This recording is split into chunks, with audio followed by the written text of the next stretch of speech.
He's coming. He's like, hey, Chris. Chris? Do you remember us? Uh, yes. Yeah. Hey. Yeah, kind of see it. I just took a moment there. Good to see you. Different. They, well, get the haircut every 2 months, but just buzz pretty much everything off and all that. So. Trying to think, did you have a Yes, tea last time? Okay. they have like a little single blade razor, so I just kind of, like go past the stubble and just kind of, Let's do the best you can, huh? just gotta go with that. Yeah. How are you doing? I'm okay. How about you guys? Good. Good. I did not expect to see this, that's for sure. Surprise. Yeah. Well, let me put some fears aside. We're not here for what you might think we might be here for. Well, no, they didn't know what that's a computer room. I was like, I didn't know how to computer room. Without computers. Exactly. So you remember, I talked to you, Tammy talked to you, Dave talked to you. We're all from Colorado. And so the last time we talked to you was a different situation, right? Our investigation was open and your case was open. That's completely different now. So your case is completely closed.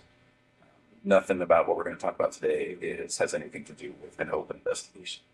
So we're not here to get more charges on you or get any statements from you that are going to jam you up anymore, right? That's all done. So all of our cases are closed and the court case is closed. So there's nothing that we're going to talk about today that's going to get you in any type of more trouble at all. And so I wanted to make sure you knew that that's not why we're here. Okay. But why we are here. So the three of us work from three different agencies, right? Quite a bit different. CBI, FBI, and Frederick, different goals. And the things that happened with you kind of all brought us together. And as the months have passed on since everything happened, we just keep in touch with each other and we keep talking to each other.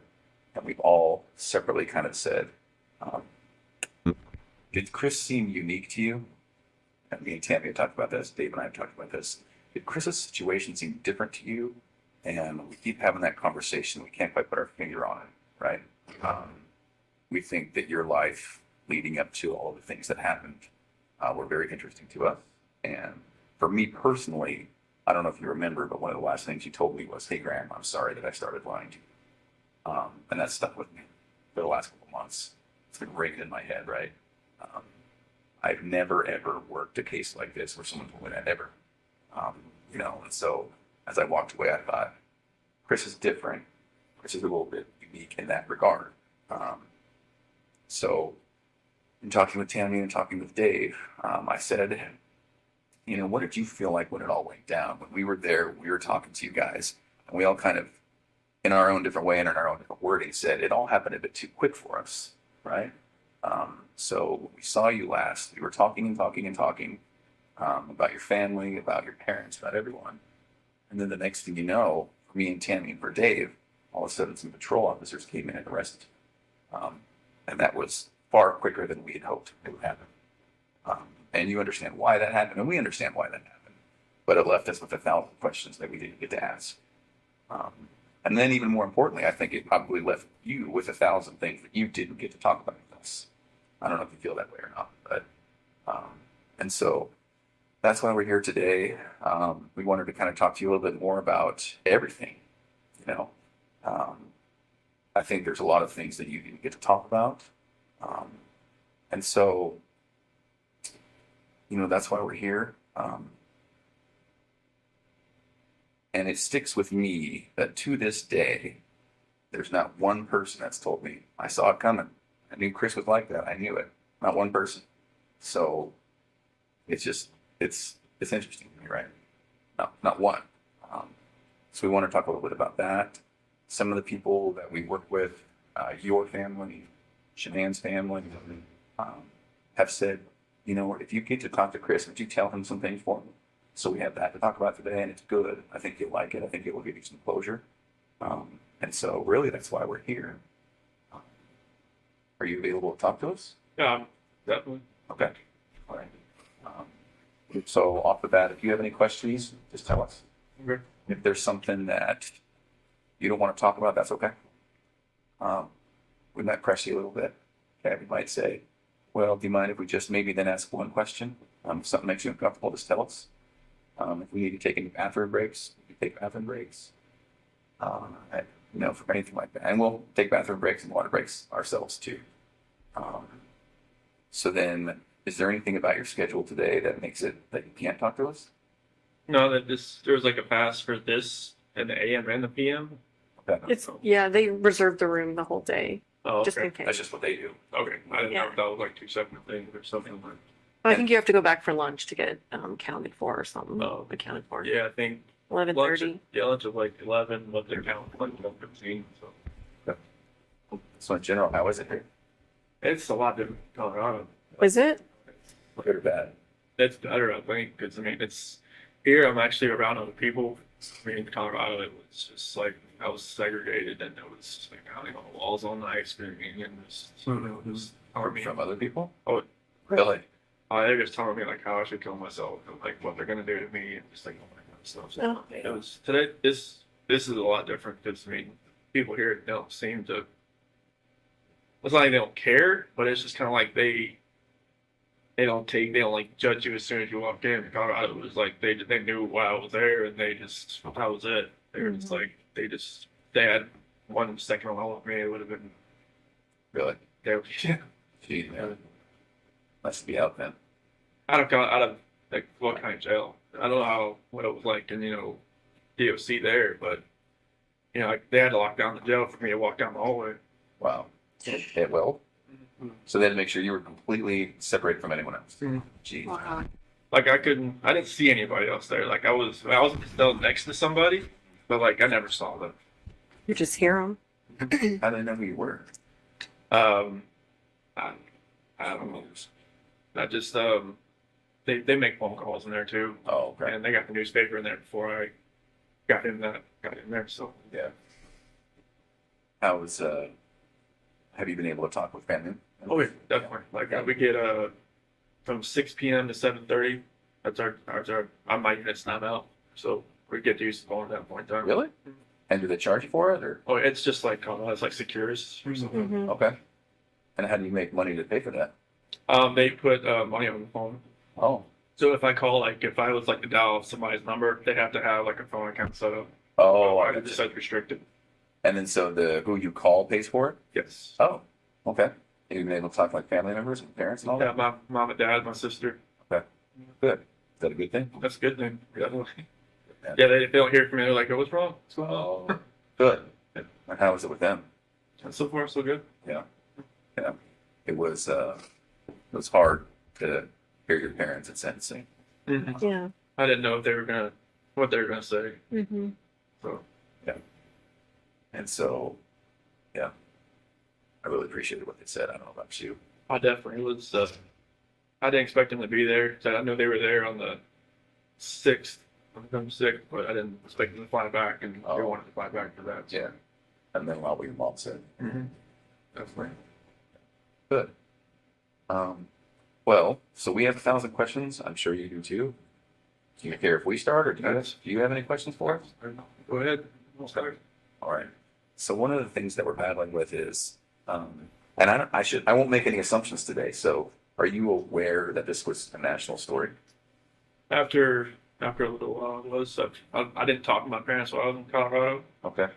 because I mean my attorney team told me, all right, no phone calls, no letters, no nothing. Okay. So like I made one phone call when I was in the segregation area there, but my dad thought it was like somewhat like a news. Oh, My attorney called. so he didn't answer. Yeah, so he didn't answer. But other than that, Okay. I didn't talk to anybody. But from what some of the deputies were saying, that for my attorney team coming in and said, this is like they've got people from Australia, England, and all kinds of people trying to figure out what's going on. So. Did they send you did you get any of the letters, like fan mail or anything? Well, I got letters, but couldn't keep them like it with me, so like I could read them like on my hour out. But it's like I got a bunch of letters that had no return address and stuff that was just not very good letters. Yeah. So okay. They came from a weird perspective, didn't they? From what we have heard. definitely there was one person I guess from Broomfield that was like writing like 4 times a week trying to come visit me, and then there was just a lot of people like writing that was like bleed through markers saying, like you're a monster, or all kinds of weird stuff. Well, I don't. We're going to talk about some hard issues today, but I don't intend to take you to a dark place today. Okay. I hope that when we're done, you'll feel better. I hope it'll be therapeutic. We're going to talk about, obviously, what happened with your family. So that's going to be hard to talk about. I appreciate anything you can tell me about it. If you need to take time out, if you need to get a tissue, that's fine, right? I think it'll be very good for you. It'll be good for us. And so one of the reasons I asked about that national attention is we were aware that you were getting a lot of letters, a lot of interest. And then us personally as law enforcement, we got so many people who claim to have known you, claim to have been with you, dated you, slept with you, and 99 times out of 100, they were just crazy people, right? And so maybe that's a good place to start.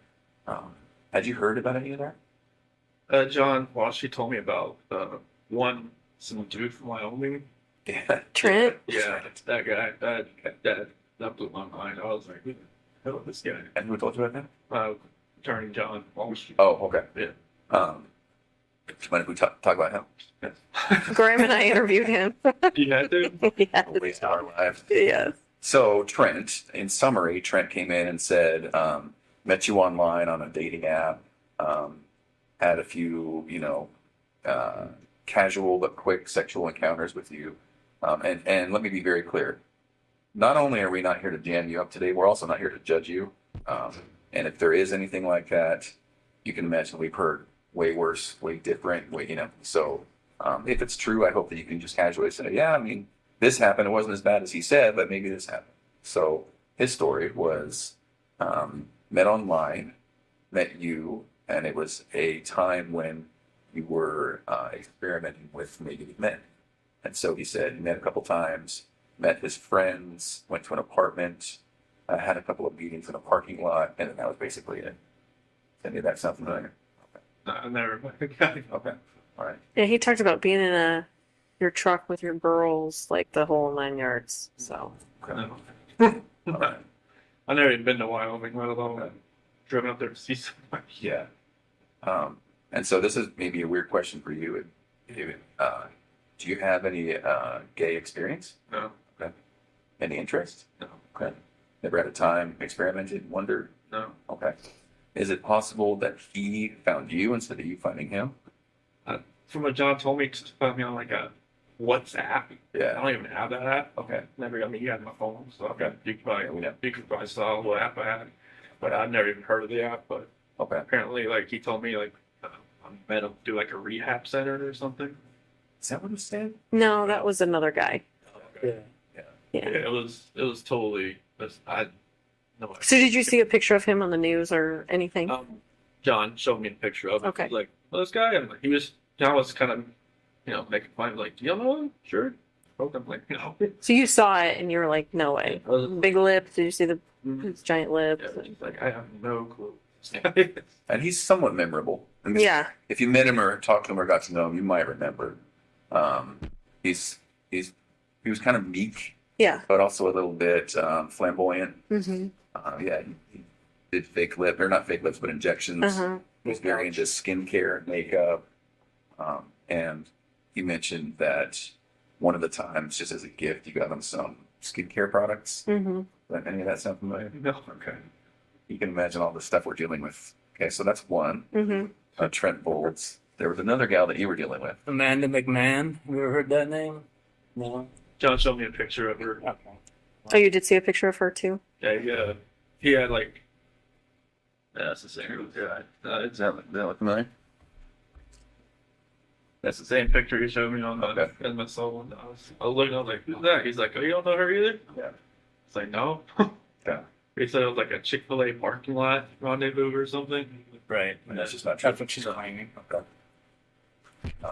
Only went to one Chick-fil-A in Colorado. That was the one in Broomfield, Highway 7. Okay. That was it. Do you feel comfortable enough today to tell us if there were other people? Yeah, it was just Nicole. Okay. And that was it. Okay. As these people have come out, for the most part, we've not given their stories much credit. They're just crazy people who want attention. Um, and so, but when that does happen, it does make us think, there may have been others. So Nicole was the only one. That was the only one. Was there ever like a one night stand with someone else just out of the blue and one and done? No. Okay. All right. Do you want to talk a little bit more about Nicole? Sure. So walk me through it, because that was one of the things we never really got to ask you about. Right. We didn't talk. Kind of skipped on and talked about where the girls were, but so what happened there? So it was probably around June 1st or something. That's when I first met her. And it was just like a work conversation. She messed with the gas meters that, were out in the field. And I was messing up. And then, I took it to her like, hey, what's going on with this? Like, how do I fix it? And, after that, we just ran into each other a few times in the office. And I think it was probably the fourth time meeting. She had asked me, because like when we were talking back and forth, I would say, like we moved here from Colorado or from North Carolina and stuff like that. And then she was like, "What's all this weed stuff?" Because like, I took out my phone, showed her a picture, like my girl's on the phone. It's like, "Oh, okay." She's like, so, like yeah, like I didn't wear a ring at work because like I sent off so I get refitted after I lost all that weight.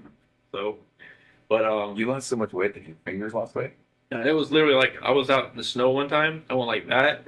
Ring went off on the rocks. So I was panicking trying to find out that I can't wear this anymore. But so after that she left me alone for a couple days. And she texted me outside the field. And then after that we just kept texting back and forth, and it was just, just like she used to work in a little rig out in North Dakota, I think. And we just kind of trading stories back and forth about what we did and everything. And then one day it just kind of went to a different level, and then I never thought it would ever go to that level, but she was talking about meeting up after we got back from San Diego. Yeah, we were in San Diego from the 22nd to the 26th of June, and we met up after we got back, and How did you guys meet up? at a park in Thornton. Thornton somewhere. And after that, we just kept seeing each other pretty much the whole month of July. So let me ask you this. You tell me if I'm wrong. You strike me as somewhat of a shy person. So when you guys were meeting, it was just kind of very initiatory, like flirting at first? Okay. From both sides? Yeah, it was just kind of like feeling each other out. It was kind of like, Yeah. And so texts, any calls? more near the end of June, And what makes you remember that it's June that it happened? because we called each other before I left to go to San Diego. Oh, okay. All right. At first, did you think something might happen? I just thought it was just flirting. I didn't think it was actually like something that would actually happen. Yeah. Well, it's totally natural, right? I mean, everyone kind of flirts at work, right? Because the relationship between men and women is different. So if you're working with a girl at work, it's just kind of natural to flirt. I get it. I wish I was out in the field more instead of in the office those demos, but Yeah. I can kind of see it in your eyes. That's kind of where the path started, isn't it? Yeah, I mean, if I was like, because when I went from like a rover to a field coordinator, like I would spend more time in the morning time in the office trying to get everything like situated where we're gonna go, everything like that. And, if I was a rover, I'd be more out in the field, and instead of like coming to the office like for more than an hour. Right. It just gave me more time to run into her, pretty much. Yeah. Okay. What did she know about you? Did she know you were married first? She did once I showed her the pictures Yeah. on the phone. Yeah. I'm like, the home screen picture. So was your wife in that picture, or was it just your phone? It was just my girls right there, but my wife was the lock screen. Oh, So she knew I was married with my kids. are you aware that she said she didn't know you were married? Yeah, What'd you think about that? I figured it was like just trying to save face, trying to I was just trying to. And something my sister said, it was like just trying to keep things together. Yeah. Just trying. She phrased it a different way, but just kind of like just like ground control, just trying to control everything that's going on around her. 'Cause I'm sure she got bombarded by a all kinds of different sides from the media and everything. So, and Have you talked to her at all? No. I'm No. hoping she hasn't like written me in a different alias or something. No, I'm not talking to her that way. Oh. And are you not allowed to talk to her? I would hope not. Okay. No one told you that then? No, I mean I would expect like I thought like in Colorado it said like on a DOC list that if you're on like a victim list you can't call anybody. Oh, But here I'm not sure if that's the same. But I just talked to my sister, parents, some friends of my parents. Do you wish you could talk to her? Maybe once just to Just get some closure? say like, hey, just once. Yeah. Say hey, like I'm sorry this all happened. I'm sorry. I'm not sure like what happened like afterwards, like what you went through, like if you had like counseling, if you're like, different state, if you had to leave everything behind. I just wanted to let you know I'm sorry and that something I never saw probably happening or happening to somebody else. Would you be alright if we told her that? That's fine. do you want us to? Do you want us not to? And if she would want to even talk to you guys, I'm not sure if she's in contact with it. I'm sure she'd answer your phone call more than the attorney phone call that she didn't want to call answer. Oh, so your attorney tried to call her and she wouldn't answer? Yeah, 'cause I remember her phone number, but after that they figured out, I guess, where she lived. And they left a call business card there. And she just pretty much after like the fifth attempt, she said stop. I don't know. Yeah. Yeah. I'm sure she's getting bombarded like everyone else, so. And hopefully it's calmed down since, but I'm sure like I just hope she can I'm not there's like normalcy for her, not since she's on the outside, but I'm hoping it can get that way at some point. I'm not sure if she had to leave Colorado or not, but I'm surely that would have been hard if she did. Mm-hmm. I know Anadarko was her dream job, so that's one thing I always like asked my attorneys is like, did she have to leave? Like, did she have to do anything at work? Because that was one thing. So she always told me that was her dream job. So, Oh, really? Yeah. What does she mean? like like an oil company in Anadarko is like, I mean, unless you work for like BP or like a company Phillips or something. Oh, I see what you're saying. Anadarko's like in Looks like big leagues. yeah. Can I ask kind of a tough question? Mm. Did you love her? I felt like it was true. I think so too. I think it was the same from her. Okay.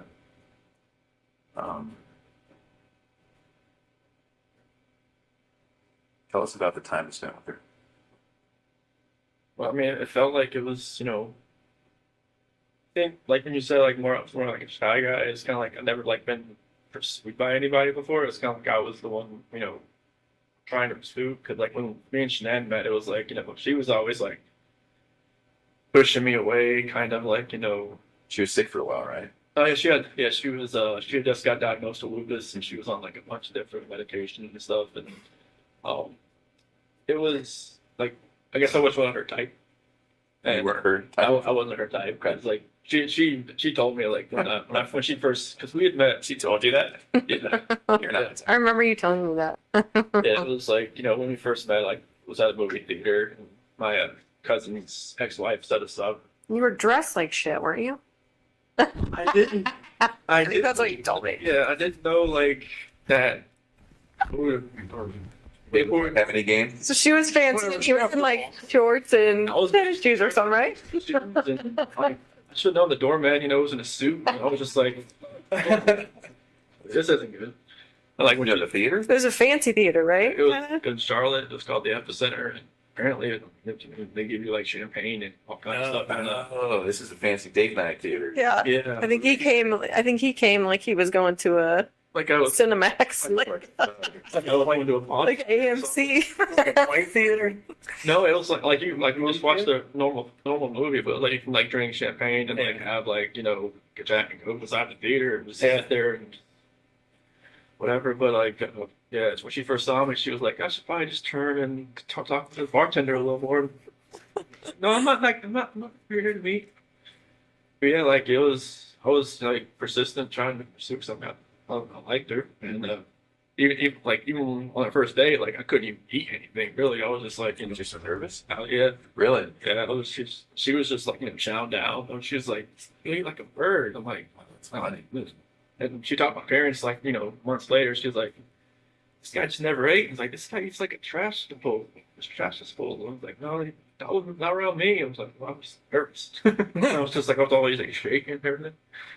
But yeah, I was always pursuing her, and then just like finally, I grew onto her. Like, you know, I'm always like with her medications and stuff. I would always like she had like 8 bottles of medication, so I would always get like her day and nights and kind of like put them all in that little, you know, flip open, Pillbox. you know, all that kind of stuff. And you know, I would always, you know, be around her. I even went to her colonoscopy, and she said after that she knew I was like kind of a keeper.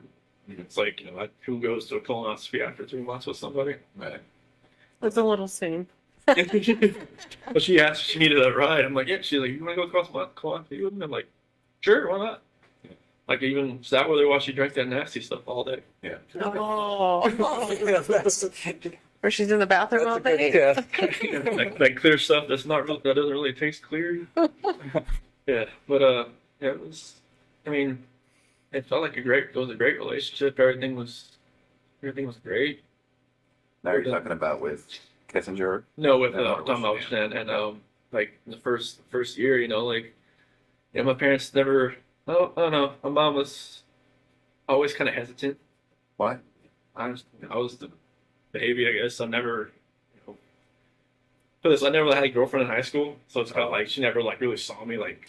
Oh, interesting. So she's kind of watching her baby walk out a little bit. Yeah, because when I turned 18, I graduated. I never moved back Okay. at home. So And my how, sister moved back and forth all the time. So how old were you when you met Shanann? I was 25. It was 2010. So Okay. So no serious girlfriends before that? nothing more than like 6 months or so. Yeah, there was some girls here and there, but just nothing more like, you know. The last girlfriend I had before Shanann, she was just actually got divorced, and I should never did that. But it was more of like I was kind of like helping her get through her divorce. It seemed like Mm-hmm. she went on to somebody else. I'm like, oh, nice to know. You're the rebound guy. A rebound guy. Pretty much, but you know, how it goes. Would you say that in your relationships with women, it seems to me, and you tell me if I'm wrong, it seems to me like you're attracted to maybe a more dominant personality? It seemed like it because I'm more of the just reserved. I mean, I just kind of like go with the flow type. Yeah. And like Stan usually made all the decisions. It seemed like so. I get that. I'm saying, yeah, I don't know what it is. Yeah. I don't think that's right with you, but So then, and I know it's hard to keep bouncing back and forth, but and one of the reasons we're here is we just keep telling ourselves, Grace just does not fit the mold. Grace does not. no. Like it just blows us away what happened, right? And so we will do a little bit of bouncing back and forth, and that's really just to get to know you a little bit better. Because we never really got that chance, did we? Pretty much twice. Yeah. Met you once. Yeah.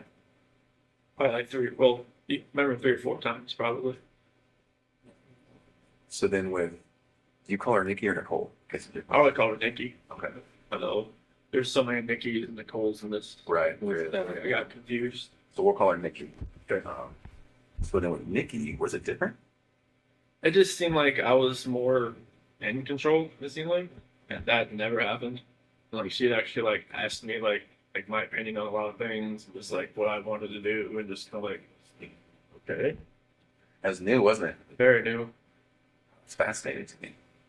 And so did it feel more like an equal partnership or? It seemed like it. Okay.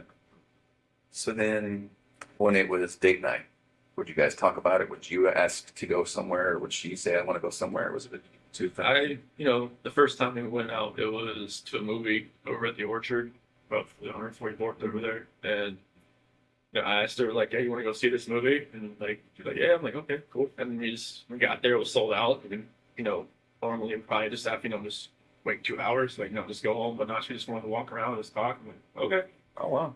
So that was different, and I think she wanted to go to the car museum, Shelby Museum in Boulder. I've never been there, and I was That's right up your alley. It's Oh, uncanny. yeah. Like I was just like that was awesome just to walk around cars for like an hour or so. And then, drag race in Vandermeer. Okay. And I haven't been to a drag race since 2008. And that was in Charlotte. Okay. Like that was the main drag strip over there. That's like the NHRA, the Top Fuel and fun car stuff. Like me and my dad used to grow up. Yeah. Go there like all the time. And then went to camping in Sand Dunes National Park, and I'd never been camping. I always wanted to do it. Thought it was she'd done it like countless times. Like, Oh, really? Okay. She's outdoorsy. Yes. Okay. Yeah. She. I guess she. Every time like she needed to clear her head, she'd just go by herself. Just go somewhere. Oh, You know. but she's a completely new type of person and relationship. Yeah. Okay. All right.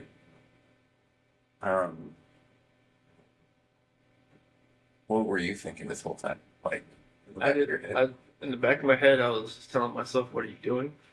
Like, every time, I open up my phone, I can see pictures like of my wife and my kids. I'm just like, "What am I doing?" And then, like every time I was with her, it seemed like I didn't think. It seemed like it was like a blinder that was on my face, Oh, and it was like every time I look back on it, like I have pictures of my wife and kids and myself, and like every night, or every morning, every night, I just, talk to them, say like I have like this book I used to read for CC, and I remember that book, so I read that to them like every night, and like there's some scripture and stuff that I read to them, so I just try to think back, like I wish this never happened. And it's like I wish that blinder wasn't on my head, wasn't in my eyes. That would have seen what was going on. Like, I was everybody said, "Oh, you're just out there having fun while your kids, or kids and wife are on vacation." I was like, no, it wasn't like that. But it seemed like that's what it looked like. When you're going, you're going to camping, going to drag race, going all this other stuff that you have fun doing, but you're with somebody else. It's not your family. It just didn't seem right. Right. With her, it just didn't seem like I could even see that anymore. I was there at her house pretty much every night.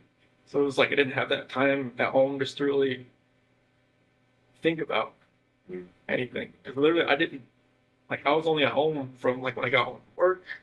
I worked out, I ate dinner, and then I went over her house.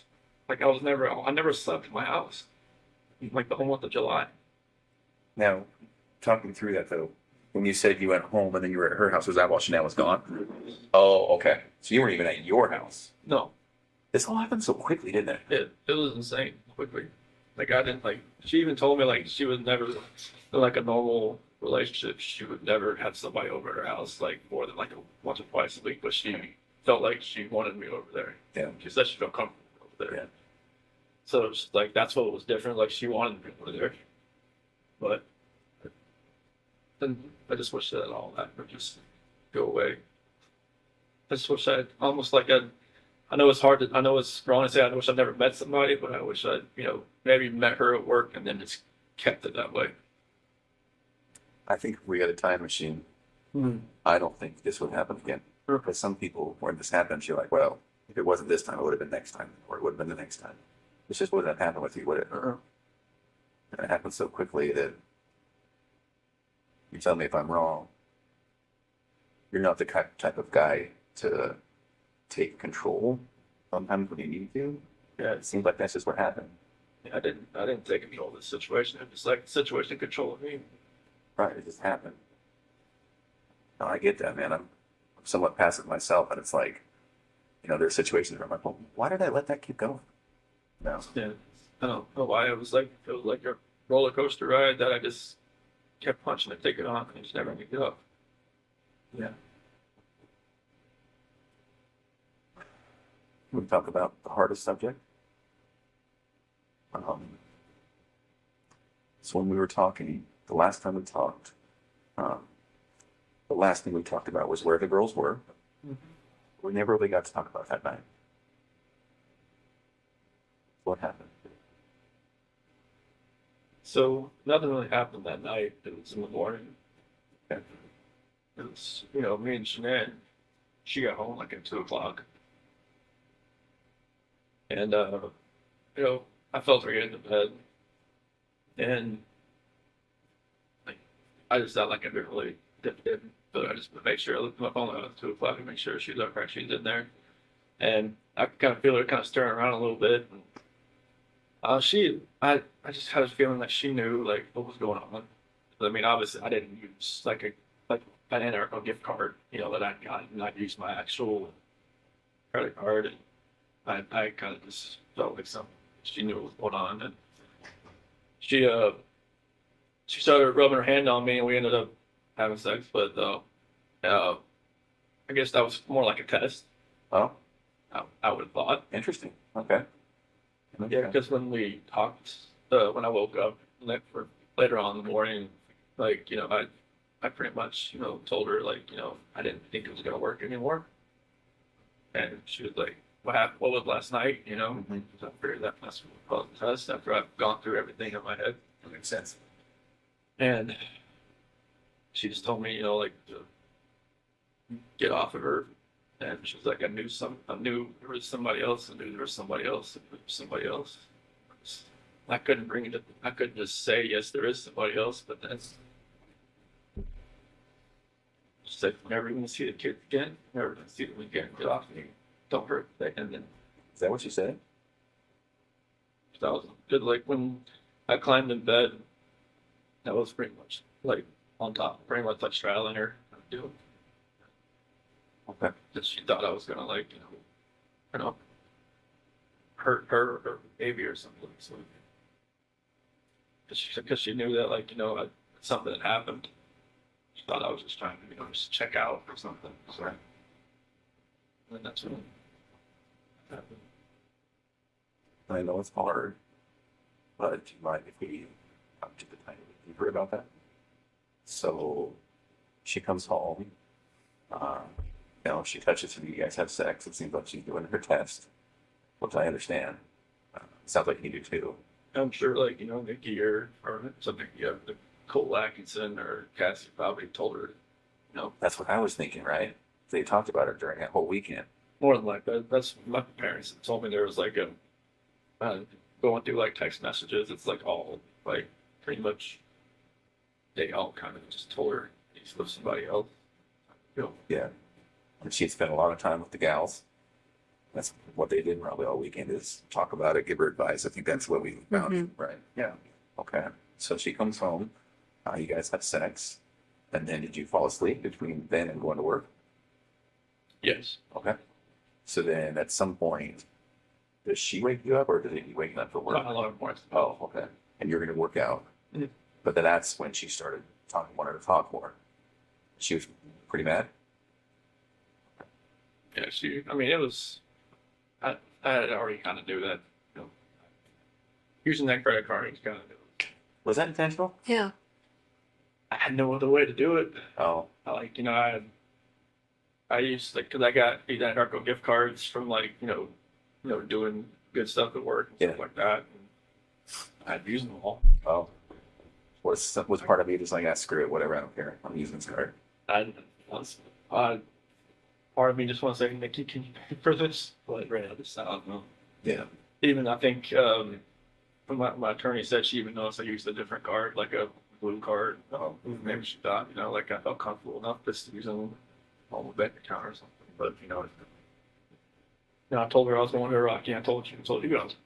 Yeah. She said, you know, even it felt like, you know, like looking back at everything, like just like reading the scripture more and more now, I can see, like, you know, God gave me opportunities to get out. Like even my friend Jeremy Lindstrom, he even invited me because like it was his daughter that came and watched the kids on that Saturday night. And he was like, hey, you said we're going to a Rocky game. You want to go to me with the Bronco game and watch the Arizona Cardinals? Like, in my mind, it was like, you know, go. Just say, hey, I can't find a babysitter. to Nikki. Yeah. And maybe that would have been like, you know, like a light switch in my head goes off, light switch in her head goes off, maybe it just like goes different directions. that was kind of like my last like opportunity to kind of get out. It seems like. But I wish I would have said, yeah, let's go. Yeah. And I think that would have just put me on a different trajectory.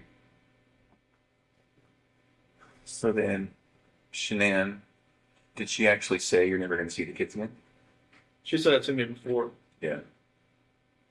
That's kind of hard to hear. Yeah, because she'd said to me before she went to Arizona. Because, like, I wasn't really sleeping in the bedroom. I was sleeping on the couch or in the basement bed or something. And, like, she had slammed the door. You're never going to see the kids again. Somewhere. Yeah, it was Did she get fiery like? only once in our entire relationship I ever seen her that way. Yeah. And that was a time before, or was that on the night that happened? No, it was back in North Carolina. Oh, It was just like one of those. It was just a fiery argument that I never raised my voice to her or anything. And like, I just got mad and I slammed the door and she was like, "Ow." I'm like, should have slammed the door. Was that when you were in North Carolina that last week? No, it was like, Previous to this that? was like 2010, 2011. Oh. It was like early. In her old house. before kids. Yes. Were you dating or were you married at that point? Dating. Oh, Yeah, it was just like I don't remember what it was about. I think some girl maybe texted me like from my past or something, and like it was just like this, and she was like, don't have that happen again. And I was just like, I have friends, right, they're females, like I don't even talk to this woman anymore. right. And it was just like, no, Was she fiery? Did she have that Italian blood that her mom has? or yes, Was she always like that, or was she? Did she snap at things? it's she would snap at me, but you could tell like something really irked her a little bit. Yeah. It would come out. 0 to 100 type thing, or what? Yeah, 0 to 200. Oh, interesting. She gets acclimated about something. She's like, all right, it's gonna happen. Well, that's why she was probably so successful at Thrive, right? Oh yeah, like she had done a couple other like direct sales business, but this one was just like it was different. Why? This one like, cause I think she had done like Origami Owl and like something called like It Works, and then like just other couple other things like some bags and stuff like that. But the supplement stuff, it just because it worked with her, it worked with me. She's like, okay, I can kind of like use this as like, all right, this is what it's doing for us. Yeah. And then like after a little while, like she could see how like people are above her, how it was helping them, and then it was just like trickle down effect. Mm.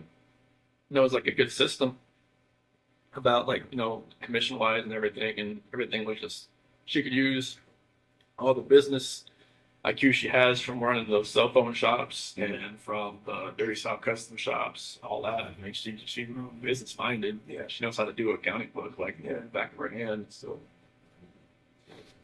that all just like fell into place with all that. So then on that night, was it just a new type of fight? It was Never had, or what? What happened? yeah, totally different type of fight. It was it was just felt like I don't know, it was more anger than anything else. Like there was emotion to it at first, and then it just felt like it was just anger. It was just like like there was no love there. It was kind of like what we were saying, what she was saying. It was just like it's almost like we knew like something was coming at each other. We didn't know like it wasn't ourselves. Really? No. Anger from you or anger from her? I think it was more anger from me and more like desperation from her because she wanted to fix it. Yeah.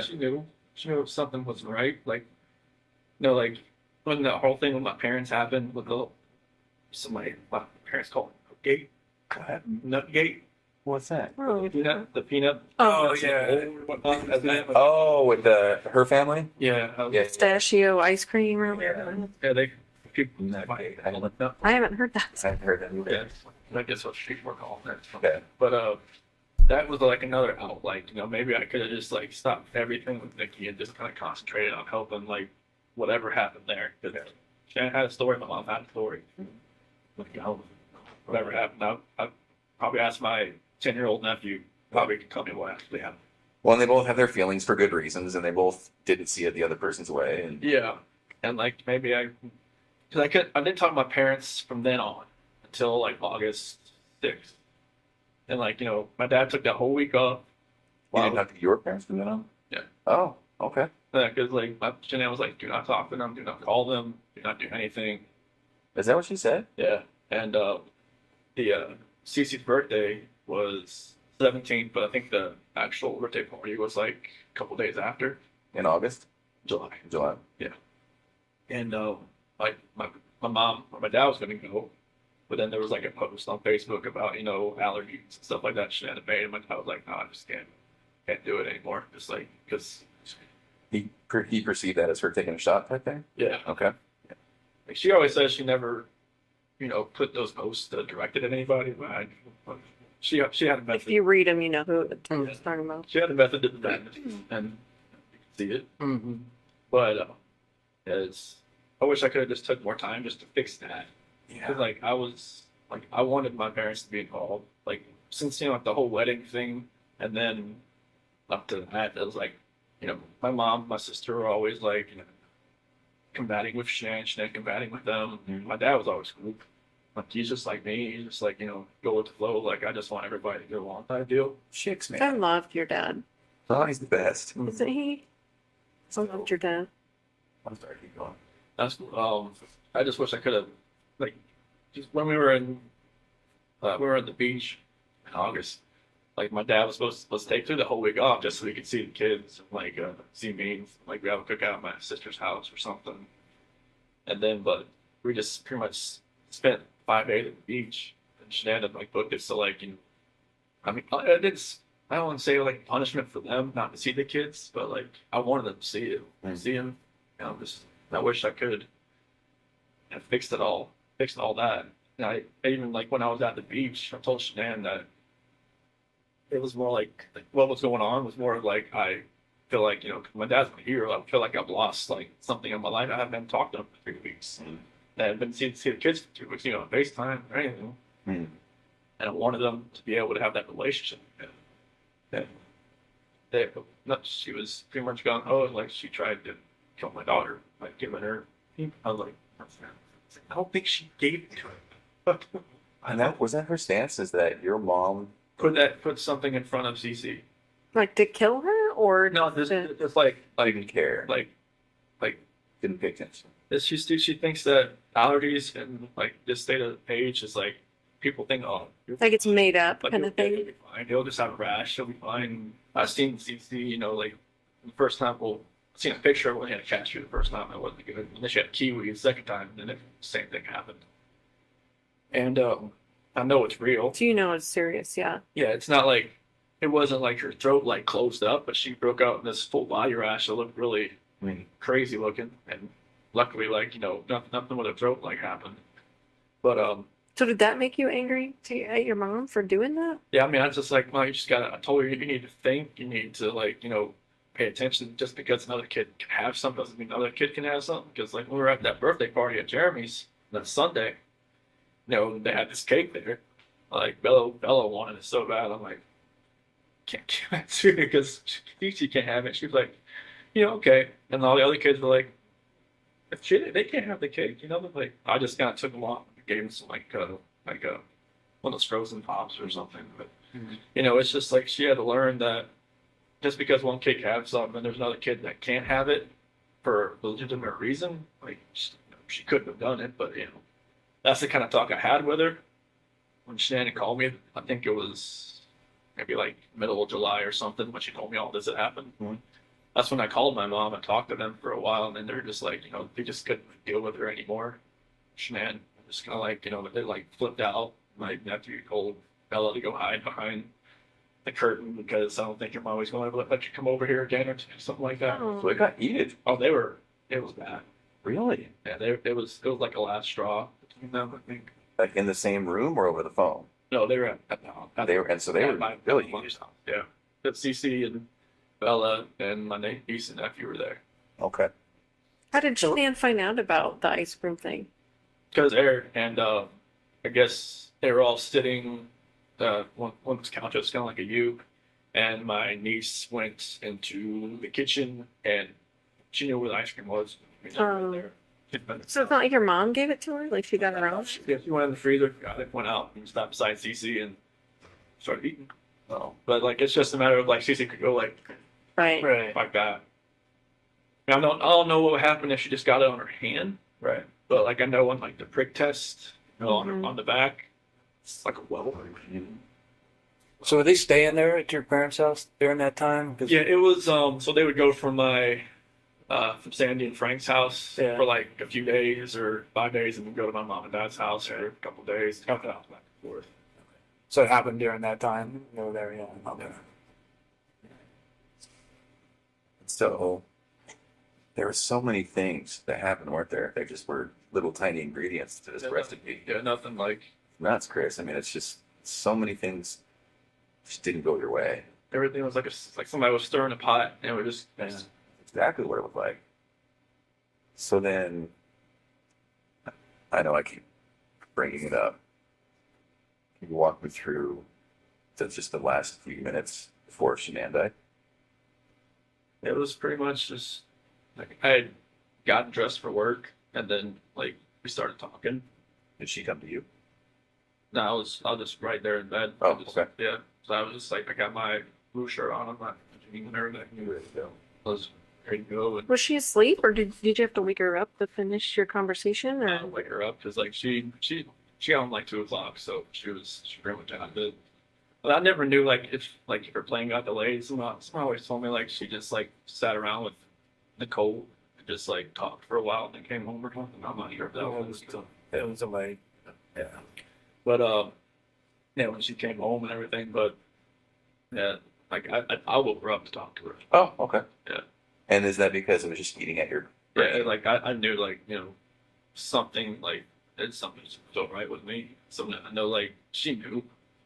I just knew she knew. I just felt like maybe the kids weren't going to be there when I got home that day. Oh, interesting. Now, I don't mean to offend, but I have to ask, is that really the truth? Okay. I really felt like they weren't going to be there when I got home that day. Oh. And Like she so- would take them somewhere? No, Or- I just felt like either maybe I wouldn't go home, maybe they weren't going to be there, or I wouldn't be allowed in. Type thing. I think I saw some text messages where Shanann talked about that she would take the kids to another state or something because she wouldn't be able to afford to live in Colorado or something. Did she say that kind of stuff to you, or Yeah. what did she say about that? She said she couldn't afford to live in Colorado on her own, and that I told her like, well, you know, try it, which pretty much makes the same amount I do. Yeah. But she said she wouldn't want to try, just because Colorado just the price of living there was a lot higher than North Carolina. And just so I'm clear, you thought maybe in your mind, you thought maybe she would take the kids somewhere else or like lock you out of the house or. Or just like I wouldn't want to make a scene like trying like out on the door trying to get in or anything like that. But, like, Mhm. I just felt like that was what I did on Sunday. It was kind of like or Saturday night was kind of like the last straw. Kind of like going out with somebody and actually having an account card and just like not trying at all. So walk me through it though, because she comes home, she touches you, you guys have sex, you fall asleep, then you wake up for work, all natural, all, a normal day's work type thing. Yeah. What was it that made you think, I just can't do this anymore, I have to talk to her? It was eating away at me. Like I Yeah. knew like something. I knew everything that I did. Like I know like when I was with Nikki, it was different. Like I wasn't even like in the realm of I'm a dad, I'm a husband type thing. Oh, And then like I was saying, when I'm never at home, like sleeping at my own bed, like I have no like concept of that anymore. interesting. It So was- in your mind and heart, you didn't have moved on. Like it kind of felt like if I wasn't at home, like I didn't think about it almost. 'Cause, like if I wasn't sleeping on my own, but like I think there was at one point like Nikki had gone to the mountains with her friends for like a few days, like into June, first part of July, and then like that part obviously I was home, but like from that whole month of July on, it was like I was never at home. Like I never had all those reminders around me. I never had, like every time my wife would call me, I would be at Nikki's house. Oh, while she was in North Carolina. Yeah. Okay. And I would like, walk outside and talk to her, like when I was next to the car or something like that. I would never be at home looking like have all these pictures around me and just being in the same bed, seeing my kid bed, seeing everything that we go for the last 6 years. And so, did you just want to once and for all get it out in the open? I just wanted to just tell her how I was feeling at that point in time. Like I didn't feel like me and her were compatible anymore. Yeah. Honestly, I didn't feel like that because what was going on with Nikki, it was new. It was new. Right, absolutely. Anything that's new always feels better than the old. Yes. You were probably bitten by the love bug. Yeah, That's how a lot of therapists. unfortunately, yeah, it was just like I never felt that. I mean, even like with new relationships in the past, like it always felt different. Like the first couple weeks, and then but it just with someone Nikki felt different. I don't know what it was. Maybe it was just like you said, like I was more in control, and like it was more of like maybe more of me coming out. Because Nan always said like it always seemed I was more myself around other people, like her cousin Cody, like Cody lived or came up visited us for a little bit while we were in Colorado for a little while, and Cody always talked about like, oh, Chris is so funny. Chris is like, Shannon would always like, why are you never like that with me? I'm just like, well, maybe I always felt nervous around you. There's only so much oxygen in the room, right? I say this to some people with dominant personalities, I just always felt nervous. I always felt like I was, never could actually just be myself. Right. Nikki, I was myself like all the time. It was just different. Well, and it seems as though, and again, hard to talk about, and you tell me if I'm wrong, but it also seems, is it accurate to say that sexually you were able to say, Nikki, this is what I would like, this is what I'm into, or blah, blah, blah, and maybe not what Shanann? No, Nikki just wanted, she wanted what she wanted. She wanted to do it pretty much all the time. I was like, okay, that's fine with me. Okay. With Shanann, it was like, I'm like, hey. Sometimes it happens, sometimes it didn't, but that wasn't the case as far as that. It wasn't just like sex or whatnot. But Okay. it was mainly, I was just more myself. Just not think about what I was going to say or plan what I was going to say or not, say something stupid or something. But Right. A little bit of freedom. Can I ask you something about that morning that you had sex with Shanann?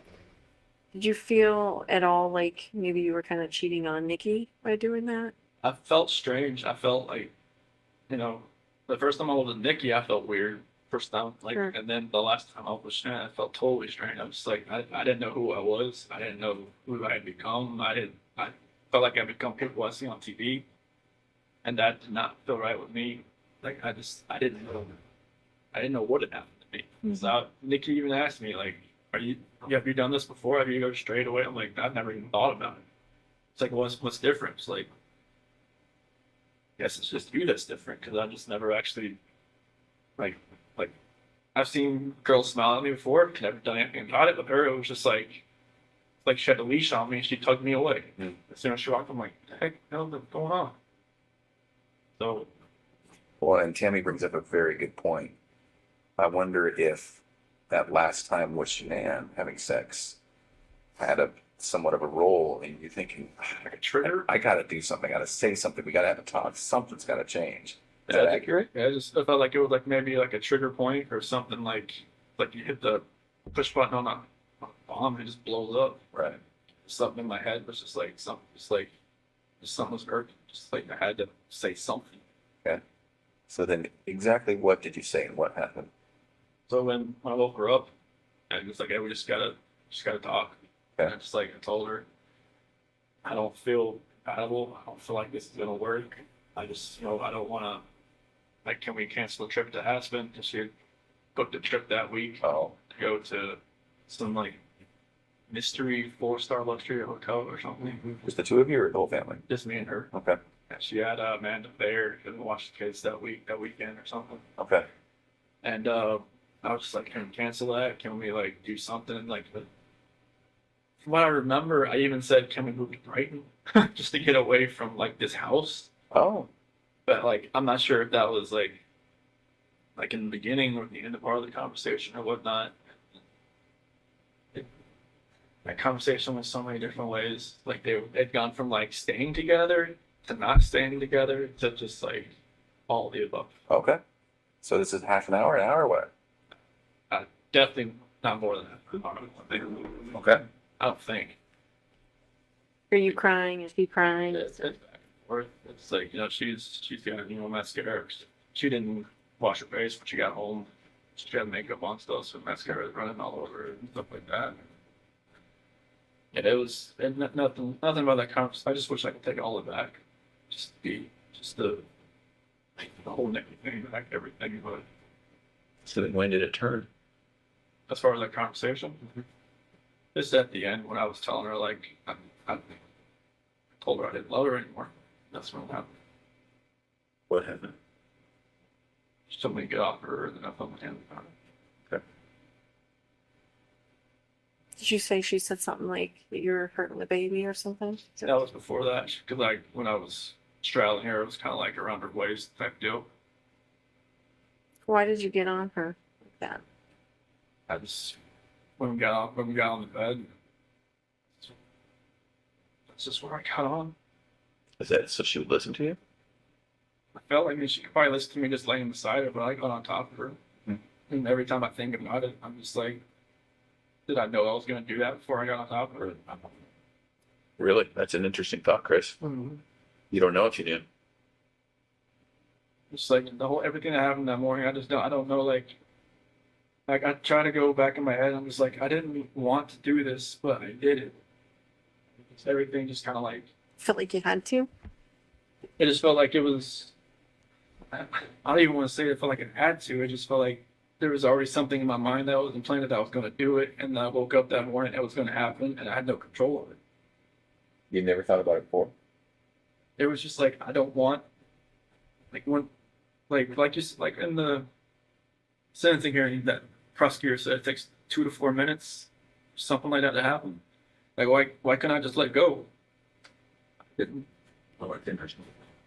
I just let Was go. it feeling like it was in motion and you just couldn't stop it? Yeah, it was just like I don't even want to know what she saw when she looked back at me. Honestly, Did you look at her? What was she doing? but fighting.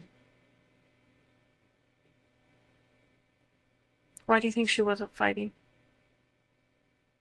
You know, maybe she was praying. Maybe she was just. Now I read the Bible. It said, you know, like where the scripture says, don't forgive these people for they do not know what they do. Maybe she was saying that. I don't know what she was saying in her head, but she, you know, like when you guys told me like take off your shirt and check for defensive wounds, and like, you know, there wasn't going to be any. She didn't fighting. I don't know why. So she didn't grab. Could she grab your arms, or were her arms pinned down, or? I don't think so. I mean, I don't think like I moved to where my knees are around her arms or anything. It was just kind of like when I got on top of her, we started talking. That was it.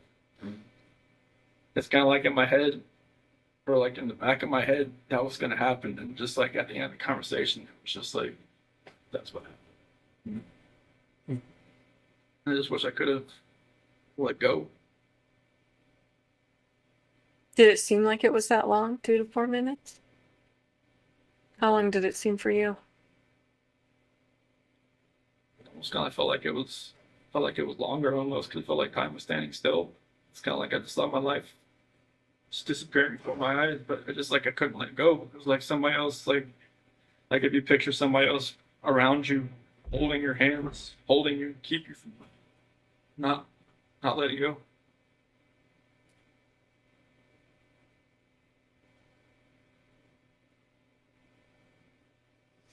At some point there was a statement about rage. Do you feel like you're in a rage at that point?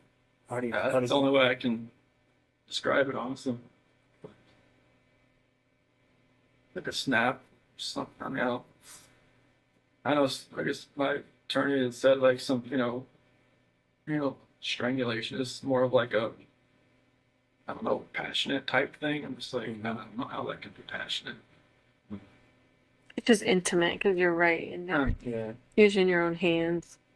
It's a lot different than someone standing across the room and you shooting them or something like that. So It just felt like somebody was like behind me, just like it's I just couldn't let go.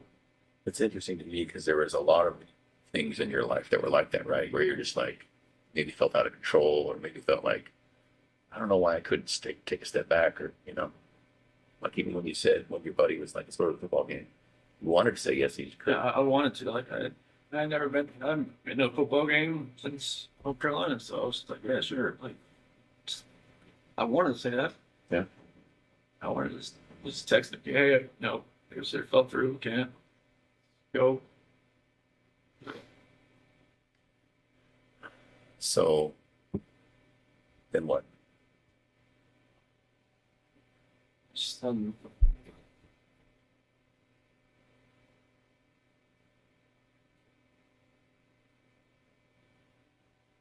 but just after shenanigans, I guess once she was gone, it was just like I didn't know what was going on. It's like it was like a traumatic, I don't know what you call it, traumatic event type, and everything, and like I was shaking. I didn't know what had happened.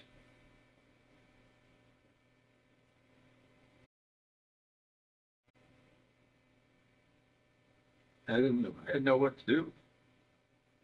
I didn't know what I had done. I still wasn't in that right state of mind. I don't think like I was in control of what I could think or what I could do at that point in time. Like most people just call 911. I was like, unless you're in that situation, You don't know. We don't know what we would have done. It's easy to play Monday morning quarterback. Mm-hmm. I agree with that. Like I said, if somebody shoots somebody, you don't know what they was going through their mind at that point in time. Mm-hmm. You don't know what you'd have done. So what happened next? Well, it came in. Is that what happened, Bill Neiman? What she said? Oh, why? Did she hear something? Is that what she told you? Obviously, I think. Okay. What did you tell her? Well, you don't feel good. And then, did that happen with Bella right in that room? Not proper. What happened? She walked in as when she died. She was sleeping. Mm-hmm. Did you take her back to her room? But she had in that sheet and found inside. Okay. Then what? Carried her downstairs. Backed my truck up. At that point, were the girls still there? Okay. So then she lands in the truck. Then went back to the house. We got everybody out in the truck. Was Bella first or was Cece first? And the truck? Yeah, I'm sorry. So Shanann was first, and then Bella was next. Was Bella alive when you guys got in the truck? Oh, okay. What happened? I woke back up. Okay. It's I don't really want to talk about this part, honestly. Those are my kids. It's my baby. I'm just talking about every night. Help Steve. Okay.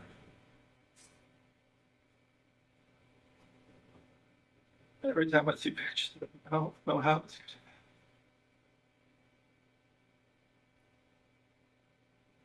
being a dad was the best part of my life. I took it all away. I think that's the hardest part for us, Chris, is we see those videos, we see that love that you had for your girls. Like, it's obvious to us, and even to us, it's hard for us to understand how a dad who's given piggyback rides and making snacks and watching princess movies and those kinds of things, how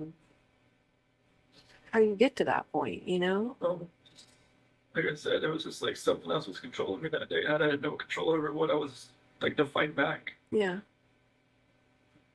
Like when that prosecutor said that Bella bit her tongue, like repeatedly, I just wanted to bang my head up against the wall. So you put Shanann in the truck and then you put the two girls in the truck? Were they just sitting in their car seats or I guess they didn't probably have car seats in your truck, did they? So sitting in the back with the, like in that bench, and So Shanann was back there too? you're on the floor. What did they say about Shanann being on the floor? Mommy, okay? What'd you tell them? She'll be fine.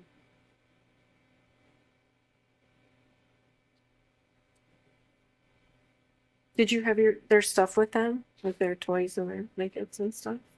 They had something with them that they carried.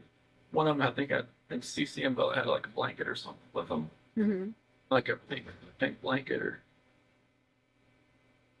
What about the dog? I think one of them had a dog, right? That talked or dog. yeah, one of them had like a little barking dog. Was that with you too? Do you know? I think it was. Trying to it's hard to remember like if Yeah. they had like big blanket, small blanket. So I think I saw on the video that you put a gas can or something in the back of your truck. Is that right? Did you have different plans? And I Where was did you put that in there? I don't know what was going through my head. I felt like maybe I could just get rid of myself at the same time if I was doing all this, honestly. Yeah. You just think about that? What'd you think about that? I didn't feel like I deserved to live after what had happened.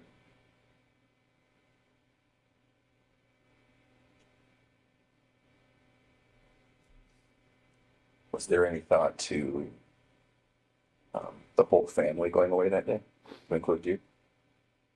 After everything happened, that's a definite thought. Yeah. See, it's interesting to me, and we had all kind of wondered if there was a point when you were all together, and if you were all going to pass together. That to me makes sense, because that's, even though it sounds crazy, that's what a family man does, right? Family man doesn't do what he did. No, I know. I guess what I mean is, it seems like you guys were going to be together forever in that way. Is that maybe what was going through your head? Honestly, I just felt like I had deserved to live. Yeah. I knew it was like whatever judgment I was gonna come upon myself,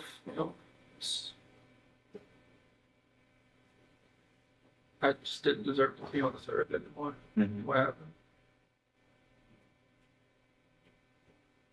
Okay. So what made you not do that? You think?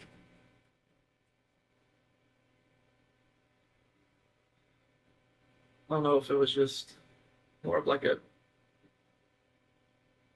because with the site, maybe it was just more of like I would have hurt more people than just me and everybody else. Like I know there's other people out there, not like at the site, but other people like maybe out in the area. Like I didn't want something like on the site to catch fire and blow up, and then other people around would get hurt the same. So you were thinking initially about starting a fire out there or an explosion or something, or Just no, not for that. Just like maybe I could just take care of myself. But Oh. when you gasoline, that's the only thing you do. I mean, I don't have a gun. I don't have anything like that. It's not like you just commit suicide that way. But it's Just just, to blow yourself up? I mean, it was just.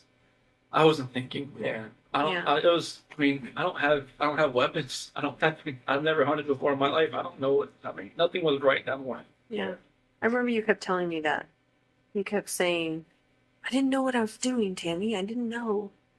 Like, Yeah, when you asked me I about remember- the sheet, like, what were you doing? Like, I don't know what I was doing. Yeah. I think you were just like in automatic mode, or it seemed like. So did you drive straight out there? So what were you thinking on the way out there? I was kind of like what I'm doing right now. I'm just like, nervous, shaking, not knowing, like, what's going to happen. Yeah. Like, I know, like, my life is completely changed. I don't know, like, what's happening. Like, honestly, like, I try to picture that whole ride. Like, it's like 45 minutes to an hour ride out there. And it's just like, couldn't I have like saved my girl's life? Couldn't I have done something? Why did I do it? I don't know. Right. Like this is my flesh and blood. This is like what I wanted all my life was to be a dad, just to have, you know, kids and they love me, they, you know, all that, and it just nothing made sense. Right. Like the oil tank, nothing made sense. I'm just like, what the doing? Mm-hmm.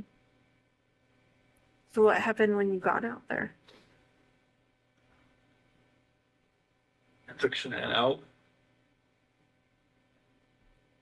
just to a place off to the site, Mm-hmm. and then What were the girls doing when you were doing that? just sent them back to the truck.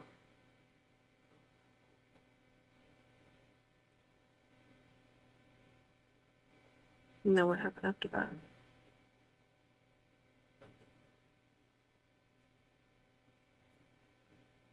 CC was first.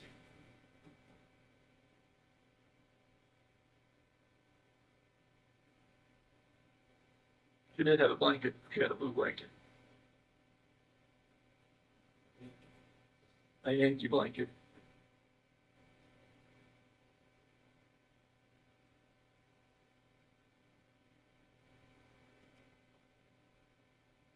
So was she alive when she went into the oil tank? No. I put the blanket over her head. And that's how she passed. Good brief. I put the blanket over her head. I didn't want to. No.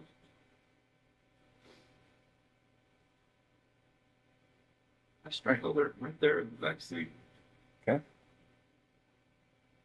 What was Bella doing? Minutes later, Did she understand? Did she know what was going on? didn't say anything.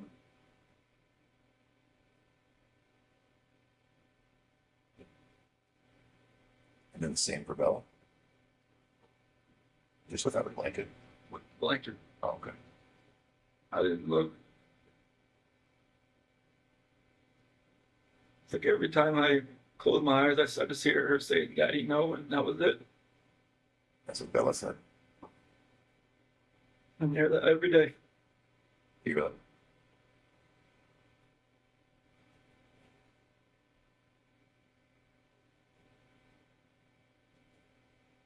Sorry, man. I'm sorry, it doesn't take anything back that I did. I know. Is it possible that in your mind you didn't want them to suffer throughout their life? Was this like a mercy thing? I mean, you could say that like after the fact, but it was just like I don't.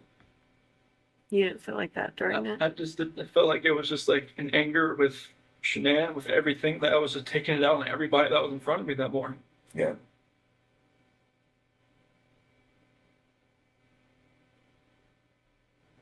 I mean, kids growing up without their parents, I mean, depending on what grandparents or whoever they grew up with, seemed to be fine. But it was just like, it was an anger thing. It was just like, And what were you so angry at Shanann about? Like if you could pinpoint it. nothing that makes anybody to want to do this. You could be angry at your spouse like your whole life, but you should never have done anything like this. You should never let it get to that point. Or not let it get to a point where I've never been angry before. Like, and this was like the epitome of being angry. Yeah. The epitome of like showing a rage, the epitome of like losing your mind. I mean, even like some people in here said, "Dude, like the heck happened? It was freaking snapped." Like, I just walked away. It was like, you know, it's. I don't see it in my mind how it could have, like, you know, I look outside every day. I'm like, what could we be doing right now? Yeah, but, you know. Right now, I'd have a 5-year-old, a 3-year-old, and what might be a 1-month-old son. And a beautiful wife. And just like, right now, it's just me.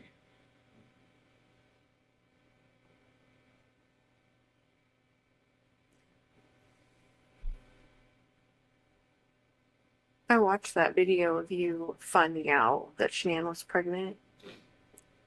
Don't seem excited. You seem like kind of in shock. Scared. And yeah, like, oh fuck. Like, Well, it's it's- already complicated and now this. Well, it's like when we had talked about it like a couple weeks, it happened fast. Like with Bella, it was like we almost gave up Mhm. trying. And then she bought me like a supercharger for my car. And then with CC, it was like we had to try. And then finally, but with Lico, it was, once or twice, and then like 2 weeks later, she's pregnant. Is that what happened? Yes. And it's just like it was more of like surprise, scared. I'm like, wait, what?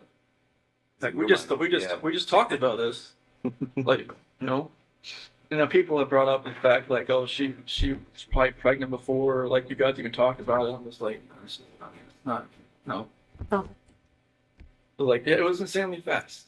I give it that. Like that's the only reason I ever gave that notion, like even the moment of thought, because it was like faster than any other time that she'd gotten pregnant.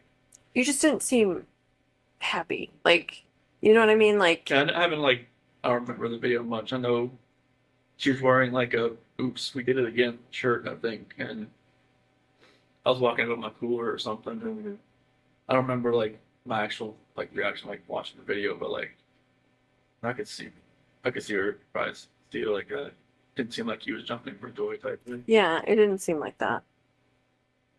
Did you watch the one of when I found out about Cece? Oh, No, okay. is it totally different? Yeah, it was. Yeah. Yeah, it was. Because Bella was in the crib and it had an eviction notice on the. Oh, yeah, I think you told me about it. Yeah, I never saw it though. Yeah, I picked up Bella and spun her around and whatnot. This time it was just me and Shanann, and she was in the kitchen. I don't know, like I don't forget what date it was. Maybe like June 3rd or 5th or 7th. I'm not sure like what date it was the video, but maybe I already felt guilty about talking to Nikki at work. Yeah. Maybe that was going through my head. Is that the potential timing? Does that make sense? Okay. I don't remember the video, what day the video was, but I knew like I kind of met Nikki around like June 1st. I knew like she told me like afterwards. When you say met her, you mean like went on a date with her? No, I never went on a date with her until she was in North Carolina. Oh, okay. You're just like flirting stuff. Yeah, I mean there was natural flirting back and forth, and I was just like I knew that like with that video timing, I probably just looked like I was like felt guilty for even talking like oh at work. Well, you probably did, right? Yeah. Did you guys fight before, you and Shanann? I know you talked about like not really raising your voice and stuff. Was there? Because I want to say, didn't a neighbor talk about them fighting and stuff? Yeah, but that was embellished and exaggerated, and he retracted that. Oh, he ended Yeah, up doing yeah. that. Did you guys ever fight? Did you ever? I mean, Was there any domestic violence in your house? Like, Oh, like never. this is strange to us. To Even have- from her to you. I mean, yeah, she gets mad when she's pregnant and grabs a knife or Like smacks with you or smacks you around or nothing. no, she'd never like nothing. Okay. That's what makes all this even more hard to understand from my standpoint, and from yours too. yeah. Did she ever belittle you at all? Did you ever feel that way? Maybe. What was that? Did she ever make you feel like she belittled you, or you felt belittled by her? I mean, there's always points like in a marriage where like the dominant person like takes control of Sure. everything, but like I was just my whole life I just kind of went with the flow. Like I never like put myself in the center of attention. I didn't want to be. Yeah. I just wanted to be in the back row. Mm-hmm. So I mean, if she did belittle me, I couldn't pick that exact point or time. She never really felt that way. No, I mean, I always knew I was like, the introvert, and she was she took control of most situations. Like when people came over, like I knew what my role was. Yeah. Like I watch videos of like cooking, or she'd make like powder balls, or or like protein balls, or whatever. Yeah. You just don't seem like you want to be in those videos. No. Like I feel like you were being forced to be in those videos. And correct me if I'm wrong, but Yeah, that's what it seemed like to me. I hated being in. I mean, I did it because for her, because Right. it was for her business and Sure. stuff. But like it was, No, I didn't. I hated just being out Yeah. for everybody to see. That's why, like, the whole like the gender reveal thing. I was just like, I didn't want it to be like some live Facebook video. I'm just like, no. Yeah. But like, I never wanted to be out there. But I know I'm like, Well, even when she was, we talk about this a lot, Tammy and I and Dave. Even when it was, I think it was Florida on some Lavelle or Thrive thing, and she's like, "Here we are, and it's all expenses paid." And I was like, I remember looking at you and thinking, like, he is not into this video right now. No, you don't look into any of the videos, I'll be honest with you. I wouldn't be there. Yeah. yeah, I don't. I mean, I remember you talking about like she would even post stuff for you. Like, Oh, yeah. you're technically a salesman too of Yeah, I was- Lavelle, of Yeah. Thrive. Like she put me underneath her, not like anything like any of my friends or stuff. Like anything I do would help her. Right. So it was just, I would send her pictures. Like I should take a picture with your patch. I'm like, okay, send it to her, and then she'd make a post about it. She was like, "Are you going to take more control over like your business and stuff?" I'm just like, I don't know what to talk about. Right. Like if I wanted to talk to somebody at the mall or at the pool or somebody about this, I just stumble all over my words and just like they'd be like, "Okay, bye." But no, Yeah. yeah, I'm not a salesman. She's. I mean, she could sell everything you're wearing back to you, Right. and you wouldn't even know it. Like, wait, I just paid right. for this shirt. I paid $20 for it. Yeah, it's those videos were not me. I did it just to support her. Like she would always say, "Oh, Could you tell her no? Could you say, I don't want to be in that video? Or was that an option? probably not." I mean, it's like she would have been like, "Oh, what is this to help our family? This is for to help this and that." So I couldn't have told her no. I mean, they would have made her mad. I'd be like, no. I wouldn't even start that just because it's for the business, it's for the family. I was just gonna try to help out wherever I can. Right. Did that actually make money? Mhm. So not only just more sales, but it actually put money in your guys' pocket. And she made probably in that last year, probably as much as I did. On commissions, basically. I mean, I know that's a simplified version of it, but Yep. I mean, it's And they don't take taxes out on it, so right. so that was like the good thing, and they paid for your car. Mm-hmm. So Did they give you an allowance or something to buy a car? yeah, if Lease it. you're a certain level, like a 12K or above, they give you a car allowance once a month. I'm not sure how they made money, the owners doing that, but they did. Yeah. Unless there's just like an insane markup on the product, which I guess there is. Probably that's it. Not sure how much it costs them to make it. Did you feel like a different person wearing those patches? Especially like the Duo, the Burn. I mean, like the Apple Watches. Like if you look on it, like when it tells you your exercise, it says I was exercising like all day because my heart rate was like up Oh. just from those patches. Was it full of caffeine or what? They just have something. They had something in them. I mean, I had the black label ones, the longer black ones. Those had caffeine in them, but it never had that effect. I mean, the Duo Burn ones, the ones that are more of like the fat loss type. It felt like I was working out all day, even though I wasn't. Oh, were you tired? I mean, I know at some points even Nikki said that like, I'd fall asleep on the couch, Oh, on her couch while I was talking to her, and then like pick back up like I never knew I fell asleep, which I don't know if it was like some insomnia thing or what. But like I wasn't sleeping. You had a lot going on then. Yeah, but that was the only patches I really felt like a real big difference on, just because it felt like I was working out all day. Mm-hmm. You don't feel like they changed your personality or anything like that, though? Or do you? I don't really know. I know that I just felt different on those than any other patch.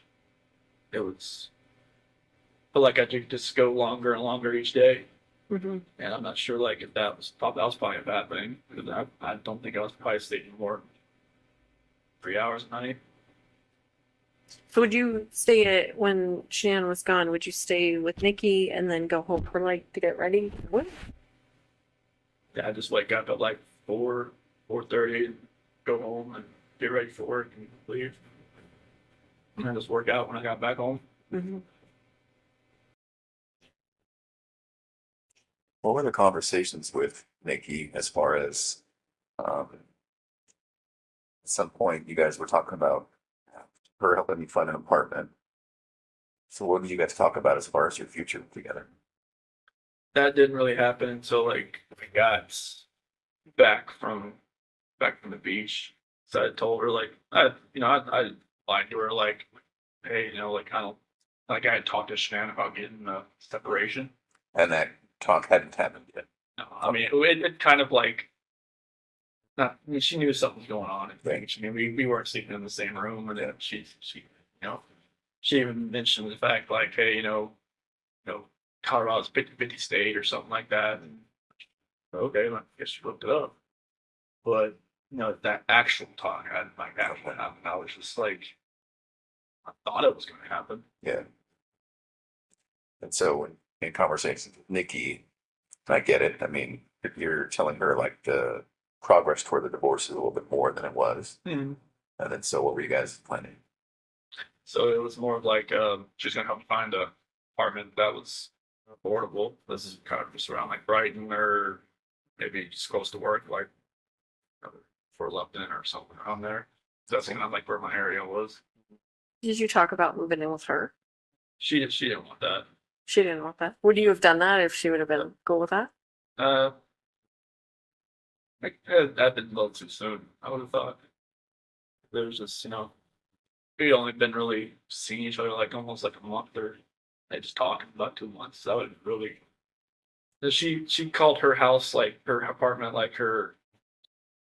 I don't know, like her kind of like a shield, or kind of like her. She had another word for it, but In her safe place? yeah, like a safe place or something like that. And she like people like to invade it, but that's why she always let me come over, because she said she felt like it was fine, like her dog liked me and everything. Like she would say, hey, just ship people along here type thing. Like, oh, okay. So you and Shannon, did you and talk about selling the house? Or what point did you? There was some discussion there with Ann shows and Yeah, she had sent an email to Ann about like how we would go about like selling the house. yeah. And I think Ann told her about, get like, Ann was always about getting pre-approved. Just like, like if you're going to sell your house, get pre-approved for like another house. So it's like, much faster. Yeah, so you can just quickly transition from one to the other. When did that happen? Remember? I think it was either right before we left. No, that had to have been like first week of August, somewhere around there. I think she might have contacted her. So the plan was maybe to buy a house. I think you told me in Brighton, you think about buying a house in Brighton. Yeah, just like, Yeah, she liked that Adams 12 school system or something. Yeah. So Okay. I think that's what Brighton is. Yeah. What were you thinking about when you called the school that day? On Monday. I was freaking out. I didn't know, like I was thinking in my head, like what I just did, what I just done, and I didn't know, like it was stupid to do anything. I mean, to call the school, to call Ann, to call anybody. I mean, they were right to be, suspicious about anything. Look, 'cause I knew I probably sounded eccentric on the phone and out of sorts, and just I can only I don't even know what they were thinking. They heard me. I think they thought I was weird, but I don't know how you would not sound weird, like you said. So So are you 100% sure the girls were still around and alive when you drove out? Okay. So that's completely accurate. There's nothing else about that. They got in the truck. where did the blanket go? It's probably in the trash can or something, I think. In the trash? It wasn't like it was still in my truck. Okay. We thought we saw some GPS where you had stopped by near a construction roll off dumpster. Is that true, or? I think that's like I dumped my clothes in there. So that would have been on the way back to the house. My neighborhood. Yeah. When Officer Kunab was there. Okay. Was it one of those red construction dumpsters? More than likely. Did you pack new clothes? How did that work? I already have some in there because, like, in case we have like a spill or something. Oh, Yeah. If you ever get crude oil on you, you don't. Yeah, I have like two pairs of boots, all kinds of different stuff in there just because, like, I just one time I had to pick up a spill and I had defrost on and I had like a headache for like 2 weeks because Oh. like the crude oil that comes in that. So I always have something in there. so where did you keep them after you took them off? Like, did you just change out there into your new other? So like I dump my clothes in that dumpster. But that wasn't that on the way back when you were coming. Like you had already worked the whole day, Yeah. right? I'd work like till like 11 or so. 11. Yeah. So that was back when Nicole Atkinson. Yeah, when she was Yeah, when she at my called. house sitting at the doorbell, that's when I knew someone was at the house. Right. Did you think right then, like, oh fuck, like here we go, or what were you thinking? I didn't even know why she was there. I was like, I didn't know, like, maybe she had an appointment or something with Shanann. I didn't know. What did you think, like that day, like what you were gonna say? Like, what was your plan? Were you just gonna go home and be like, report to the police that your family's gone, or? Like once, like, I had no idea what was gonna happen. Like after everything, I mean, I don't even know how I was even acting even normal to people that was around. Just when like Troy and Cody and Chad and Melissa and all them, like, when they showed up on the site, I don't even know how I was even being somebody hearing what I was saying, but apparently they understood me. So I didn't know what was gonna happen. Like I said, this wasn't like something like some criminal minds type. Like well thought out. Yeah, it wasn't nothing like that. You're just minute by minute at that point. Yeah, I had no idea what was going on. So once the girls were gone, was it also just a minute by minute thing as far as the oil tanks? Yeah, I didn't know what to do. I mean, I just thinking about an oil tank just makes me want to fill up. And was that just because it was in front of you and there it was and it just presented itself? It wasn't a plan beforehand? Okay. Was there any reason why the separate ones? No, it's like you said, it was like a going up, just going up the stairs, and it just didn't. No, like what Frank said is like I was trying to separate everybody. That's not. No. No, Yeah. I didn't want to separate anybody. What was the reason? I can't even tell you. It was like I said, like something else was in control of what I was doing, and it was like I was doing something I never thought I would ever do in my life. Did you think there would be less chance of someone finding them if they were in separate tanks, or? Sounds like a little. No, I didn't. Whatever my reasoning was in my head that day, it wasn't sound. It was nothing was right. And you don't even remember thinking about it. No, it was like a reaction of something that I wasn't even thinking about. Can you talk about the trash bags? Do you remember that? Oh, There were two. okay. Yeah, it's trying to, because like this she kept. I didn't want to, like when I was putting the one here, I guess the thing I had, like I didn't want the girls looking at Shanann while they were in the back seat. So what'd you do? Put a trash bag on one end and on her feet and on her head, so they didn't have to see. And they were just too little to kind of figure out, right? They didn't. That's good.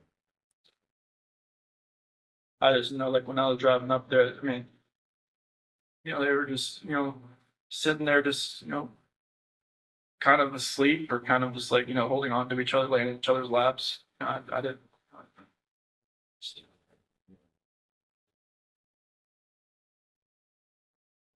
Do you remember having any thoughts or thinking about why not just putting them all together with Shanann? It was just happening so fast. I had no time to really have a thought. That was my own. Okay. But I wasn't like dutifully trying to separate anybody, or passing away, trying to keep anybody separate. That's- And everything, Frank, Sandy, and Frankie said, like I don't hold it against them. I mean, they can hate me for, they have a right to hate me for the rest of their lives. They don't hate They you. don't. In fact, while we're on the subject, I speak with them weekly, and I told them that we were going to come here, and then hopefully would speak with us, and they told me to tell you, understandably, they're devastated, but they actually said that they love you, they still love you, and Sandy explained it. He's our son-in-law for 8 years. I can't just turn that off.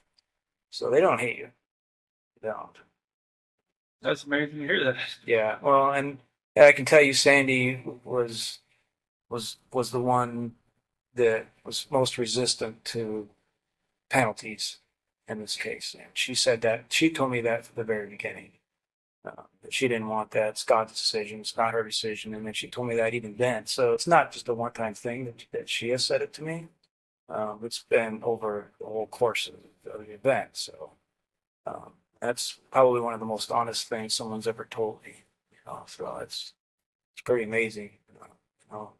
Faith is, she's obviously a believer. So am I. I get it. So I understand it. That's amazing to hear that. Yeah. Good people. I would have figured they would have hated me for. They don't.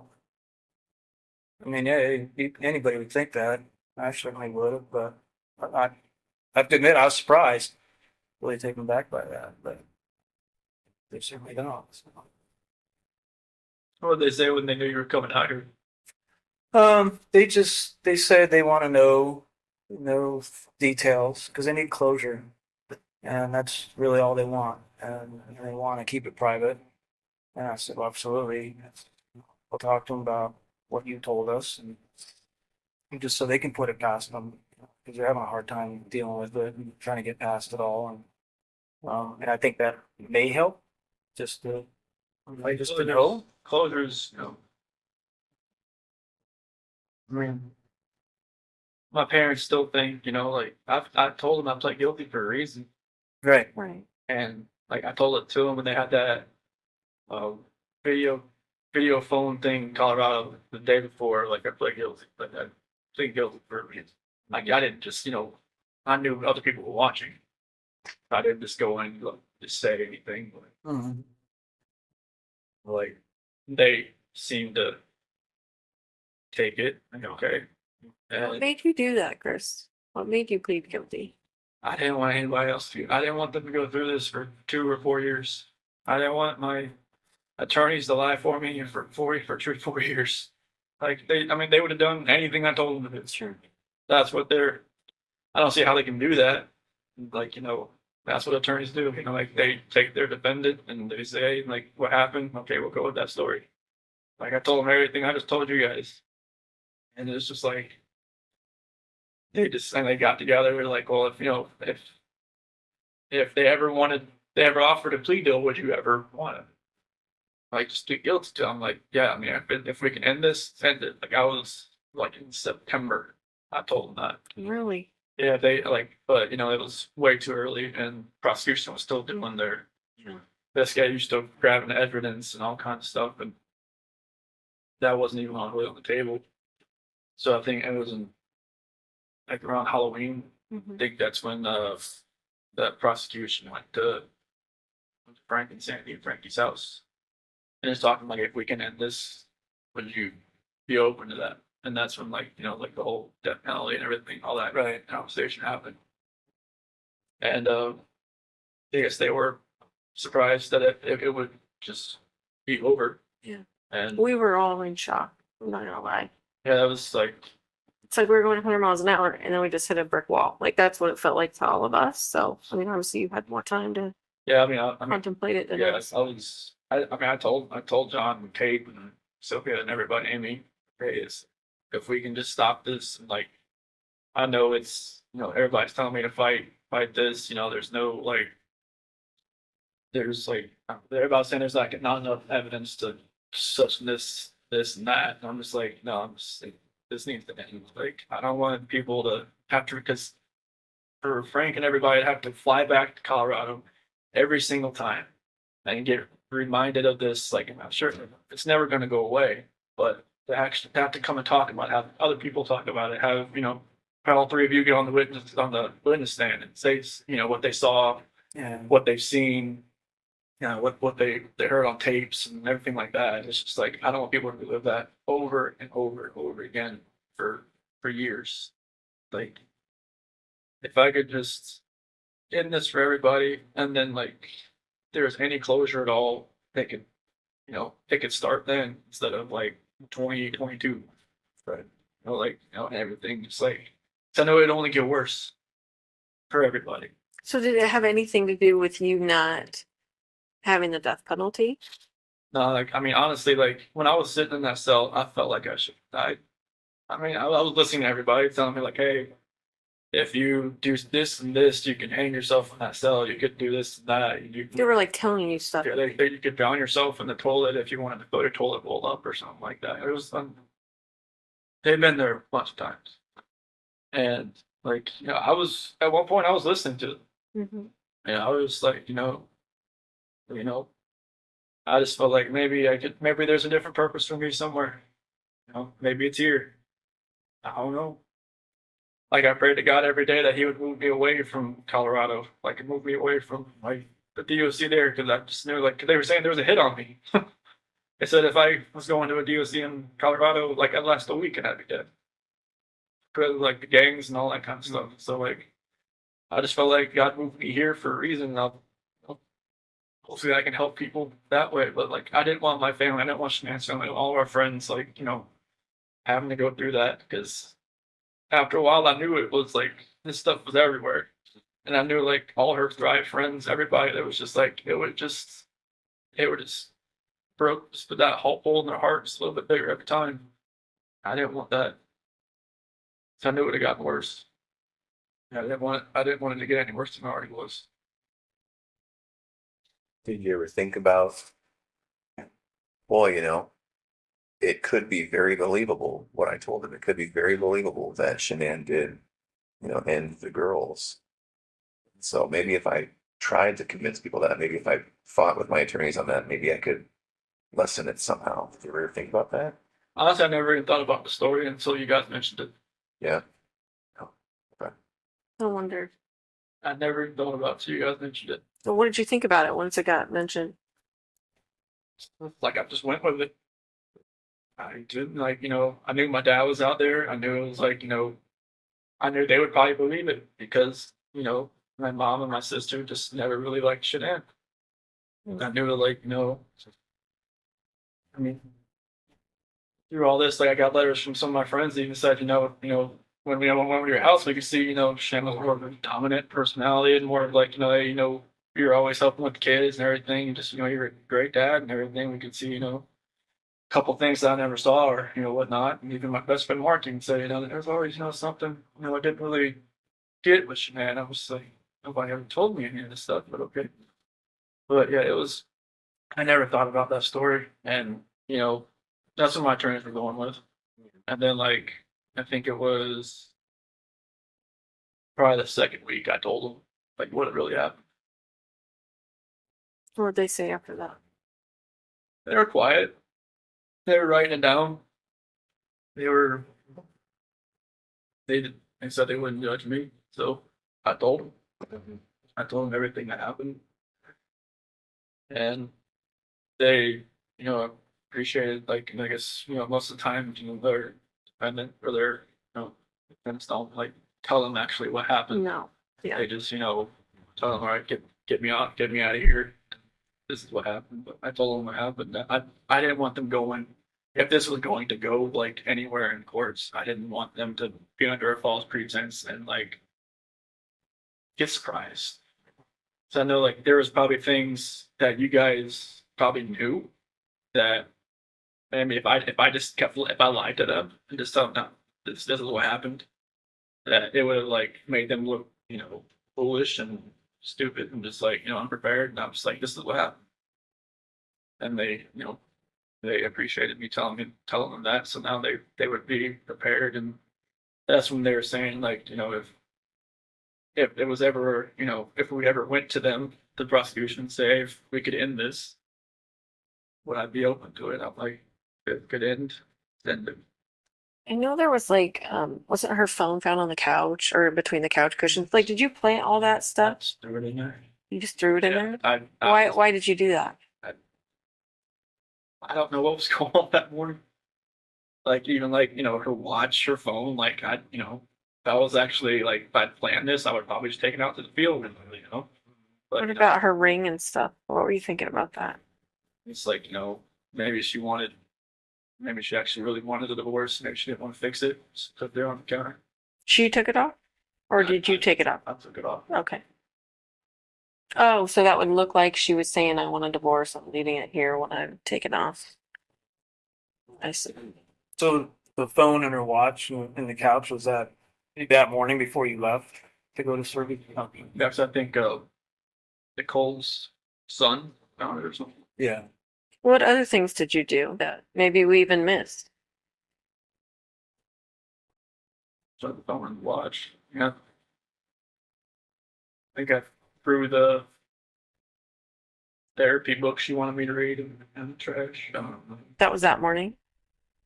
I think so. Were you trying to make it look like she threw it in the trash? I don't know. Oh.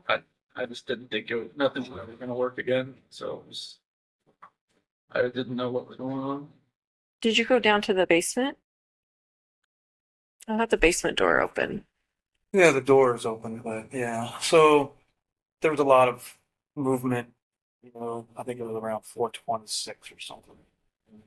From the garage door opening, the basement door opening, and then of course the living room sensors and all. Do you remember what you were doing all during that time? Other You had a lot of steps. I'll just say that. So like the basement, I'm not sure. I mean, the only thing I really have down there is my workout, the bench press. Do you remember going down there for anything or opening that door for anything? Did you think about, well, maybe I'll take her out that way, or is it a walkout basement? No, It wasn't at your house. Okay. no, it's like a garden level basement. So. Okay. But no, I don't know the place. Plus I don't think I worked out that morning. Like, were you packing your lunch in the kitchen? Like, did you have to do all that normal stuff? Okay. I packed lunch and everything. Did all that, but I don't remember about the basement. Unless I just worked out that morning, I just don't remember. I don't think I did. So one of the more, Unless there was a trash bag down there at that time. Yeah, you got trash bags from there. Maybe there wasn't any in the garage, and I went down there and got one. Do you normally carry a roll of trash bags in your truck? No, So there was a roll in the I truck. was. Yeah, I mean, maybe I just grabbed it and brought it with me. That would have been kept in the basement, maybe, or It's not in the garage. in the garage. I'm sorry, what were you saying, Graham? um, one of the more kind of poignant or tender moments in all of this was seeing with your dad when he came in. Um, what was it like when you picked him up at the airport? It was very strange. It was kind of like I almost knew this was probably the last time I'd ever see him on the outside. In my head, I knew that. Yeah. What'd you guys talk about? Honestly, like he just wanted to talk about sports. He just like, he he's always the kind of like, distance himself from like a problem type thing. Like, when like if there was ever an issue or anything like that, he always want to talk about like just bring up like when I was trying to get him to quit smoking like all the time. Like that's after like I graduated high school and whatnot. He would Are you talking about cigarettes? yeah. Okay. And he would always like just change. So he's like, "Oh, you ever happened in the race? Football? Just something." I mean, he just never wanted like He said, "Okay, oh, yeah, I'll get to it," and he was boom, something else. And I just kind of felt like it was kind of like that. Like he asked like a few questions, like do you know where they're at, and do you think where they're at or anything like that. I just don't know. And then like just want to talk about sports and just like normal things. Just kind of, I'm not sure if he maybe knew anything, and maybe he kind of figured out something maybe happened and just wanted to talk to me. That's son. Is it possible he saw that you were in a stressful situation and wanted to do what he always did? Make Yeah. things comfortable. I think that was a good way to put it. I bet he picked up a lot of that from him. Yeah, because stressful situations, like I mean, the gray hair didn't show it, but like I try not to be in stress. But it's like I worked on cars. There's a lot of stress because it's always it's on commission. You get paid what you do, not by showing up. So then Anadarko was a little less stressful. I got paid just to be there. But, Was your dad's marriage like yours and Shanann's marriage, as far as like your dad was the more passive one and your mom was the yeah, more mom dominant? was always the more aggressive one. Was she like Shanann in a way? I mean, were you attracted to Shanann because she was kind of like how your mom and dad's relationship was, or It was like it almost mirrored like her mom and dad's relationship, honestly, because her dad's like my dad. Because they're both like kind of calm, and cool. Like I could see that, yeah. mom's very. Sandy rules that roost. Oh yeah. Yeah. Very, and it's just like I kind of related it to that Mm-hmm. because like her mom always said like she always told Shanann that she would marry somebody else kind of like her dad. And I felt like I was kind of like her dad. Mm-hmm. I mean, I wasn't like I couldn't build a lot of things he could, but our personalities were kind of like I was always I think he really liked me the first time he met me because like I was helping Shanann with this she had got this car from the dealership that she worked at, and she was driving around and felt like the wheel was going to fall off. And I pulled over where her dad was, and I was like, I got underneath it, jacked it up, and I was like, trying to fix everything. He's saying like any other guy she'd ever dated would have just like stood by and watched me do it. And so like that's when she really like kind of like me. Took to you. It's like I was always wanting to help people, not to hurt anybody. Well, and you helped her all through her lupus, and you're at the colonoscopy, and you're jacking up the car. And Yeah, I mean, anytime she had an issue with like Carver at the Dirty South Customs, like I would just go out to work, Mhm. see what I could do with it. I would just do whatever I could to help. well, and I think one of the reasons Frank and Sandy work so well is because Frank let Sandy be Sandy, Yeah, and they probably both saw in you that you let Shanann be Shanann. yeah. I just like I didn't try to change her. Right. Like I just let her be who she is. Yeah. She's like she's gung ho. She's she knows what she wants. She's gonna go get it. Yeah. And I didn't say, hey, you can't do that. And that's what her first husband. Yeah. She controlled everything. He tried to be Sandy. And it didn't work. And she turned into almost like me. She was like, she just kind of like laid back and just kind of like let him do what he was doing. And I think she learned after that she can just be herself. And then with me, she could definitely be herself. Yeah. So that's how it worked. So, do you think your dad had any inkling? Because I'm trying to remember the timing. He showed up when you were still walking around. You weren't in any trouble yet. Ronnie came in. Yeah, I had met with you the night before, Mhm. for like 3 or 4 hours. And then I was at Nick and Amanda's house. Yeah. We met there, and that's when I went to go pick him up. Okay. And you picked him up. It was early that morning, right? He was like 10:30, I think, when his flight came in. Okay. And then so from there, you guys probably drove home and then to the police station. Yep. And the talks there were no type of confession from you. Okay. No, it was like, he was just gonna wait. I told him like, it was like that barbecue joint down the street. Like, it's good. And was, he told me he never left.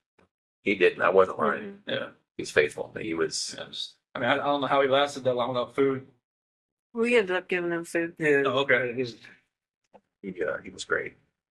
And the reason I ask is because when I look back and watch the video, now knowing what I know after talking to you today, I can see how genuine he was. But I just didn't know if you guys had come up with some sort of plan. Okay. No, we never even talked. I know about that.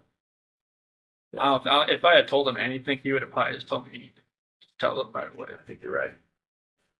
He would have still loved me either way, but he would have told me you need to tell them Yeah. like right now. Yeah. Like you don't need. I mean, I didn't think I was gonna be there for 14 or however long it was, like 10 hours or something that day. You were there a long time.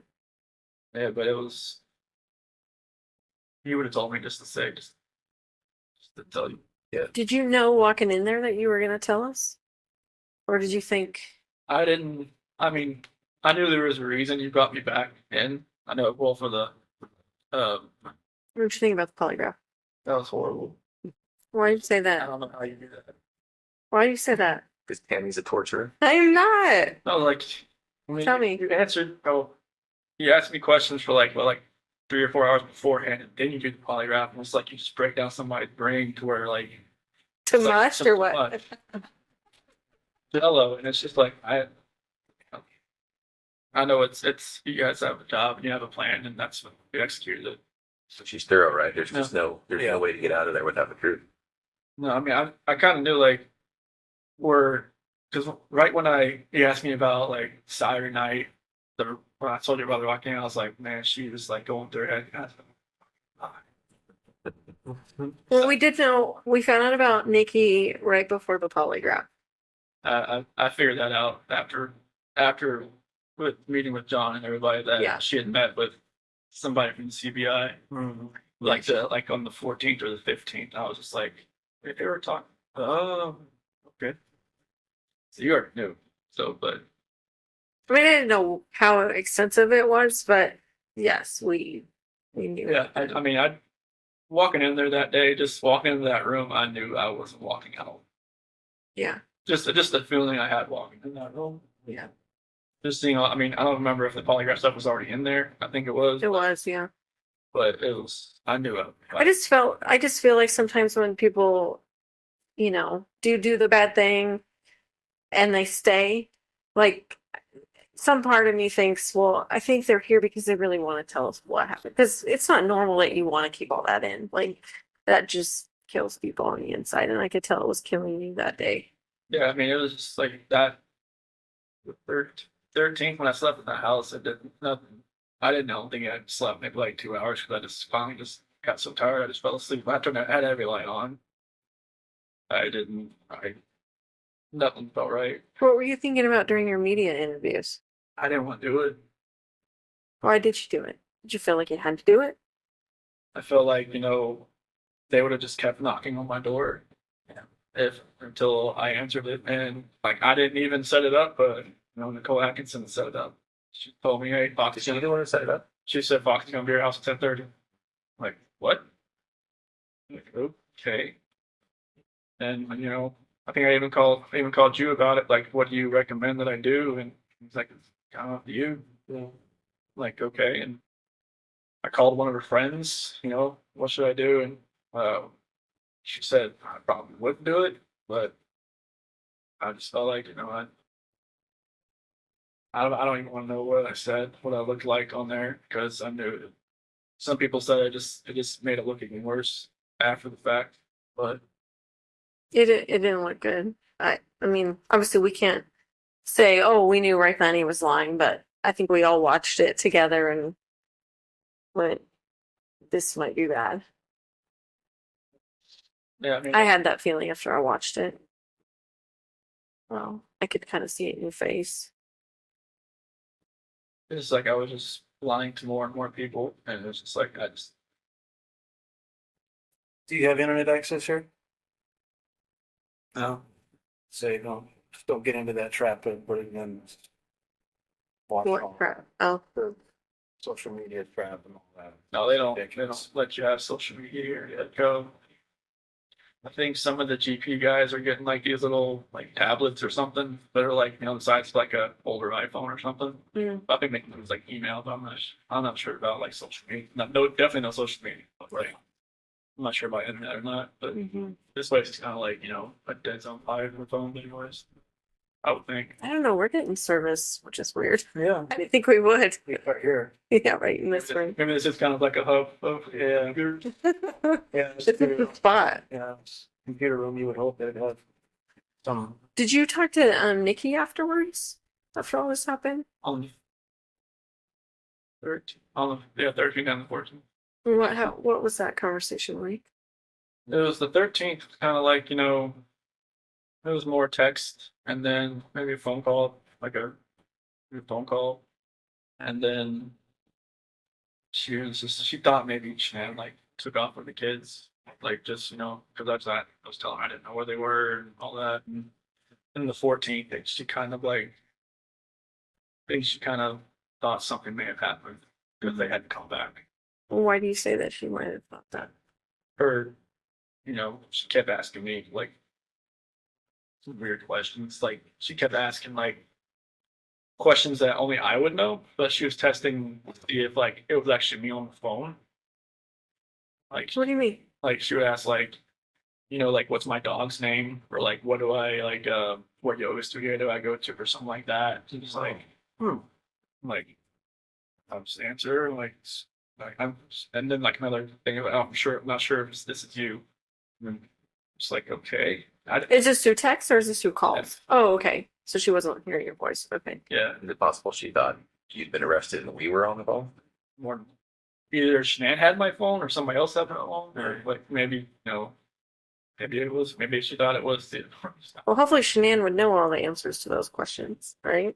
no, this is Nikki asking me. Yeah, but if she's asking you your name of your dog and what yoga studio, and Yeah. like, wouldn't Well, maybe she thought, maybe I was with Shanann. Now she was just trying to find out who she was. mm. But yeah, like some of the conversation, like on the 14th, got a little weird. I think that's when she met with CBI or something, or FBI. I'm not sure who she met with first. So she talked to you after she met with? No. Oh, I was like, she had told me like, this is the last time you'll probably hear from me. I'm going to stay at my friend Jim's place. All this is all going on. She said not to contact her until this is done. She told me to delete everything, and I didn't delete everything. Okay. I'm not sure why I didn't delete everything, but probably helped you guys out a little bit. But She told you to delete everything? delete all conversations. Did she tell you why? That deleted. I don't think you can ever delete a text message. we're pretty good at getting deleted text messages. Did when your dad came in, one of the first things you guys talked about, he said, kind of quietly, I cheated on her, I cheated on Shannon or something. Your dad didn't know until that time? No, they had, when I was in North Carolina on August 6th, when I spent most of the day with my parents and my sister and everybody, they had, I had told them like something like, this, I don't think this is gonna work. Like, or with what happened with the nuts and everything, and they're not being able to see the kids. They're like, this is the first time they had talked to me, and pretty much. Oh, because you went 3 weeks or something, right? Yeah, because Shannon told me to call him while I was at the beach just to smooth everything out. Because she was like, "All right, whatever's going on in your head, you need to fix this." But she didn't want me to. She didn't want the kids to see him. She didn't want to see him. And then, like when I did see him on August 6th, it was after I went and saw my grandmother. She's in a nursing home, and she still wouldn't let me go see my parents or anybody with the kids. So I just told her to leave me there, and my dad come pick me up, and spent the whole day there. They were, they said they want to see the kids. They just don't know if they could ever just forgive Shan for everything that happened that day. I guess, I'm not sure like everything that was said that day when they had that argument, but apparently it was like a knockdown, drag out, like bomb that went off there. Pretty hurtful thing.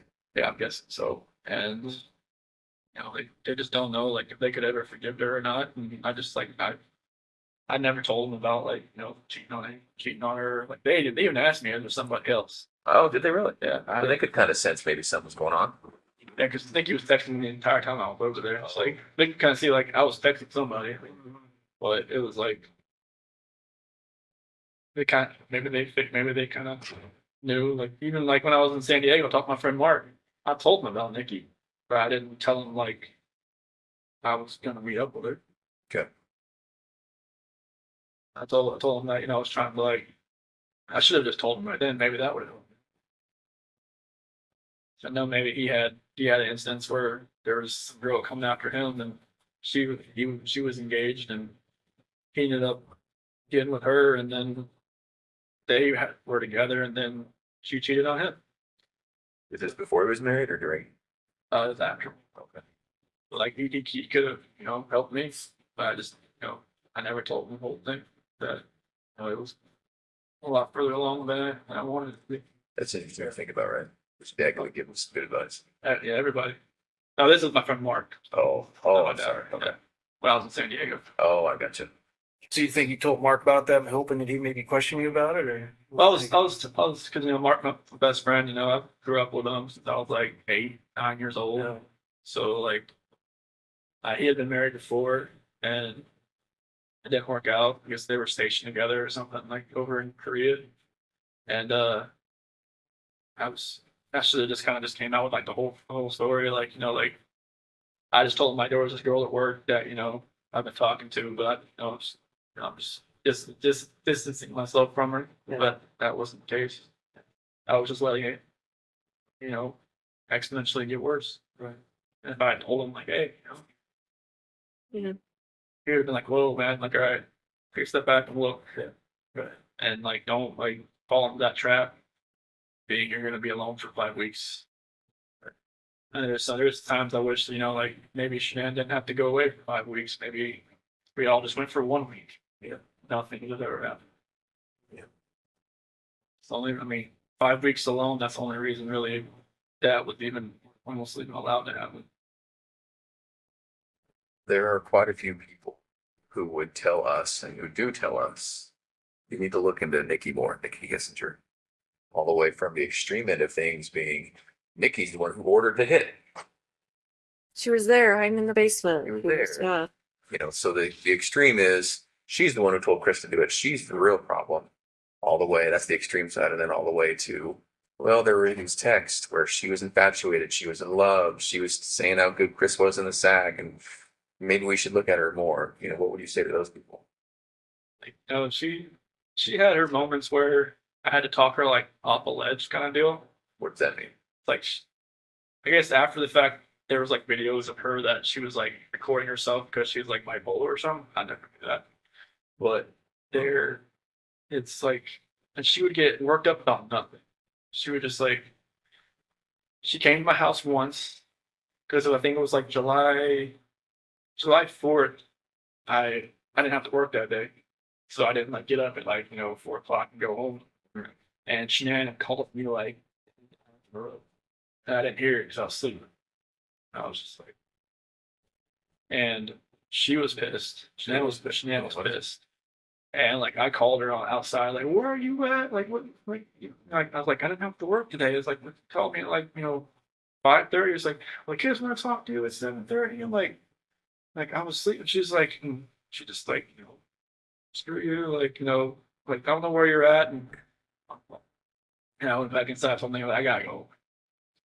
And she was just like, okay, then you come back, and like probably not. So wait a minute, you kind of lost me there. Were you at Nikki's place Yeah. when Shanann called you? Yeah. Okay, and so you were sleeping in her bed. Yeah, because I wasn't going to work that day because I didn't have to that day. First holiday I ever had off, and Chanel was pissed, and kind of pissed Nikki off too that I left. But I think that's when I'd called Nikki later, and she was like, she kind of realized that she'd always be like the second. She said second bill. Sure. And because that's how I probably would come like that day. Just I don't want to be anywhere else when Shanann calls. She was already pissed. So it was stuff like that where she would she would go.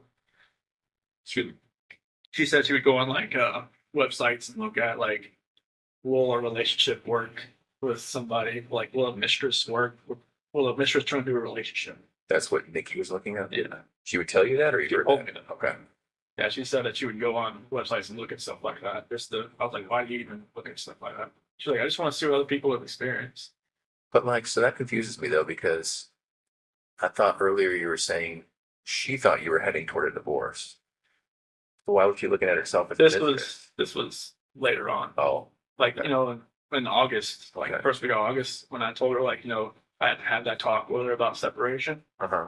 That's when like she started looking at like apartments and stuff. But like during our July relationship type thing there, Oh, I see. that's when she was looking up like, it will actually work. She Well- told her friend Brittany about it, I guess, and Brittany told her not to do it, but she said she'd already made a decision. And so, are those people absolutely wrong about Nikki? She wasn't asking you to get rid of your family. No. Are you sure? Okay. And no part of any of this was because she put it in your head or asked you to, or You never, I mean, this whole relationship contributed to it, sure. but she didn't want me to. I mean, was it ever like, I wish you didn't have kids. I want to have, kids of my own with you. Like, She never knew if she wanted to have kids, but she said that, at one point she said, I'd like to give you a son. did she know that Shanann was pregnant with a boy? No. Did she know Shanann was pregnant? No. And why is that? You just didn't tell her? I didn't know, because we had met. But Shanann put that on Facebook. That's Like, how did she not see I that? don't know. Maybe she did. She just wait for me to tell her, or she put it on her head. Can I ask you a question? A lot of people think you named Nico after Nikki. So what was that? Nico was actually named as Shanann Mike. Okay. Shanann thought of that one. Yeah, I wanted to spell it like Neko. I thought it was like Nico that way, but she said Nico. I thought it was like something like Nico or something. Okay. Because Nico is more of like an Italian name. Italian, yeah.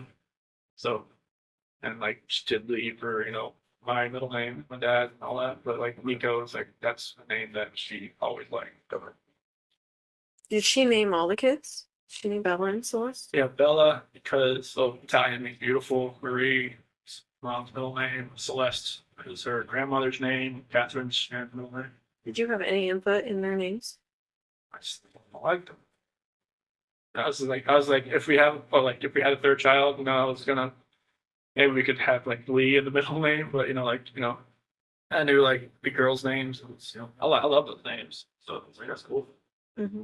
Especially like with the you have little nicknames for them, like Belle and Belladine and Cece, obviously. So that's good, but yeah, Nico was.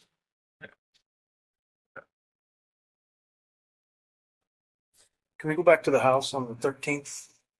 So, one point, right when you got back there, Coonrod was there, Officer Coonrod, and Nicole was there. And then you went in the house in there for about a minute or so before you let everybody in. Remember what you were doing in there at that time? So I went into the garage Right. and then I ran around and I opened the front door. Yeah. Opened the front door did everybody come in through the garage or the front door? Everybody comes through the front door. Yeah, so I came in, I went in through there, I came in and opened the front door and I ran upstairs. I just was like I was looking around. Okay. That's after everybody? Did you go around the house at all before you opened the front door? No. I didn't run around the house. I stayed down on the bottom, Okay. bottom floor, and then Yeah. went and opened the door. Yeah. Okay. Just curious. And I ran upstairs and everybody else. And that's when Nicole's son was on the phone and I was going from snack like it was a good house. Yeah. Shanann had her bra on. Was that normal that she would sleep in her bra? Every once in a while. I mean, she just got home from planes. She didn't even take off her makeup or anything. Maybe she was just that tired. But normally, oh no, Did it not come off when you guys had sex? I don't think so. Sometimes she just, she keeps her shirt on and she doesn't want me to do anything. It's like she wants what she wants. She knew what she wanted. That's what she wanted. Was it just missionary sex? Yep. And her final resting place, was that just naturally what she was wearing? You didn't change her or anything like that? Okay.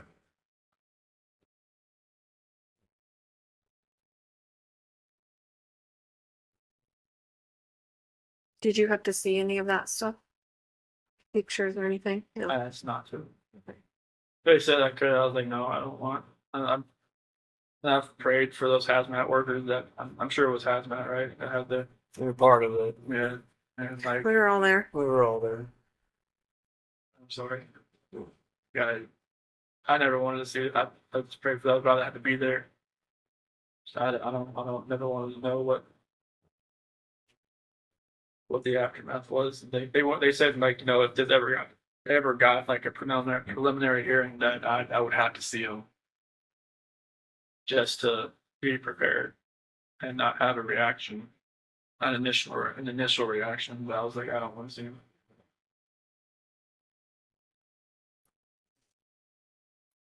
Do you feel like your lawyers were fair to you? Yeah, I mean, they were all. I mean, they were my only human contact, really. You know, they're kind of like almost like a guidance counselor, almost. Did you feel like you were driving the bus though? With your decisions you made Yeah, or I no? was like, you know, there was a lot of things I didn't really know what was going on behind the scenes. Like Sure. maybe there was a lot of things they never told me.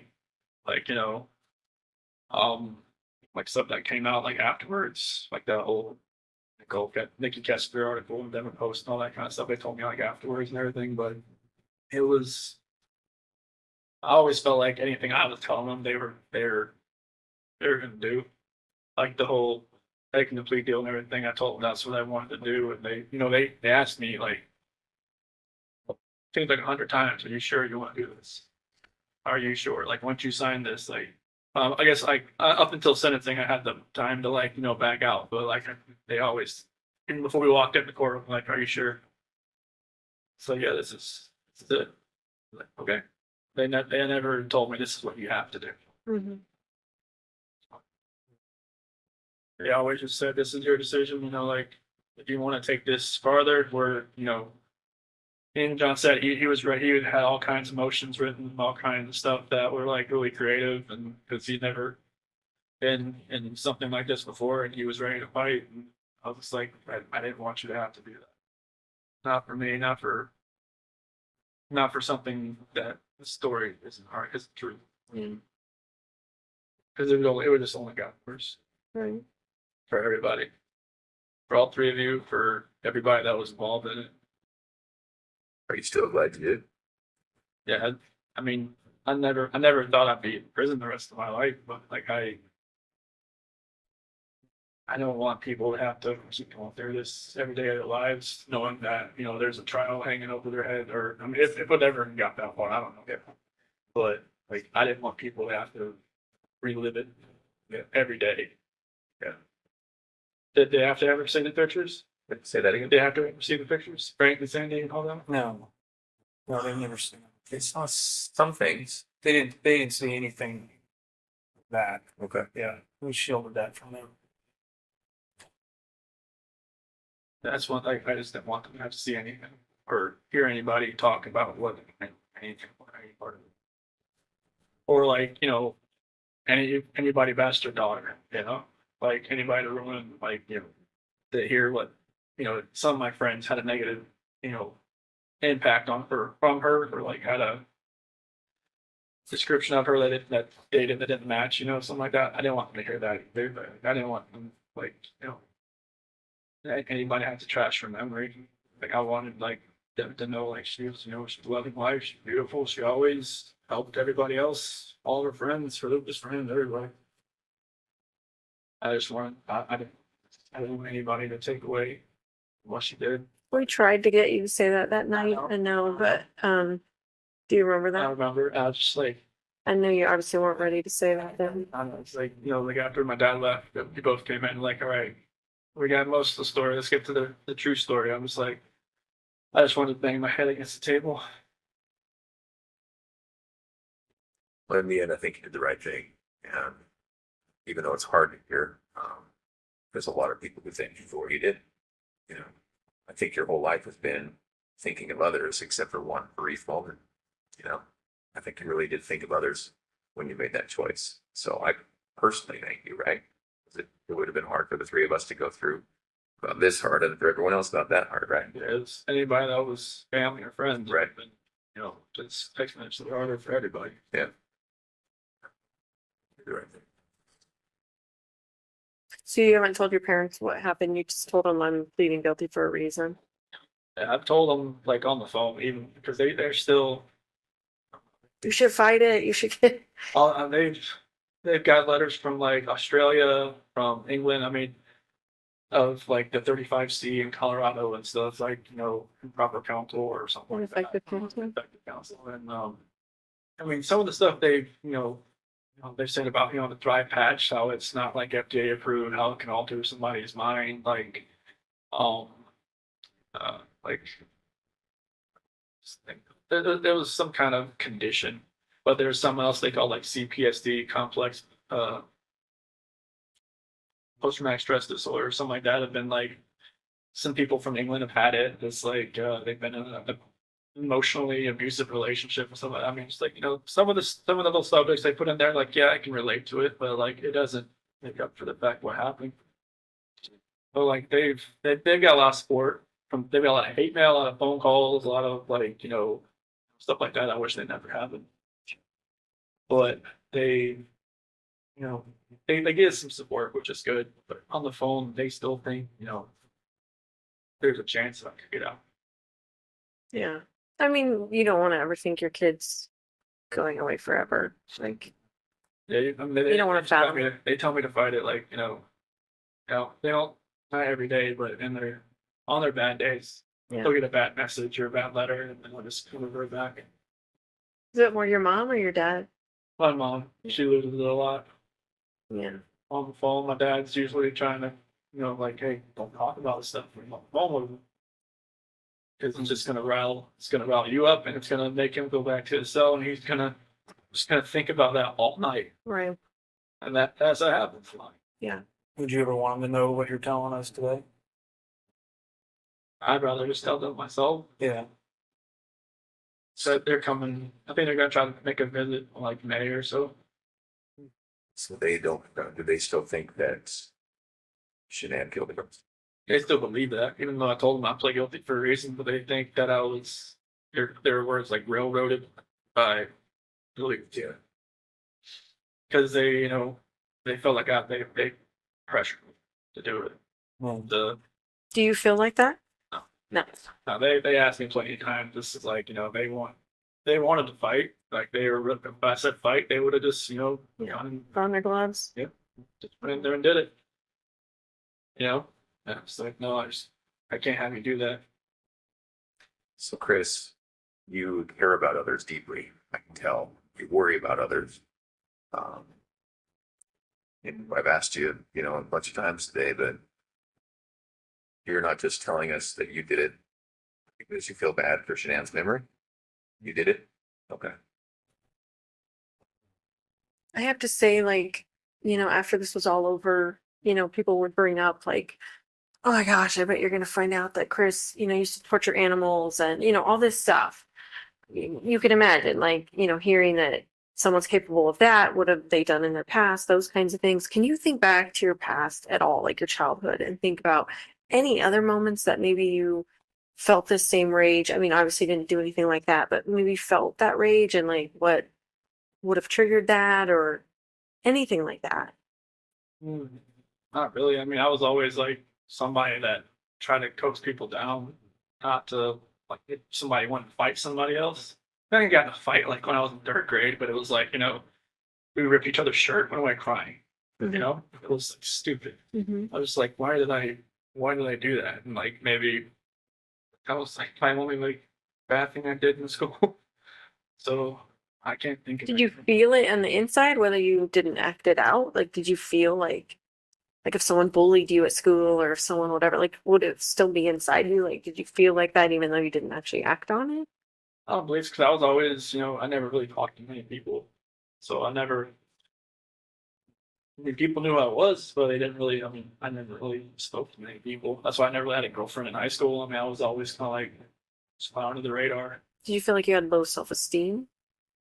I want to say low self-esteem. It was just like, I didn't want to be part of like a group or a clique. I just like, I had a couple friends, sat at the lunch table with them or sat out, they call it like the fish pond area and, just chilled out there. And I didn't really want a whole lot of friends. It's kind of like just a close knit. I just wasn't out there. I mean, like I said, people knew who I was, but it wasn't matter of like I was popular or anything. Mm-hmm.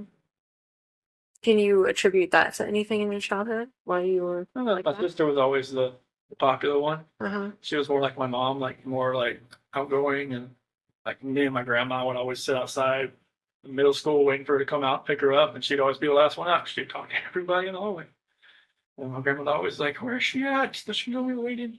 But I was just the opposite of her.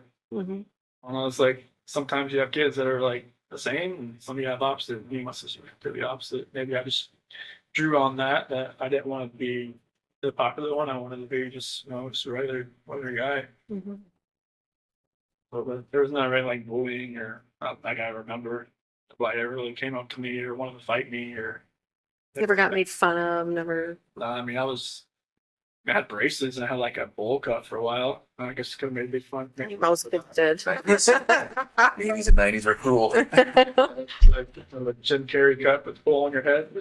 I didn't worry them around, but yeah, I don't think there was anything that would be pent up inside me from From childhood. childhood. I know you talked about your dad having an addiction when I was talking to you.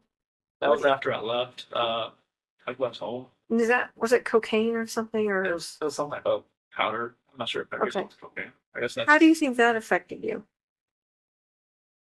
I don't think it affected me well, it did affect me, but it didn't like take like deep down. It didn't like really hurt as much as I thought it would. It was kind of weird because of my thing with my mom and my sister told me, like when they talked to him about it, it didn't seem to register. Like I said, like he would just change subject, and like when I talked about it, he eventually immediately changed subject.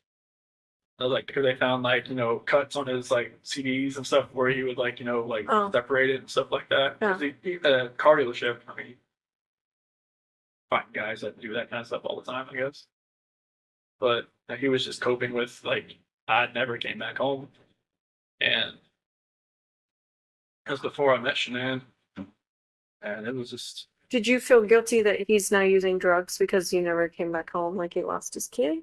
I never really knew why he was doing it.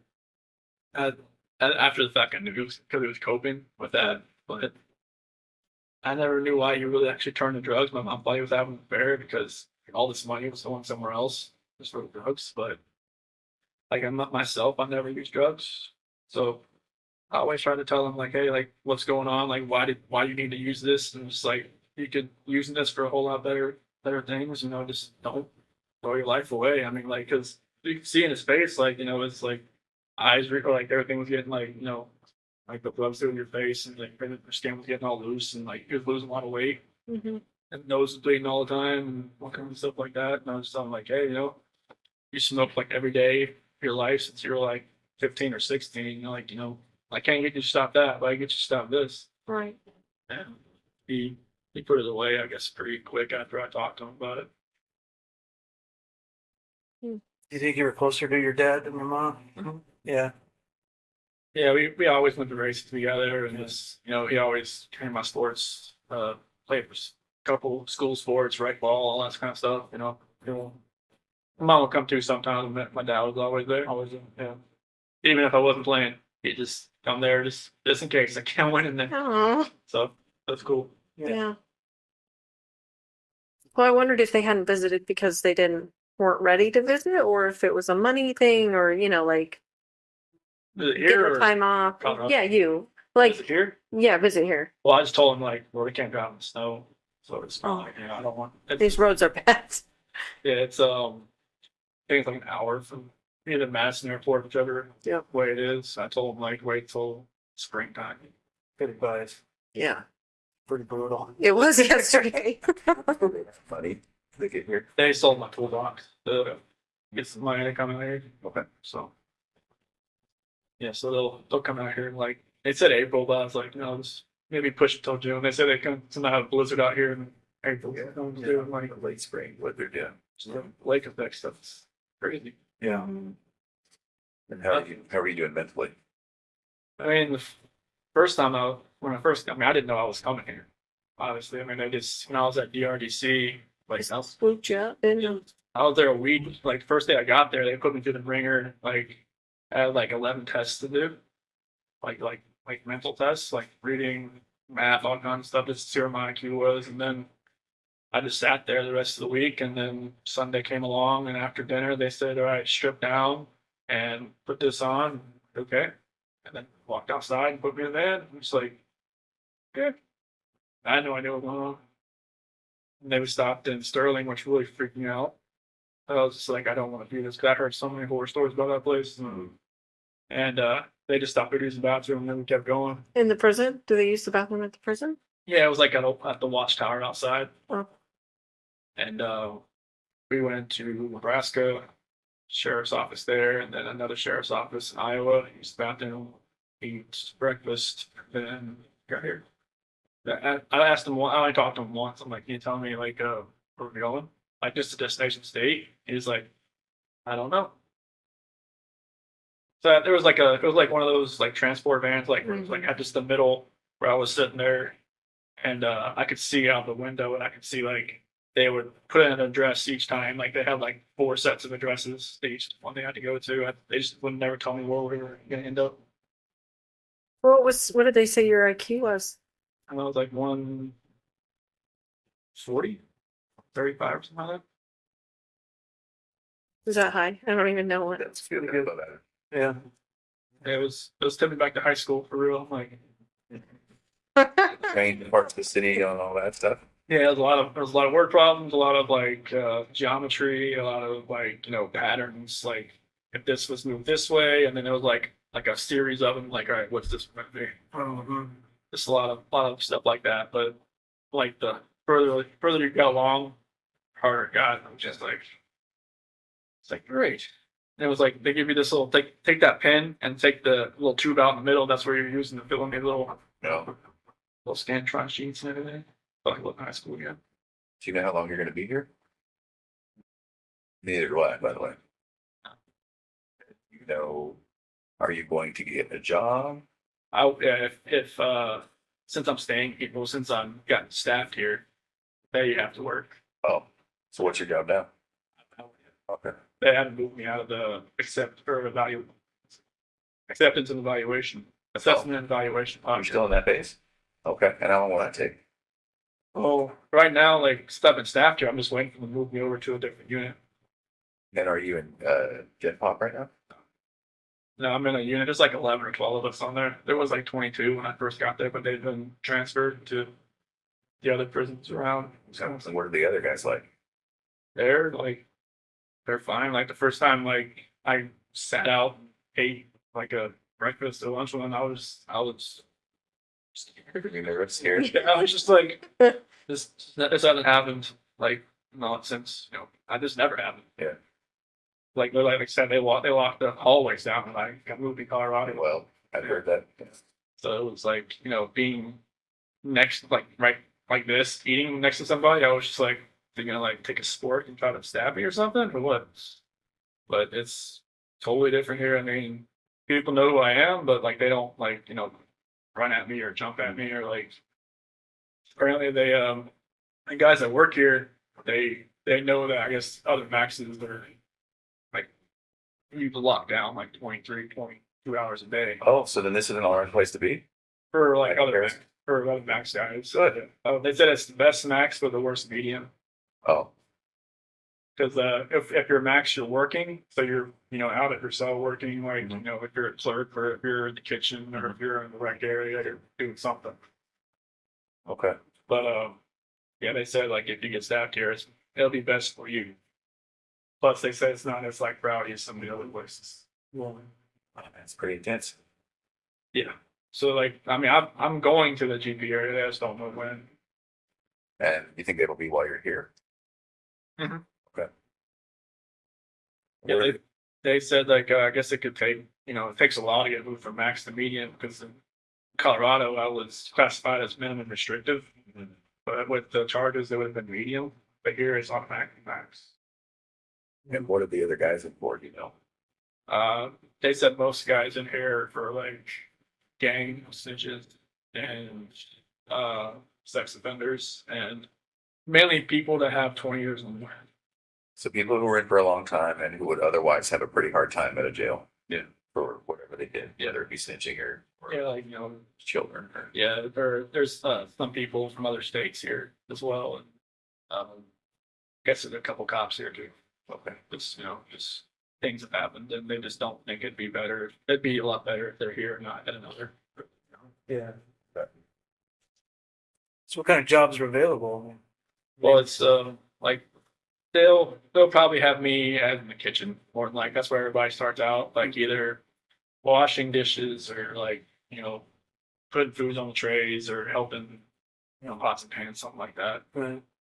So they have like libraries. They have like I think this is the PSU area, the psych area. So they'll have like different guys doing clerk stuff around here. I mean they have over like 300 GP guys here that are like live here. So they have a job for every one of them. Wow. There's even a guy that shovels the sidewalks. I think we saw him. Yeah, I saw him. Yeah, yeah. I don't want I want to be that guy. Not here. Do you go to therapy? Do you see a psychologist? Do There's you? actually the one her name's like Javier or something like that. She seems like once a month. And she's actually from Aurora. Really? Yeah, it was weird. I walked in there, I saw a Bronco black. I'm like, okay, who are you? But yeah, it's So does she give you therapy or? she just like talks to me just to see if I need anything or like if I need psych meds or if I need anything like that, which I declined all that stuff. But most people in my unit have meds. Just to have them, or do you think they need them? Well, it's like a special management unit. Like they just put me on there to keep me away from GP. And like most people either like just have like some type of medication they're on. You don't take anything. No. They just keep me on there until the security advisor says, he can get moved to GP down the hall. What kind of stuff like food and stuff do you miss the most from the outside? Food? Yeah. Well, I know from, my last time in North Carolina, Bojangles, that was really good. I don't know if you guys ever go to North Carolina or no? Is that barbecue?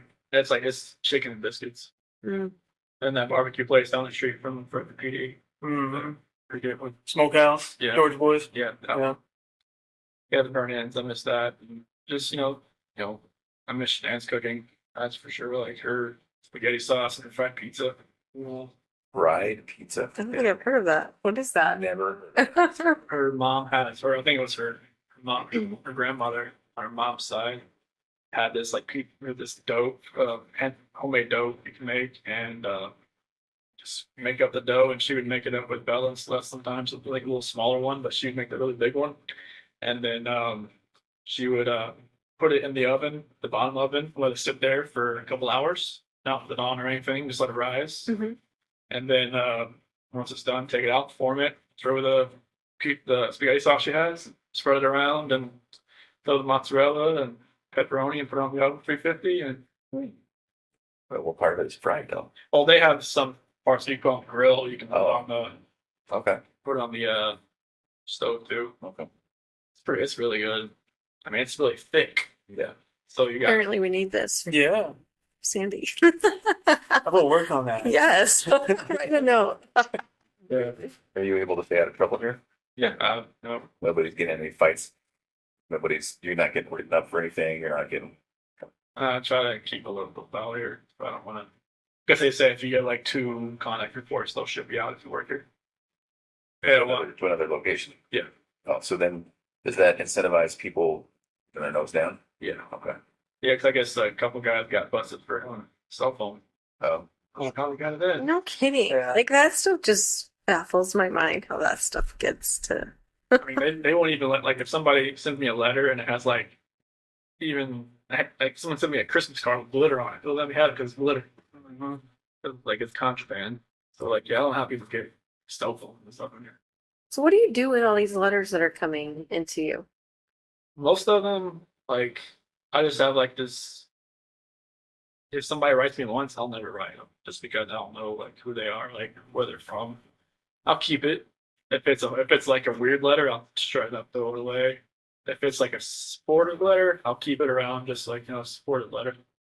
And then like I've had some people like write me like a second, third time, but they've changed the way they talk, or like they've said different things. Like there's like this dude in like California that wrote me. He's a senior in high school, and wrote. He's like, okay, dude. I look up the name, like, okay, shred it up, threw it away. He wrote me again like 2 weeks ago. Totally different. Like never mentioned like his age, never mentioned his setting, like, hey, like I support you, I'm like all this, like that. Like if I didn't recognize his name, I would have known like he was just an 18-year-old kid, senior trying to just like probably just get information. Trying to, because there's been like journalists and like Mhm. other people like you could kind of tell like they ask a lot of questions. Mm-hmm. But I try to like take into effect who's writing me and like just not to respond. Like I've responded to a few people just because like either my parents have talked to them on the outside and then I kind of know, okay, it's a real person. Oh, But like there's some people that like it seems like they're just trying like to get help for themselves too. Like some people ask like like just for spiritual advice. they're asking for spiritual advice from you. Yeah, like if they're not asking about the case, I'll write them back. If they ask about the case, I don't write them back. You think you'll be in love again? There's a lot of women out there that are in love with you. No. No. I don't think that's gonna happen. I'm not the guy that's down the street or whatever it is. I've heard enough about that guy since I've been here. What have you heard about him? He got engaged over a letter. He did, yeah. That's pretty insane. But yeah, I don't see myself being in love ever again. Do you have some ladies that are giving you a lot of, like, just telling you that they're in love with you and that kind of stuff? Well, I've had a couple letters that have been like, I hear you get a lot of letters from lady friends that tell you all you need to know. I'm like, I don't get those letters. Trust me. Like I guess there was one letter in Colorado, someone sent me a picture of them in the key, and then it's like went on from there. That was like the only letter I ever got. That was like that, but the press took it and just went with it. Yeah. Do you ever get requests from the press? Mhm. And how does that work? Just tear it up. Are you personally are declining? Well, I don't like write it back. Would they allow you to talk with them? Would they allow Minnie to talk with you? No. I guess foundations have asked to come in here and talk to me, but they had told them no. Oh, But I've gotten letters from Denver station who would not want to talk to me. Mhm. And then quotation marks off the record. I'm like, yeah, right. Okay. Anything I write. yeah, you're right. Yeah. So yeah, I just tear it up, throw it away. Have you thought about, like, writing a book or anything like that? No, it's nothing like that. What do you- My mom and dad have been sorry. No, go ahead. My mom and dad are saying maybe you should like write down like how you feel or like how you've been dealing with this type thing. Just write it down and that would be my story. But I'm just like I'm not writing. That's not me.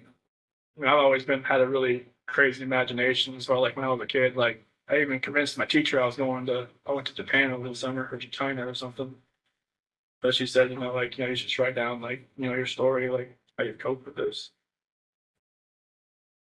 Why did you convince your teacher you had gone to another country? It was just like what you did over the summer. And I was like, oh, I went to China. You're still right. She actually believed it. I was really convincing. So you're a smart dude. It was, and they parent teacher conference said, so how was China? What? Nope. So earlier you were talking about how it's experience you're gonna want to help people. What do you mean by that? So like this couple letters that I've gotten, like this one girl, she's in like an abusive relationship and she just can't find a relationship like with God. And like I never read the Bible before all this. Like in Floyd County I read it. It's, Right. and the segregation hole there, it was like that was the only book I got. And I was like, okay. I read it cover to cover. And I never thought I could, being how many pages were in the Bible, but it stuck with me, and like I've been reading it more and more here. Like I got a different version here. I've just been reading it, just writing down like a couple scriptures a day, like to give my mom and dad. Mhm. They've been like making a little journal and stuff like that. And my uncle Johnny and his wife, Martha, they're actually missionaries, and one of my cousins is actually as well, and they've been helping my mom and dad. They looked at a couple of my letters, and they were they were amazed at how mature I've gotten with like the Bible and everything, the scripture, man. It just like one gift that I did get was a good memory, as far as like being able to memorize stuff, right? And like that's what happened with cars and with the oil field. I can just memorize acronyms like that, and I've been memorizing a lot of different scripture. I can just kind of like help people that way. It was like there's been inmates that have left my unit and went to a different place and have written me just to ask like, can you give me a couple scriptures to help me through this? Like, do you know of any? I just I can help somebody that way. That's good. Do you get to go to school or anything? They don't have any else programs here. They don't. It's a accepted or evaluation prison, so they don't. I think this is when they have a sex offender class in here. Hmm. That's the only thing they really have. You gonna go to that? No, no. I always ask like, why do people go in there? And they're like, you don't want to go in that class. You stay away from that class. I'm like, okay. Yeah, that's the only thing they have here, but they have other like that's like the map of the prisons they have here. Yeah, I was looking at that earlier. Oh well. They have a lot here. Like 3 right in this area. Yeah, they're down here. I was just amazed that one thing I did see out the window when I first there was like a neighborhood that was right next to the prison. Yeah, so it was like, is that Same thing. yeah weird? Because like in Colorado, it seemed like they're all like out in the middle of nowhere. Yeah, Sterling's been going out. Yeah, Hey. Easy. Well, we might take a little break right now. Well, I think it's almost time for you to eat lunch. yeah. Like 20 minutes. Yeah, felt like the polygraph. Everything just like look up the time. I'm like, oh wow. It's been 4 hours. Holy cow. They might let us come back and help you. Okay, There might be a couple more things we want to go over. Is that something you're up for? awesome. Okay. And then the other thing is, we might be back in a month and a year and 2 years, if you're up for it. Now that's way down the road, but I guess maybe in the back of your mind, just think about that. I hope so far today's been all right for you. Yeah, it's been honestly when I walked in, I was just like, wait, I know these. Where do I know these guys? I look at you, I'm like that's not the site counselor. That's oh my gosh. Okay. Yeah. They're Colorado people. So then that's past that A&E sergeant. I was like, all right, who am I meeting? I go, not the A&E sergeant. So, there's a possibility we might not make it back today. I just want to let you know, but we might. So, we really appreciate you talking to us. So, Thanks for coming. Total took me off guard. I didn't know ideas. Yeah. And again, this isn't it. Your case is over, closed. So that's not what today's about. We really appreciate it. You did a lot of things really well, really good. We had a lot of good decisions. Well, obviously, we're here because of just one bad decision, but I think that you've taken steps to get past that. So yeah, we might come back after lunch. If that's all right. That's fun. Okay, cool. I'm gonna go see if I can grab somebody.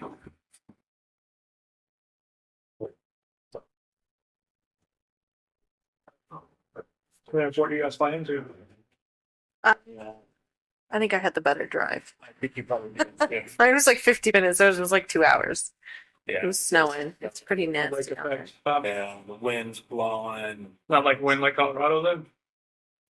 It's a hell of a lot colder. Yeah. Well, and yeah, the roads aren't getting cleared like they would get cleared in Colorado. I think they just have so much. Yeah, out it just there. comes in and just bombs. Yeah. Colorado just melts within a couple hours. Right. Here. Honestly, I haven't seen it melt here. Since I've got Well, that's the thing. Everyone's Yeah, houses are piles. just piled, like, oh, it's the next snow, and they just pile it on top. So it doesn't look like anything melts. no. It's a problem. So. Okay.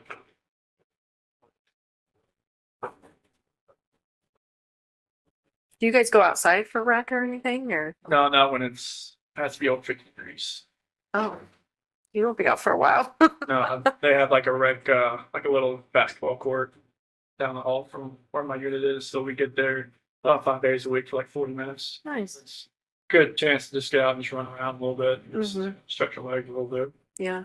Any weights or anything you can use? Yeah, there's some weights in there. We go with another unit, and they're the infirmary unit that goes with us, and most of them are like in wheelchairs and whatnot. Mhm. So kind of like I just let them do.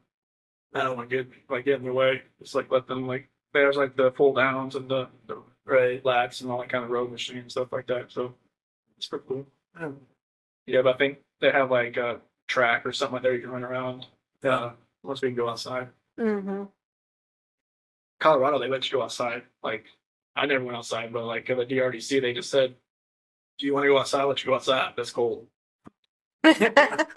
Thanks. Buyer beware. Like, hey, Sean, you want to wreck today? You're like, no, no. It's like 30 degrees outside. You can go outside if you want. It's like, okay. But their version of wreck was like they put you out in a little cage and let you like kind of walk around for a little bit. Yeah. At DRDC, it was a little different there.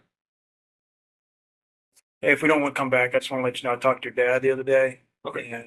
and just to get your property released to him. Oh, that phone and stuff. Yeah, your Okay. phone and what else? Wallet. Your wallet. Okay. Yeah, and we have some other stuff too. So, but I have to wait for the DA to release all that stuff and Okay.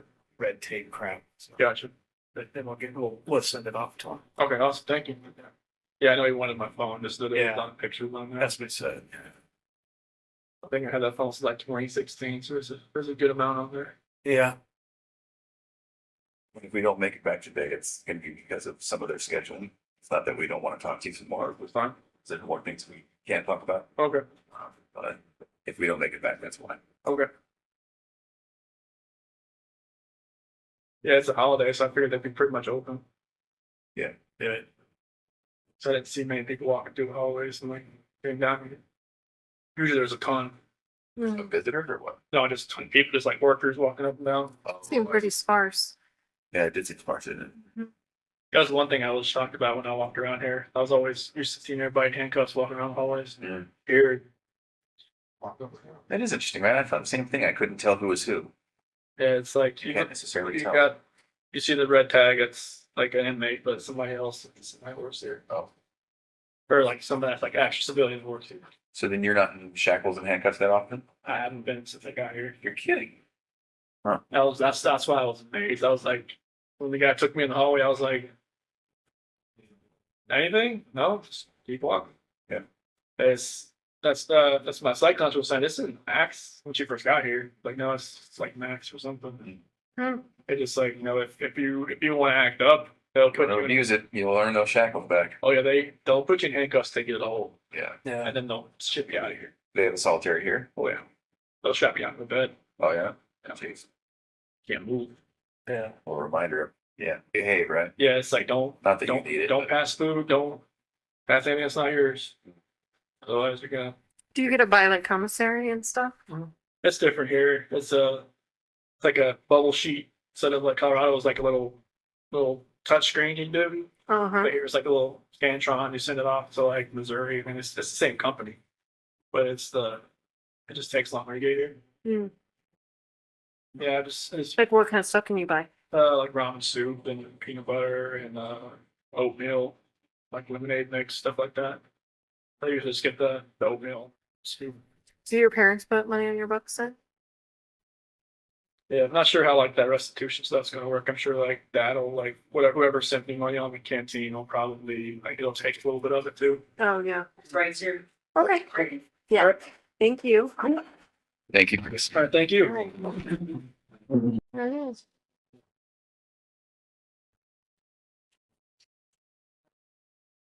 We came back. How's it going? How's Thanks. lunch? It was macaroni and cheese and a bun and some milk. So it was good. Oh, that's not It's just bad. Oh. Yeah. So Chocolate milk or regular? I'll just regular milk. Oh, Chocolate milk's I guess that's like special. that's Special. special. It is a holiday today. You know that. I know. But I think they had chocolate milk on Christmas. Oh, but Oh, really? yeah, they got milk with everything here. Obviously, the state. So Ah, A lot of dairy. the dairy state. so they got cheese with a lot of stuff too. So Macaroni and cheese. yeah. Well, we brought you some non-lactose Powerade if you'd like it. Seriously? Yeah, all yours. Oh, thank you. That's cool. Thank you. Yeah, you did. So we don't want to take you, all day. That's fine. And we really do appreciate being able to sit down and talk with us. There's a few things we want to kind of clear up, wrap up, and then get any questions for us. That'd be fine too. Well, let me forget. Did you want to talk about Ronnie a little bit or? I talked to your dad. We were at lunch. Oh, okay. And a couple things we talked about your property and waiting on the DA's office. But then he also the reason he called was Dave calling. It's well. Okay. Yeah, he's gonna go pick up some of your personal items out of the house Okay. today. So Okay. yeah, so I'll let you know that. Okay. We didn't tell him anything about what we talked No, about. he doesn't. Oh, work. Yeah, he doesn't even know we're here. Oh, okay. He just lives like around the corner from me, so Right. I'd be good. Yeah, yeah. So he just a lot of times when anybody goes over there, they usually call just so I can give everybody a heads up. That way, the neighbors calling saying somebody's getting into the house. Okay. That's how we do that. Okay. Has anybody been like checking on the house, making sure like pipes haven't broken and all that kind of stuff? Water's off. Okay, good. I do know that. I was worried about like sprinkling all that stuff. I usually blow them out and all that kind of stuff. Right, I right. figured Yeah, I the don't know if water. anybody was actually going through it or watching it right now. The water's been off for a while. I do know that. The power's still on actually. Oh, it is? Yeah.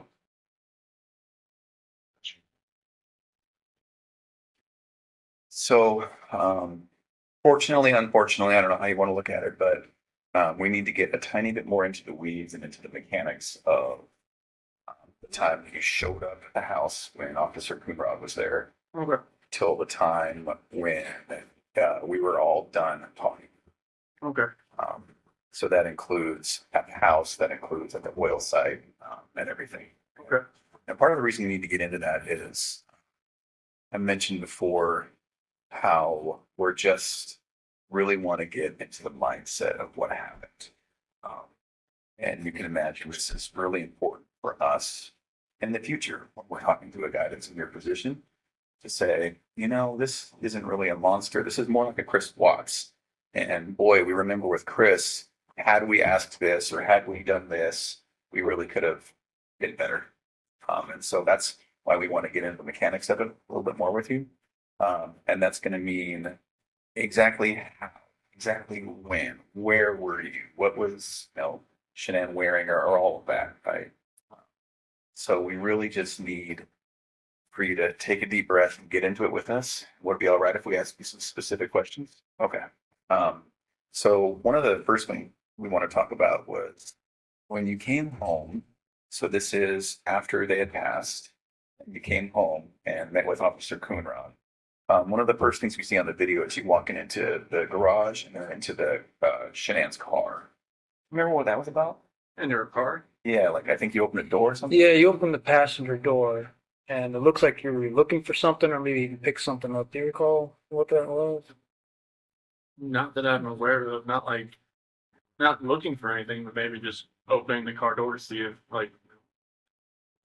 see if there. Because I think Nikki was saying, I think I see the car seat still in there, Yeah. something like that. And I was, Okay. when I opened up the door, I looked in just it's like the first reaction of whatever, everybody's just waiting, pretty much waiting to get in the house. Right. Okay. So I wasn't looking for anything as far as specific or anything, but I was just, I don't know, just reaction going in there and I know everybody's there. I don't know what's going to happen when they Sure. the house. You just out of nervousness, maybe. Yeah, I think a lot of it was nervousness. Sure. Okay.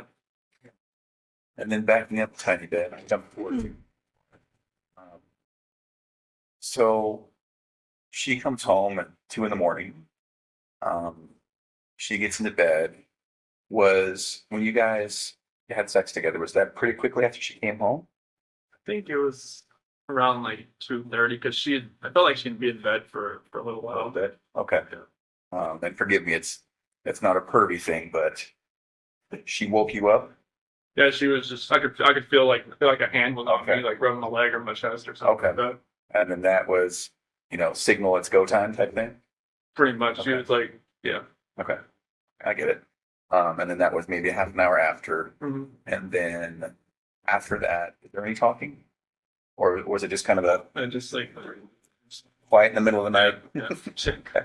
Just I just felt her hand around me. I'm just like, what? And it was Time to go. Yep. Yeah. Okay. It's funny. All right. Then a couple hours of sleep, alarm goes off. Okay. I guess what I don't understand is, so then there was some talking And then how did you get on top of her? How did that happen? It's like when I got into bed, I was pretty good. She was laying, but when she was sleeping, she was laying like face down, which she really never does. Okay. And I just got into bed and I kind of nudged her, and then she like kind of rolled over, and then I was just like right there on top of her. Okay. And so that was after you gotten ready?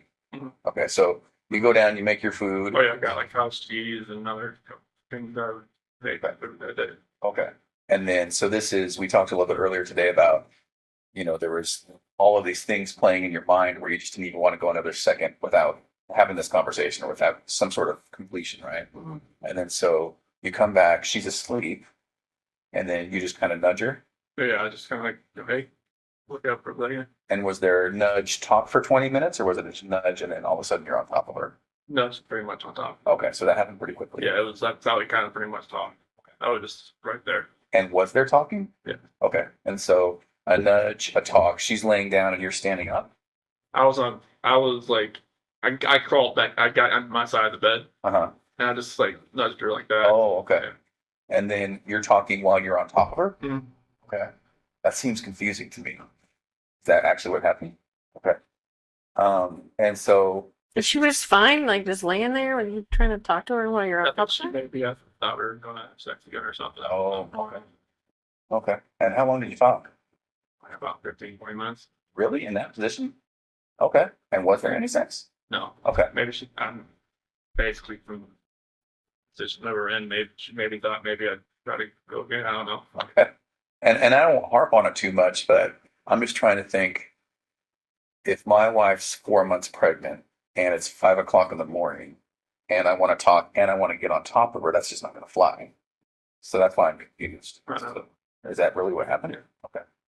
And then talk for about 15 minutes and then it's heated and then your hands are on her neck. All right. What did the talk? What did the talk? Of? Basically, just about how at first it was more of like the selling the house type of thing, or not going to Aspen, or trying to maybe go in at a different time, and then it just switched all to the I don't feel like I'm in love with you anymore, not compatible, like that. And that's when I got to the heated part of it Did she ever say at some point get off of me or anything like that? at the end. Yeah. That's what she said. I don't want you to feel like, because where I was, it was kind of like she didn't want me like to, sit down or like hurt the baby or anything. Did she accuse you of cheating at that point? Mhm. So what'd she say? Like I knew there was somebody else. I knew there was somebody else.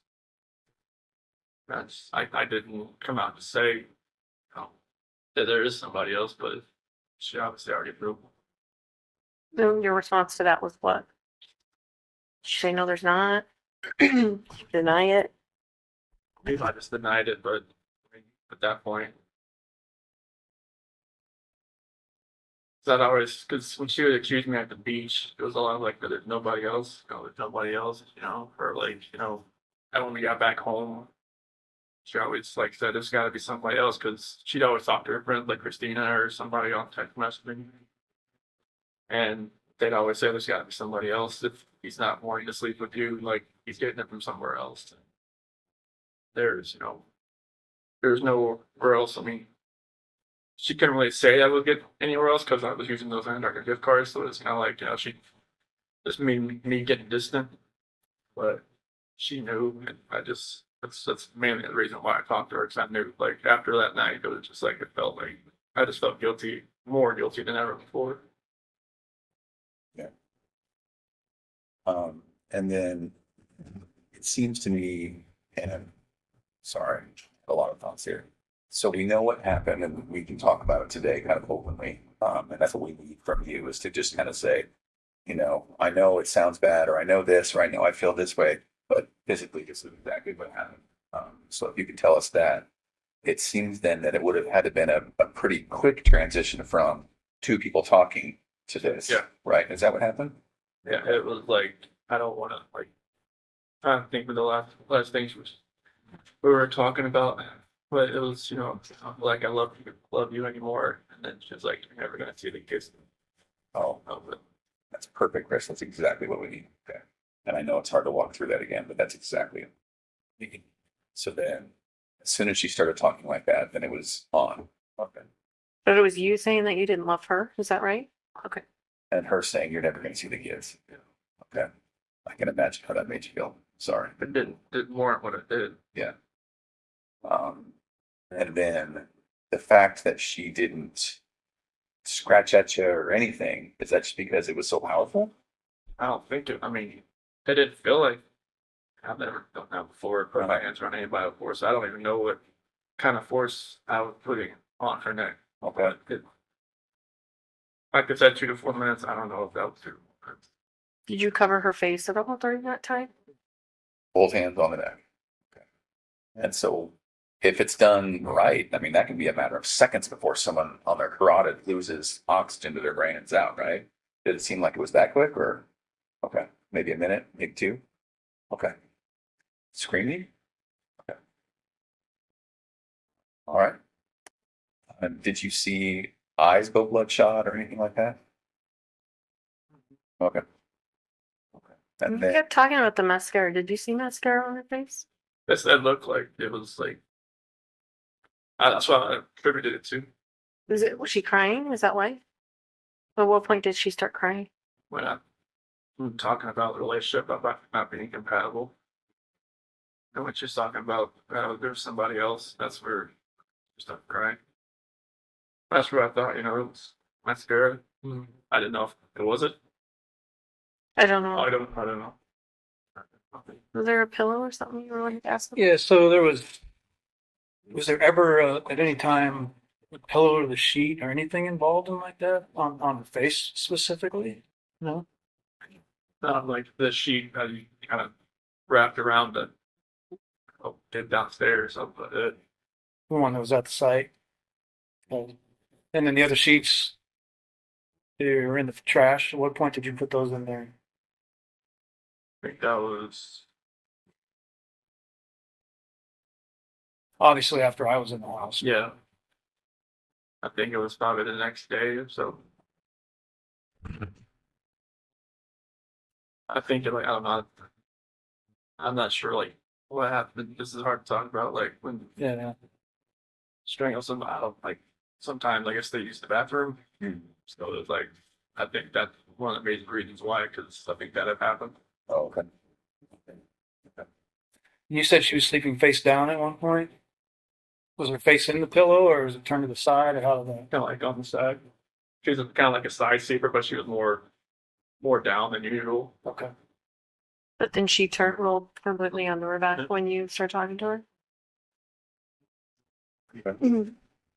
Um, now, as hard as that was, we need to talk about the girls too, okay? All right, thank you. So with the girls, talked about how they got into the truck with you and were alive. Okay. Are you 100% sure that's true? Okay. Can we go back just a second? You talked about before that Bella walked in though to the bedroom. Can you tell us about that before you left? Yeah, I was just getting the sheet off the bed, and she walked in, and she had her little pink blanket with her. She's like, "What's wrong? What's wrong, mommy?" And where was Shanann at that point? Yeah, she's pretty much on the bed, but she was face down. Wrapped in the sheet. What'd you say? It's like, she didn't feel good. That's when I tried to carry her downstairs. Shanann? Did you carry her like this? Did you drag her? How did you do it?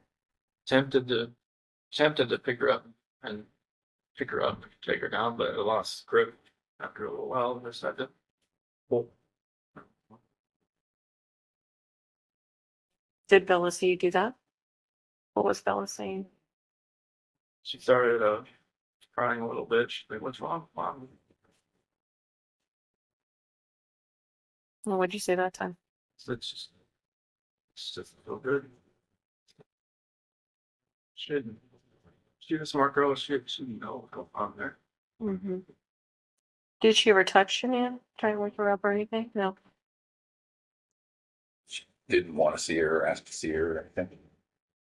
And so that initial time, did she see you put Shanann in the truck? So she was kind of following you? Okay.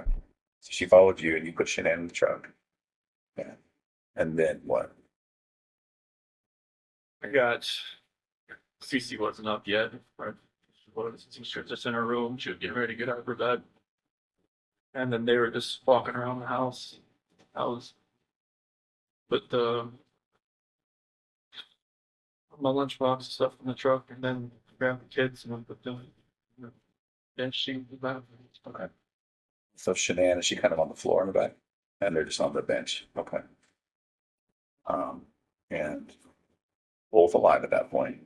Okay. Is there any reason you would feel uncomfortable to tell me that they were not alive at that point? There were, Okay. it wasn't a video or anything. Um, it's hard to see. Okay. And I believe you. I'm just I'm trying to make sure that I'm giving you all the opportunities to be comfortable enough to tell me exactly. Okay. They were like, Okay. trust me, I hear that every day when Bella was talking to me on the site. Oh, really? What do you mean? When she said, "Daddy, no." When we were driving to the site, she said, "Daddy, it smells." Oh, okay. So that goes back to maybe Shanann evacuating herself. I don't know if it was that. You know that smell like a skunk maybe sometimes. Oh, That's okay. what I got some kind of smell that way, but I don't know what that was from. And was that maybe outside the trap or is that in? I don't know.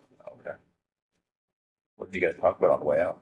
They were pretty quiet. They, laid next to each other. Okay. Maybe Bella in her lap and Casey in her lap, just back and forth. Oh, okay. Just trading off like little ones do. Okay. Were they awake? One would kind of fall asleep. The other one, Casey would they kind of trade off back and forth. Were they talking to you? Just about, just saying, "Daddy, it smells." Oh, okay. It was early in the morning. They were showing up there. Yeah. Did you have to? So you didn't have to wake Cece up? There was the noise from trying to get Sharon downstairs. Did she kind of fall down the stairs? It was more like trying to get her down and from the steps, maybe her foot to the next step kind of thing. Oh, They're licensed.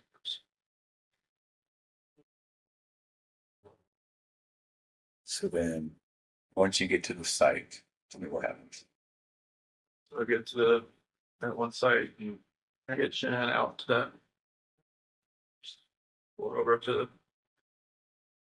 part right off the site there. Okay. And the girls are still in the truck. did they ask you what you were doing, taking mommy out, or? Yeah, I don't remember what I told them, but they did ask them. What they say specifically. It was more of like, what are you doing, mom? Okay. And then is that when you buried her? I didn't.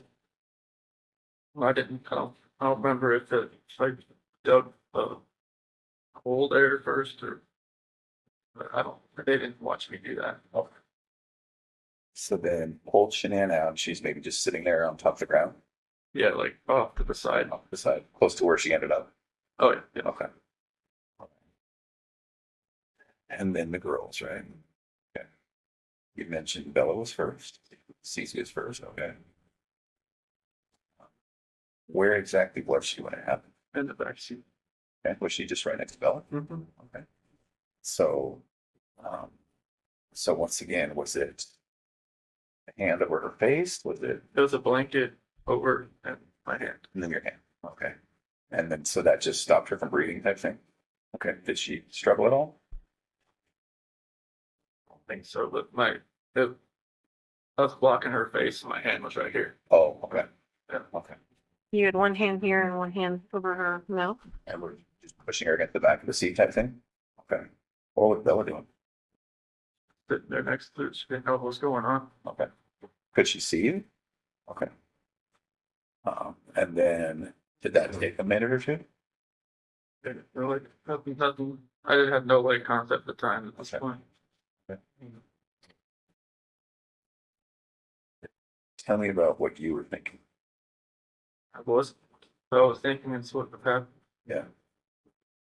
Or any partial hint of what I feel for those girls and what I feel for my wife, but none of this would have happened. So I wasn't thinking.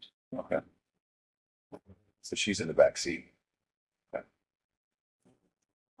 And then once she's gone, then is it Bella next, or did you pull Cece out? I pulled these out. Okay, so once Cece's gone, Bella's still there in the car alive, and then you pulled Cece out. What'd you do with her? And that thing. Okay. So she went into the tank, and Bella was still in the back of the truck alive. With regard to that tank, did you bring up Cece, put her down, open the hatch, Brought her up, opened the hatch. and put her in? Okay. When we talked the very first time we met, when we were talking about this, it was a matter of just lowering her down. Okay, and so she went in feet first. Okay. Was she able to fit pretty well? Was it snug? I think so. Okay. Did you have to like move her around a little bit and get her in there? I think so. Okay.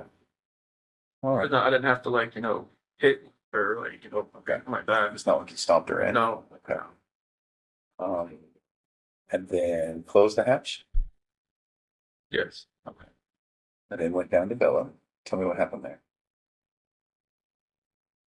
She said what happened to Cece. Or she asked, did the same thing, the exact same thing that happened to me as Cece. Did she ask you that? Okay. So Bella's very smart. How did she sound when she asked you that, Chris? So that soft voice she always had. What exactly did she say? Said that it's the same thing that happened to me as Cece. And then I said, I don't even remember what I said.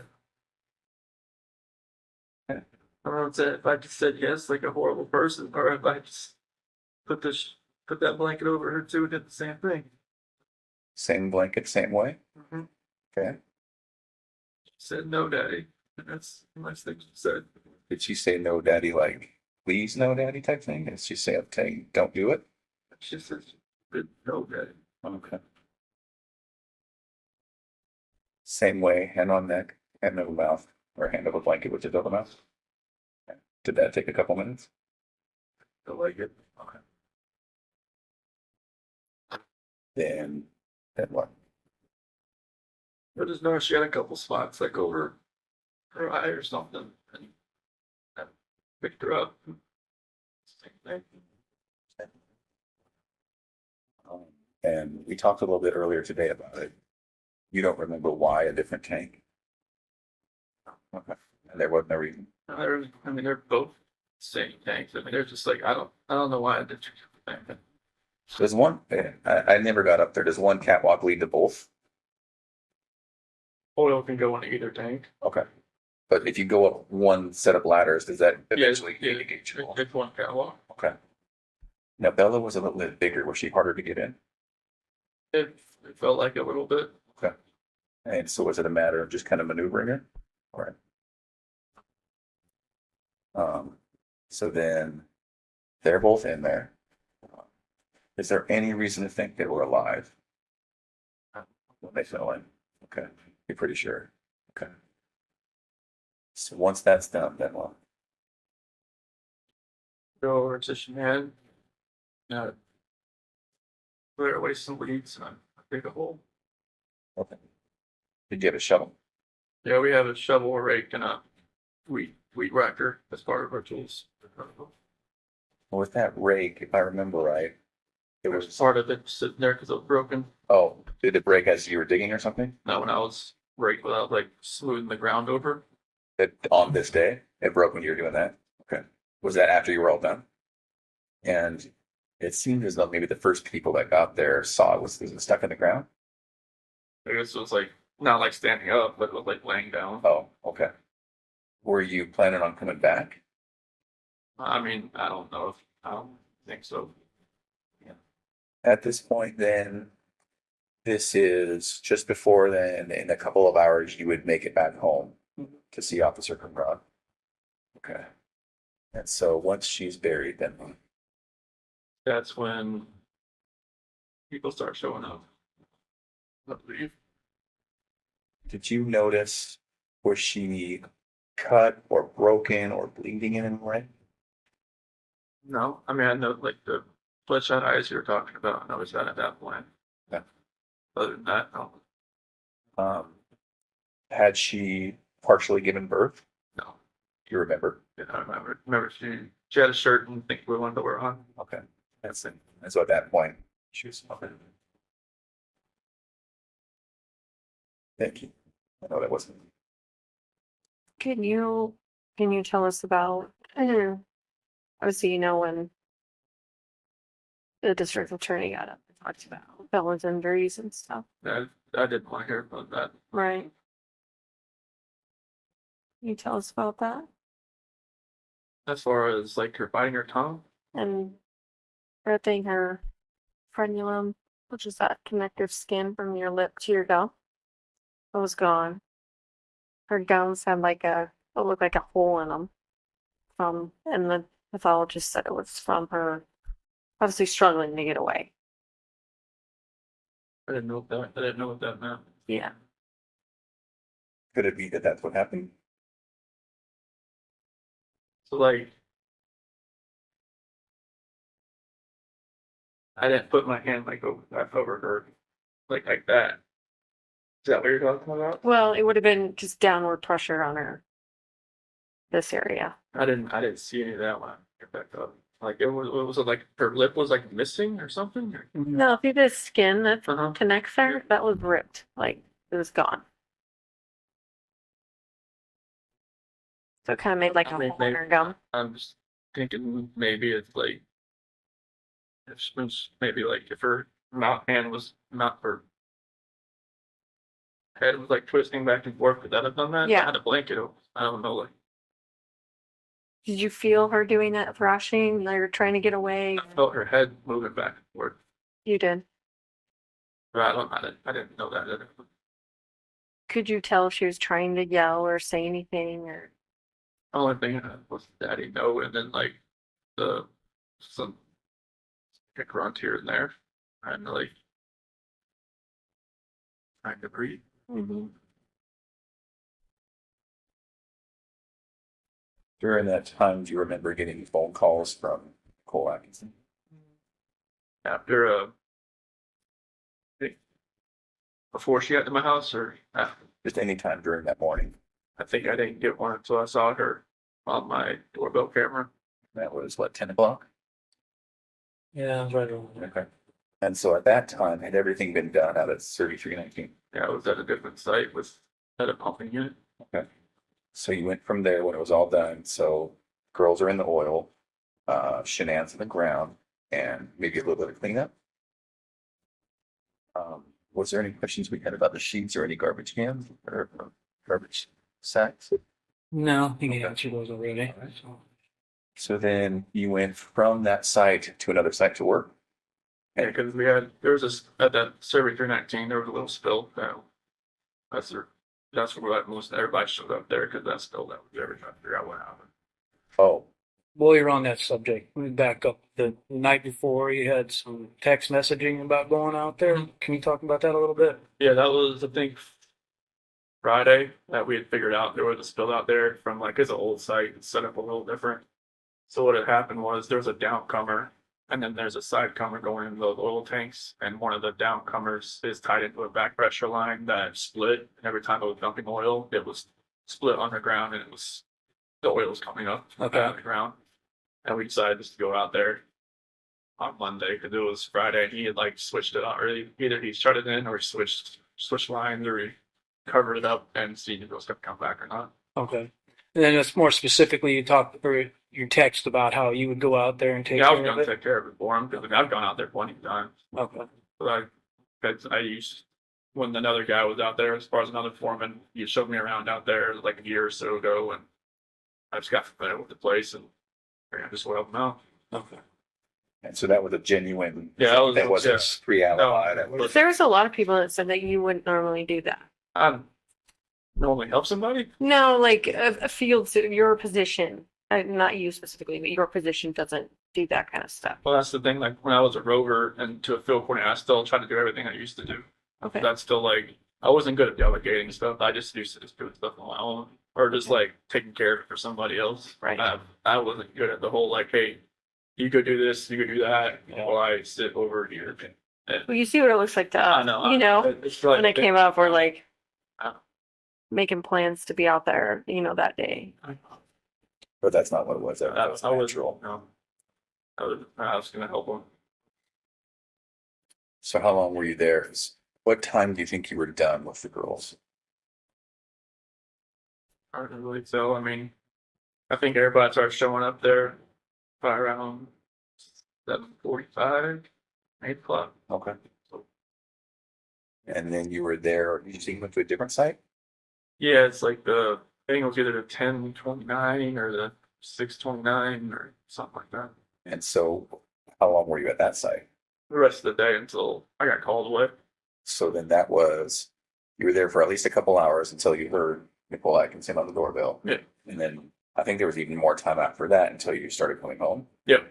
And you got home at 2, something? No, it was closer to 1:30 around there. So somewhere around, 9 o'clock-ish, all the way till 12:30 or 12 or 1 or something. And then they came home. Yep. There was a lot to do about coming home and listening to that Metallica song. Have you heard about that? I've Battery. heard of a Metallica song that people have been, someone sent me lyrics to it, called Battery. Do you remember doing that? That was Nikki Kessinger. She liked the song, or she just wanted to know what it meant. Oh, So that's and that's why you looked it up. I just kind of looked at I didn't have the CD with me, so I didn't, I just kind of looked at the words. And was that on the way home? Mm. Oh, that was just a different time. That was the time. Okay, and so the media got Coincidence, because it's a battery. But it's like, it's more about like a family coinciding as a battery. Not like, hitting somebody. Sure. Yeah. Why did Nikki want to know what it meant? How did that come up? No, it was kind of strange. I mean, she's very into different types of music, and I mean, music I never really thought I'd ever listen to. And like, she got me into a few things there as far as music wise, but like, Battery was something that she asked me because I knew Metallica pretty well. She just wanted to know, like, hey, what's this the lyrics mean? And I just looked it up just to look at all the words together and just put it in my head again, and all that. We just made something out of nothing. That's what was strange. I got those lyrics in a letter. Oh, so now does that make sense? Okay. Yeah, someone tipping the lyrics to it. Yeah. Like that guy from California. Oh, the kid? The senior?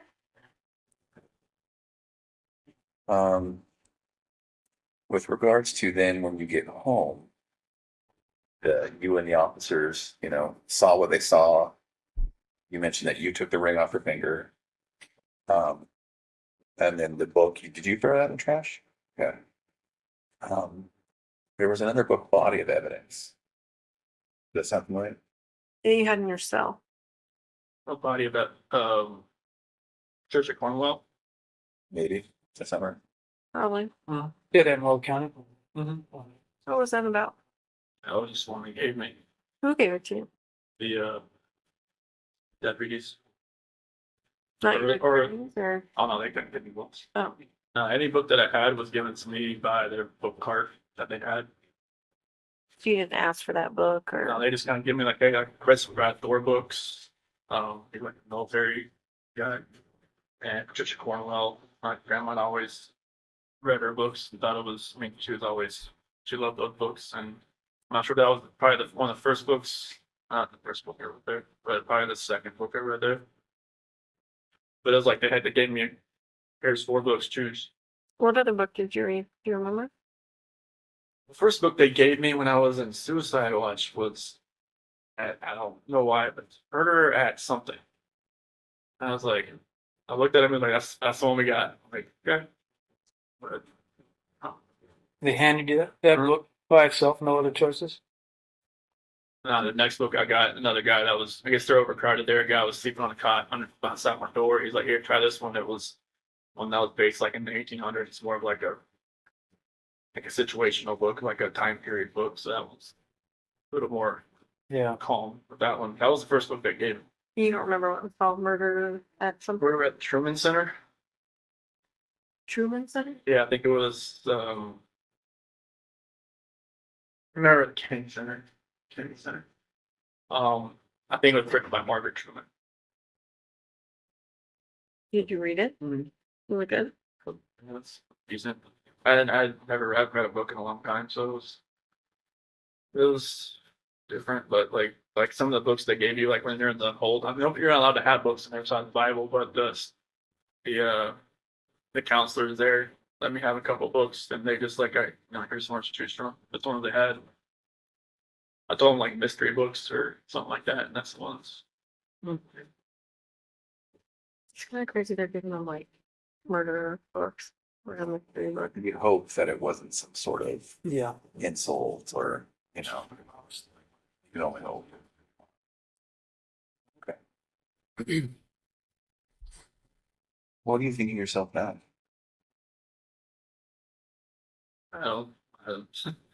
Back back when all this happened, when I was in Will County and everything, I definitely didn't feel like myself anymore. Like even when my attorneys would talk to me and like talk to some of my friends and like some of the stuff they would say, like I would say good things, but I'm just thinking to myself, how can anybody even say those things about me now, being what happened?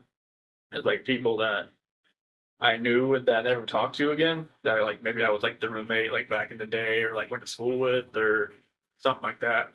Now they're just gonna say that's say Chris Watts. That's guy with the high school. That's the guy like he did all this horrible stuff to his family. Now like I know I shouldn't really take to heart what other people think about me so much. It's just a matter of like what God thinks about me, what he thinks, what his opinion is, not anybody else's. I mean, everybody's gonna have their opinion about everybody. Like before I got in trouble, I mean, I was always the guy, hey, look, they're judge somebody on TV, like that guy that's no orange judge, that guy that's that killed that guy that raped somebody, like oh, that guy's horrible. Now and it's like now like when we come out at like 6 o'clock at night and there's something on the news, like I try not to even pay attention to it. It's like I don't want to be in that position where I'm judging somebody else because that's what people were doing to me. I don't want to be that person anymore. But I just hope that I can step back and kind of look at everything that I've done in my life, and then like up to that point, and just like I did some good things, but matter of the most important thing, I screwed up the worst. I just hope I can at least maybe help somebody, and however much time I have left. Was it your intent the whole time you were taking the girls out there that you were gonna do that to them? Honestly? Like when I got there, I didn't think it was gonna, like you talk about the tanks or just. Yeah, like well just I mean, I just thought process and all this, none of this makes sense. That's why I know you guys keep asking these questions because it doesn't make sense to me. but I guess I mean like did you could have done it before you guys left I don't know. and not had him, alive in the back seat. They could have been with Shanann I in the didn't, back seat. I didn't think about anything really, like as far as like how everything was gonna happen. I don't know like like why I left everything out there in the field and why like all this stuff. Like none of this makes sense at all. But to Tammy's point, did you think that they might be coming back, or did you know they would? Oh, I mean, the whole trip out there, I mean, it was like I wasn't thinking. It was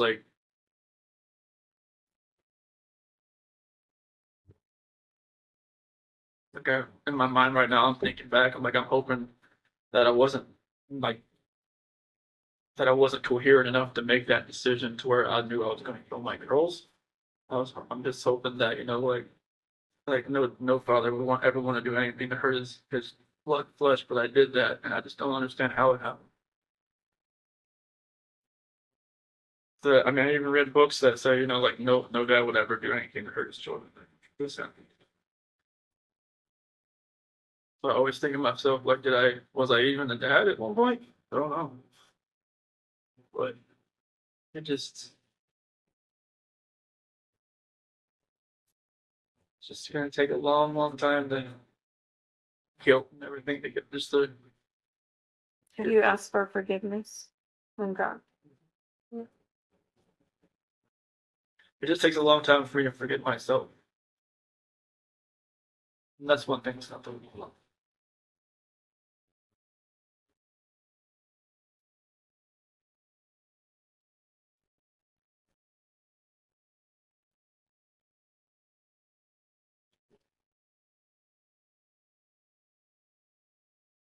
So that they can one day forgive me too.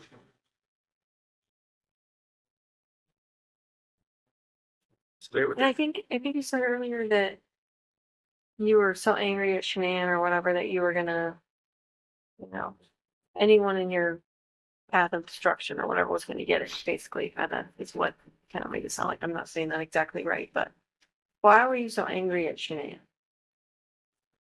I don't know if it was just because of separating me and my family, pretty much. Because I mean, it happened at the wedding. Like that's the reason they didn't come to the wedding. I mean, I blew up at my family, like to a point where I said some horrible things to them back, back in 2012 that I pretty much told my family that I don't need them anymore because I have. I said I cussed my mom out. I did all this kind of stuff. I never thought and I don't know if it was just like Shan coached me on to do it, or if it was just like rage that was like I'd never seen before. And then I don't know if it was just everything that happened in July, but they can't see my kids, and I'm not sure if they're ever going to go see them again. I don't know. And it was just like I don't know if that had something to do with it. That something inside of me just triggered it, and it just like all that ends up from the wedding and everything. Just like a long fuse that finally just went to its end. What happened in 2012? There was my mom and Shanann just like from when I proposed to her, it was at the beach, and from then on, it was just like she always went up to Shanann and was like, I didn't need a ring like that when I was your age. I didn't need all these fancy things when I was your age. And just kind of kept boiling over and boiling over, and we never agreed on anything. It was just like they we didn't really need their help to do anything. We just like so we'll just pay for it ourselves and all that kind of stuff. And it was just back and forth. And I think maybe my mom just never thought she was good enough.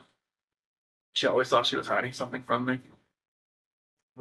She always thought Shanann was hiding something? Like what? Stuff from her past, or like Oh, I see. yeah. So there's conflict at a barbecue when all the families got together. And the first, maybe a barbecue that Shanann put together for everybody to get meet each other. Two families, we call that. Like when you first started dating. Oh, I remember we did have something like that, but I didn't. Remember like any kind of arguments at any place like that. I know like when I proposed to her, Shanann had her family come down to the beach too. They stayed at a separate house. But as far as like a barbecue or anything, I don't remember one that was like that. Right before then. Yeah, Yeah. I remember the time when I asked Frank if it was okay if I asked Shanann to marry her. Remember that little get together. I don't think. So then what was the blow up at the wedding about? It was just my mom and pretty much my sister just didn't like her. Oh, They just thought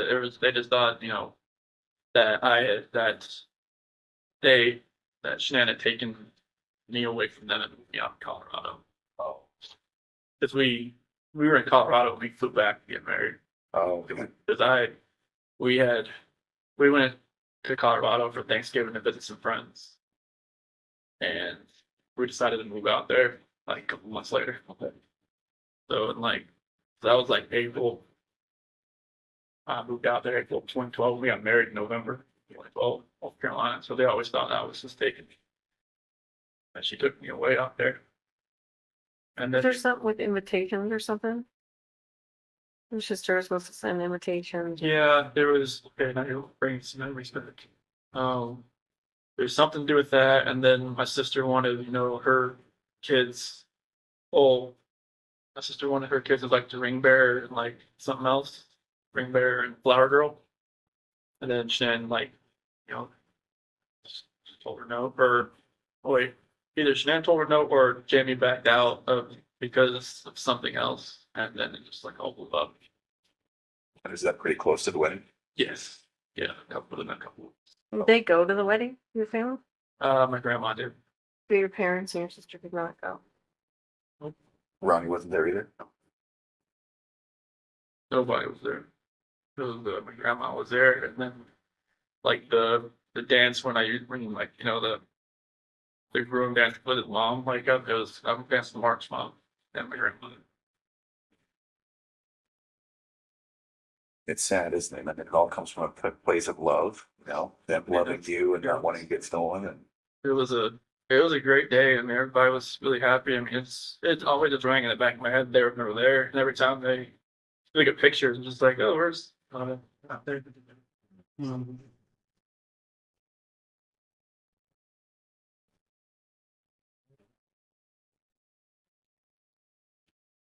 Never knew if they actually were going to come, anyways. But as far as like sometimes they'll just like, all right, we're just going to go, just to be there. But they never knew if that was the case. so then when Tanya was asking, why were you so mad at Shanann? It was part of it, just this whole family strife. That's the only thing I can think of right now, because I mean, there's no other reason really to be mad at her. 'Cause we took care of each other our whole 8 years. It was like a good relationship. I mean, it's just like, if I never met Nikki, would I ever have, thought our relationship was bad? Probably not. Interesting. That's one thing I always thought about. Like, even Nikki asked me, like, if I don't want you. She said, I don't want you to leave your wife just because of me. I'm just like, what do you mean? She said, well, just if you met me, like, would you have known? I'm like, oh, I never thought I would have strayed away from her at all. Like, I've never followed, like, tried to follow anybody. But Was Shanann checking your phone, or she always had my phone. she was checking your phone? So how did you get past that? I get forward phone. To text? And you had some secret apps, right? That was on my personal phone. Were you using anything else to have contact with her? I just texted her with my work phone. And like when Shanann and the kids went to North Carolina, she used my personal phone. And she just told me like to put pictures in an app, and I just found that calculator. I just put, just searched on the app store, like hidden pictures, and that's the calculator app or something popped up. Like in your iCloud or your whatever isn't linked together, so she would know if you're getting it, downloading apps and stuff like that. They used to be a long time ago, but when we got different phones, or when our phone contact list we synced up from the cloud and stuff, like I couldn't have, like, she had like tons of like phone contacts. I just couldn't have all that, but it's still kind of linked up at one point. But as far as like, she asked me to get my own iCloud account, just to kind of free that up a little bit. How about your Facebook account? You deleted that at some point. When did you do that? And I think why? it was, got back August 7th. Went to work. I think it was probably August 8th. That's when Nikki told me she told her friends about me. And I just figured, they probably looked me up on Facebook and see that she was pregnant. If Nikki already knew probably already, but I did that. Did you and Nikki ever fight? We never fought, but like I said, I had to like calm her down a bunch of times. Yeah, you started to mention that when we were talking to you before about her getting upset about some video or something about being bipolar, or Well, what are you talking about? I think either my dad told me about that or John Walsh told me about, like, she made a couple videos like when she was just like talking to herself, saying that she was bipolar or something like that. But a lot of things like when she realized that okay, like she's the other person in the relationship that I'd always put my wife first over her, and that's what kind of made her take a step back a few times, and then like I had to kind of like calm her down. Tell me about those times. What'd that look like? So the first one was probably around July 4th when I had to leave her house. So because she wanted to kind of spend most of the day together before she went to like a baseball game or something. And like when I had to leave, it kind of just she said it just made her like kind of take a step back and wonder what she was doing. And I just told her like, hey, just because of what's going like just because I had to leave doesn't mean like you have to just take a step. I was like comforting her at some point. I don't even know why I was doing it. Maybe I knew I was too far gone at that point, but it was Business is Shanann's pissed. She's called you 10 times. You were sleeping. Yeah. Take your day off. Yeah. And then you go outside to talk to her on the phone and tell Nikki that you need to go home just in case she calls back and Yeah. all that, right? mm-hmm. So what did she say to you, Nikki? She was in the shower and she said okay, and then that's like when I talked about I calm her down. It's she's on the phone. And was she like, we're breaking up, like we're not gonna, I No, can't no, do no. this, She or- said like she didn't want to, like she didn't think it was safe or it was good for us to see each other anymore that day, like the rest of that day, just because of all that. And I'm like, okay, that's fine. Then she asked me to come over like later on after she got back from her baseball game. And so you did that. Mm-hmm. So what was the second one like? It was basically about the same thing. She was, I didn't really know it at one point, but I guess she had set up a couple dates with like some eHarmony app or something, and they never showed up. And she'd already made plans with me, and Wait, she- what do you mean? She set up dates when she had plans with you? yeah, Why would she do that? I guess she kind of figured out they weren't going to show up. She went, I guess I guess when she went to the baseball game, they never showed up, and there was another one and never showed up either. So, So she's actively dating other people while you guys are together? so like, a couple weeks later, How did you find out? What'd she say? she it was one conversation where I actually kind of fell asleep on the couch, and then like she had told me like I'm not sure why she even told me about it, but it was very random, and she could tell that it kind of like took me back a little bit because I figured she would have told me that if she was actively still like looking around.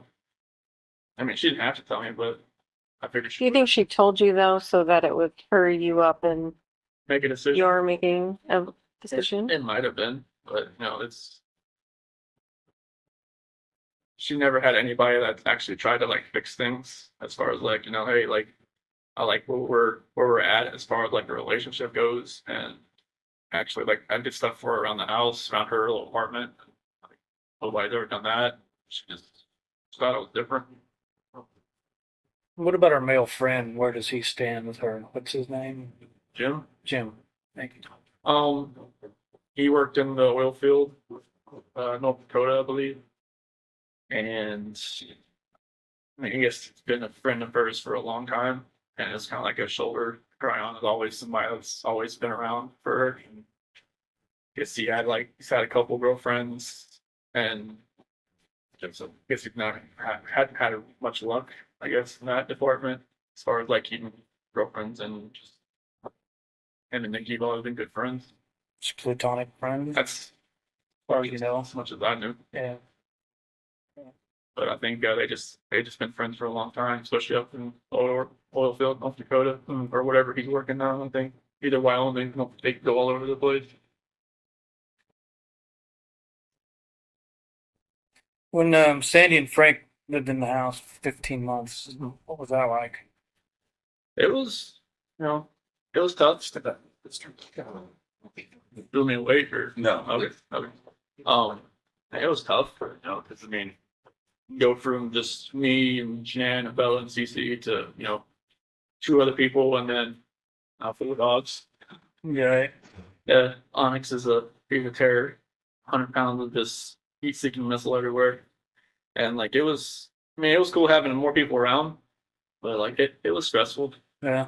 Like, I mean, because with Shanann, like having two dominant personalities in the house, and with her mom there, it was kind of like what her mom would tell her kind of how to raise the kids sometimes, or like, do this, do that, like whenever they were sick, she's like, all right, rub peroxide on their feet, they'll be fine. Just like, what? It's okay. And like I wouldn't do it, and, Sandy would be like, just do that, it's okay. But like it's just like little things like that, and Yeah. it was like a clash every day. Yeah. It's kind of like every time I got home, I didn't know if Chanel was pissed or if she was okay. Because when they first got there, they didn't have a job yet, and so they were just around all the time. But then, like once they got jobs and stuff, like I think it was a little better for Shanann because they weren't around the house all day.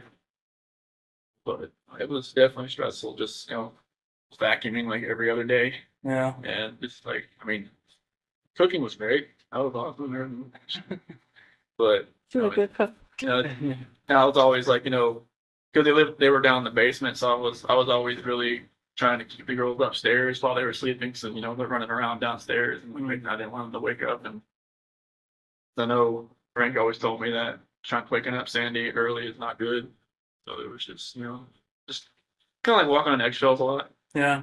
It was stressful. Yeah, Yeah. You think that stressed your marriage with the time, or I mean it was 16 months, it was 15, 16 months, and it was a long time. I mean it was great around the holiday times because they were already there, and like all that was great. sure? Yeah, it definitely we never really had much alone time. Yeah. You always had to kind of plan it out. So Yeah. What was their purpose for living out there? they just wanted to be close to the kids. Because they're we FaceTime a lot, but it's not the same as like All right. with two kids. It's hard to fly back and forth. I mean, when they went back to North Carolina this past time, it was the first time Cece'd been there. She was 3. No. First time her brother ever met her. So were they trying to move to Colorado permanently, or they just They were thinking about it at that point in time, okay? but Franklin stayed. He didn't want to leave. Sandy, She wanted to go back. yeah. Yeah. Yeah, it was a matter of like they knew their house wasn't being taken care of, and they wanted to go back, and man, because they had put their house up for sale for a little while, but never bought. What about your financial stresses? Yeah, the bankruptcy was something I never thought was gonna happen. I think that was back in like 2015, 2016, something around that. But I never thought that was gonna happen, and I never thought a lot of it was from the wedding because they just put it all on credit cards. And so it was, and then the doctor bills, like endoscopies and just like girls seemed like they were sick like every month. It seemed like some type of ear infection, which to figure out was just like put the tubes in their ears and stuff. There was like different operations here, a couple overnight stays in the hospital for breathing and stuff like that. So it was just it all mounted up. I mean, I never thought it was that far gone, but Was any of that from Shannon's neck surgery, or are those bills pretty well paid up? well, I think the bankruptcy never touched the medical part of it because you have to be like by the medical part of it, medical bankruptcy, and then there's like regular bankruptcy. Oh, I don't think bankruptcy ever touches like student loans or medical stuff. You have to like be specific to that. okay. But I think it just took away like a lot of the furniture that we had bought, and then a couple other things inside the house. Kind of alleviate a lot of the. I didn't. I mean, it took. I mean, we had to make the house payment up by phone every month, and I had to listen to the bankruptcy spiel like every time, and it's just like I didn't know how long it was going to take. But apparently, it was. I mean, once you're in bankruptcy, it's pretty much you never get out of it. I think it felt like. You guys behind on your mortgage? Yeah, like earlier, and it's like I think December 2017, and then January, February, March 2018. That's when I took we took the 401k out, the loan out to pay for that. How was it that you were spending so much money? What were you thinking of? Just, kids and just other bills that we had, and I mean, I knew the car was getting paid for by the bell. I never really asked. I didn't even have access to the bank account in my phone. Oh, So like I never really asked to see what it looked like how far, but I just know she'd call me and tell me, hey, can you pay the mortgage today? I'm like, yeah, cool. And that was, from my little 4-wheeler incident where I sold it without actually paying it off yet, and she thought like, no, you're never touching the account ever. So I'm like, okay, that's cool with me. But I never saw the account or what was in there. I just like, hey, there's my, like when I worked at Longmont Ford, I got my check, I just brought it there. Yes. There was a hair care company, I think it's called Monat. Does that ring a bell? You know anything about that? Like maybe hair dye. I don't know. Looks like do you know if she did like an auto order to that company and had stuff delivered? Or any kind of hair care product or hair care dye? That's something. I mean, she had like there's something like a little gift pack she had delivered once every month or once every 2 months. Had like a different array of different products in it. Don't remember where it's from. Like we said, Monet. Monat, Monat. Yeah. Well, There was an order that was made like 251. That's why I asked if it was like an auto order type it thing. might have been an auto order. Yeah, It might have been something that I know that Nicole Atkinson, she's sending all that stuff. Maybe Shanann got her. Maybe Shanann got her something, or maybe it was something she recommended. How about the HOA thing? What happened there? She was mailing it to the wrong address. They changed their address, and she'd mailed it to the wrong address for a year. And then we got a letter in the mail where we getting like sued over it. We had to pay our HOAs for a year. So we had to pay double for either a whole year or a couple months. That What happened to all the money that she sent to the wrong address? don't know. I don't know. They said they wouldn't credit it or anything. I'm not sure what the address was.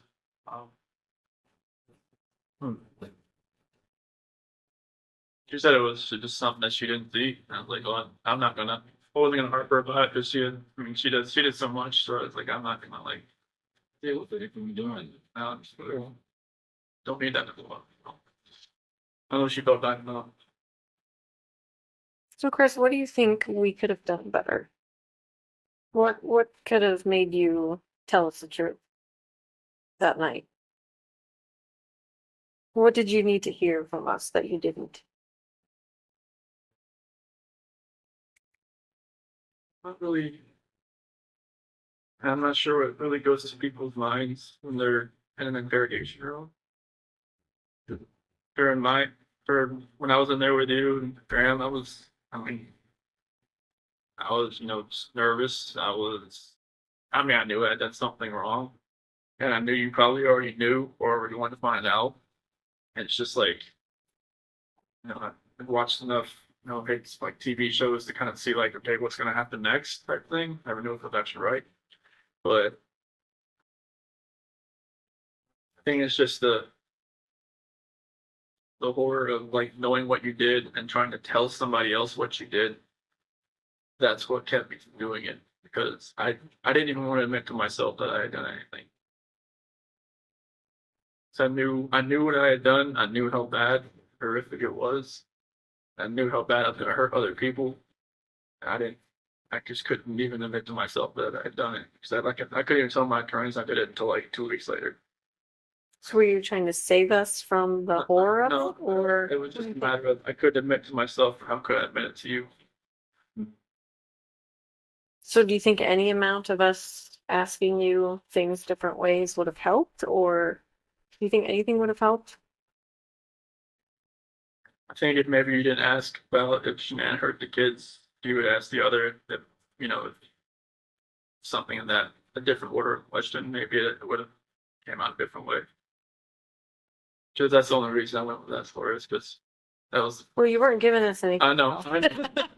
That's the problem. No. But so, if we would have said, what do you think?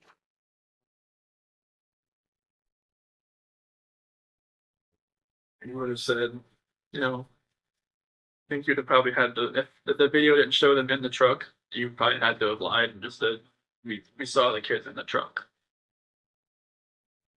I mean, I hate to say you would have to, you know, lie to get me to say what you wanted me to say, but it might have been that. That we saw the kids in the truck. When we were talking, there was a point where you just said, "Can I talk to my dad?" You just want to tell him first. I just wanted to, you know, tell him that, you know, that I loved him and that it's probably the last time you're gonna see me again, as far as, you know, outside of a cell. You're looking forward to it coming. Yeah, because I'm just talking on the phone, you know, it's just totally different when you see him, you see a face, you know.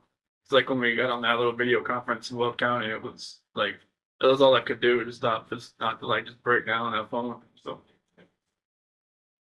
it'd be good to see them What do you get to do when they're here? like this. Like get in a room like this with a If big. there's a visiting center, like down in my unit, and I don't know what it looks like, but I know they said it's like tables. It's pretty much they set up a time and get a couple hours.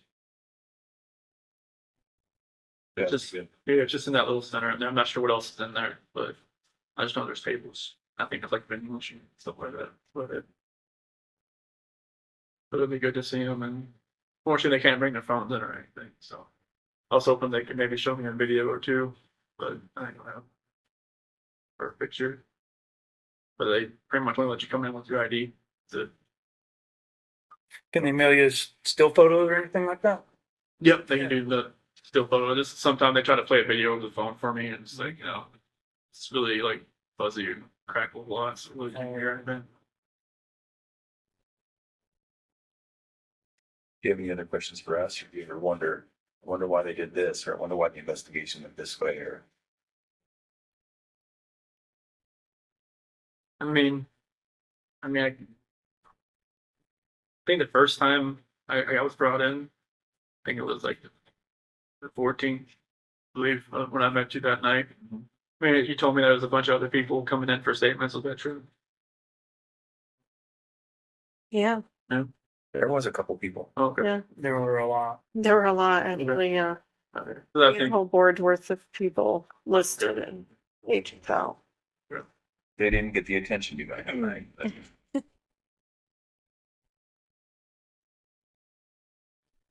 yeah, I just wish none of this had ever happened. Honestly, I wish like you guys could have never had to come to within. You guys never had to meet me or anything like that.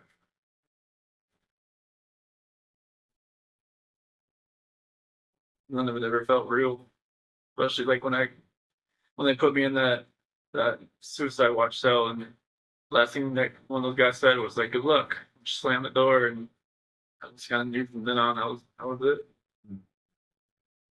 The deputy said that. One of the guys and one like they call them the SOG guys, special operations here from the Will County Bill. Yeah. That was it. Next morning, like when I got out to take a shower, I saw the newspaper and there was this big piece cut out of it. Just know what that was about, and I just kind of saw like my last name around like go. Yeah, We came back to talk to you someday. Would you be inclined to talk to us again? yeah, they just took me off guard. I had no idea. Well, we didn't really want to tell you we were coming just Oh. because we didn't want you to have anxiety about us coming. We're not anxiety. Yeah. So we figured the blitz attack was probably the best course today. Like the first time we met, Right. Oh, you knew when you were meeting me. I just did. Yeah, you just don't have all your props here today. That's right. Sort of props, man. Those Sophisticated equipment. It is. Right? Right. Sophisticated instrument. I don't know that that's gonna happen. We might not ever see each other again. But I didn't think we would, honestly. your experience is definitely interesting. You yourself are definitely. We see things in you that we didn't expect to, and we don't see things in you that we expected to see. So it's very interesting to us, and it's. I hope you can take to heart that today was a lot about us learning how to do better, how to talk better, how to do investigations better. I mean, like I had never talked to a police officer before, or like FBI, CBI, anything like that. So that was all new to me. Like I said, everything that I've ever seen as far as the authorities have been on TV. So I didn't know like what to expect, especially when I got that interrogation room. Just felt like exactly what it looked like. Just like you guys poke and prod and then leave. Come back in. It's like give me time to stew, time to like think, and just like it works. It just really like I don't know, just drills more questions into your own mind instead of like just staying in the room and just asking questions all the time. Mm-hmm. You liked it when we took breaks? Like, you think that worked on you? I did. You were like watching videos of girls at one point.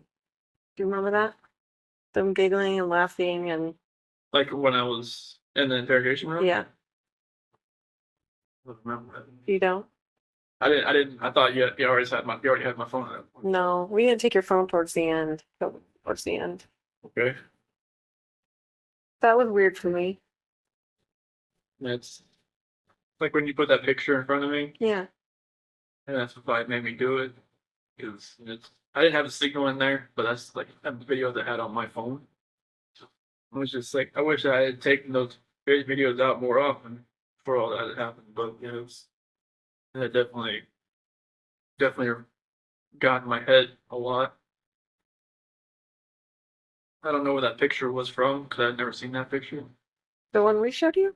Really? I'd never seen CC in that dress before. Really? We talk all about a lot about that dress. Yeah. Is that just And you were you making saying it up? I never saw her in that dress. you were even telling us when she last wore the dress and the boots. Not that dress. Those are her favorite winter boots, and she wears Oh, them the all winter boots. summer. Winter boots, yeah, but that white dress was a little different. I've never Oh. seen that picture. No, because you talked about buttoning it up. You said, I remember because she just wore it the other day and I had to button up the back. And It's been a different dress, but not that one. Huh. That picture, was that North Carolina or was that? I don't know where the Pulled it picture off came from from. Facebook, Shannon's Facebook. So maybe it was while you weren't there or Might something. have been, yeah. So you don't recall that, huh? Because there's a lot of pictures I guess I didn't see when they were in North Carolina that my parents have. Like especially like 4th of July and stuff, and they had like 4th of July dresses on and stuff like that I never saw. Oh, Some I had on my phone, but that white dress I never looked like they were like she was going to church or something. I just never saw that white dress. And Bella's little dress that she had. Her little awkward smile there in the back. Yeah, that definitely got in my head when I did that. when we had the picture out there for you. See, and to us, it didn't feel like that because we didn't elicit any emotion. It's like my dad. It's like we don't show emotion. Like Were you fighting it down, or were you just not a guy to show it? most of the time, I'm not a guy to show it. Like I hold it in as much as I can, and like in my cell, I'm crying a lot, obviously, but like I'm not really a guy to show it. Okay. I don't like. I don't know. I try to hold it as much as I can. Yeah, you were a difficult guy to read.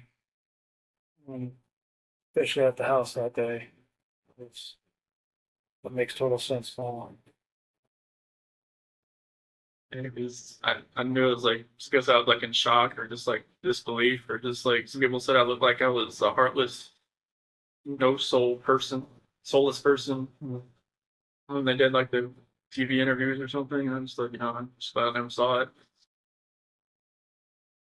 I don't even know what I looked like, what I sounded like. But you were obviously feeling it then. You just weren't. Yeah, just like nothing registered at all. Everything was like just harbored deep down, and then like I think it was just one night when I was in my cell, it just all hit me all at one point. Not the fact that I was in jail, but the fact that like everybody was gone, Right. and none of it. I think if it was like like if something happens to your family, like in like an accident, like a car accident, or like something like horrible like that, it registers at one point. But if like you did it, I don't know if like it just doesn't register at one point. It's like in my head, it never registered. Does it seem real now? Oh, it feels real. Like every Okay. day. I got to see pictures. I just know, like, where they were at when they were doing that. When I first had like some type of hearing over the phone, and I heard like Frank and Sandy and Frankie and them, they were on the phone, and I forgot what kind of hearing it was. Something about like a probate hearing or something. I knew exactly where they were in the back. I heard the birds chirp. I knew they were on the back deck, and I just like walked back to my cell, just balled my eyes up because I knew exactly where they were. I knew how many times the girls were back there, and it's just weird how emotion is processed differently for me than everybody else. Mm-hmm. There's something like you said, like if you lost your kids in the grocery store for 5 seconds, you'd be a mess. Mm-hmm. And then like, you know, for me, it'd be like, I'd be panicked, but I probably wouldn't cry. I'd be like looking around trying to find them, but it's like they just process it different for me. I never knew why. Never know why.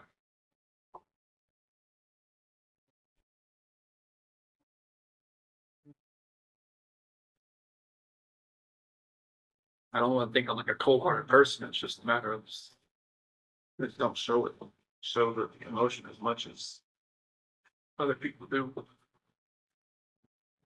Even when like the girls left North Carolina, like her Chan's brother, mom, and dad were all crying when they left, and it's just kind of like I never really saw my parents get like that when they left. Kind of like I don't know if it's like you're born that way. Like your family doesn't show emotion like that. Is that what you're saying? Yeah, like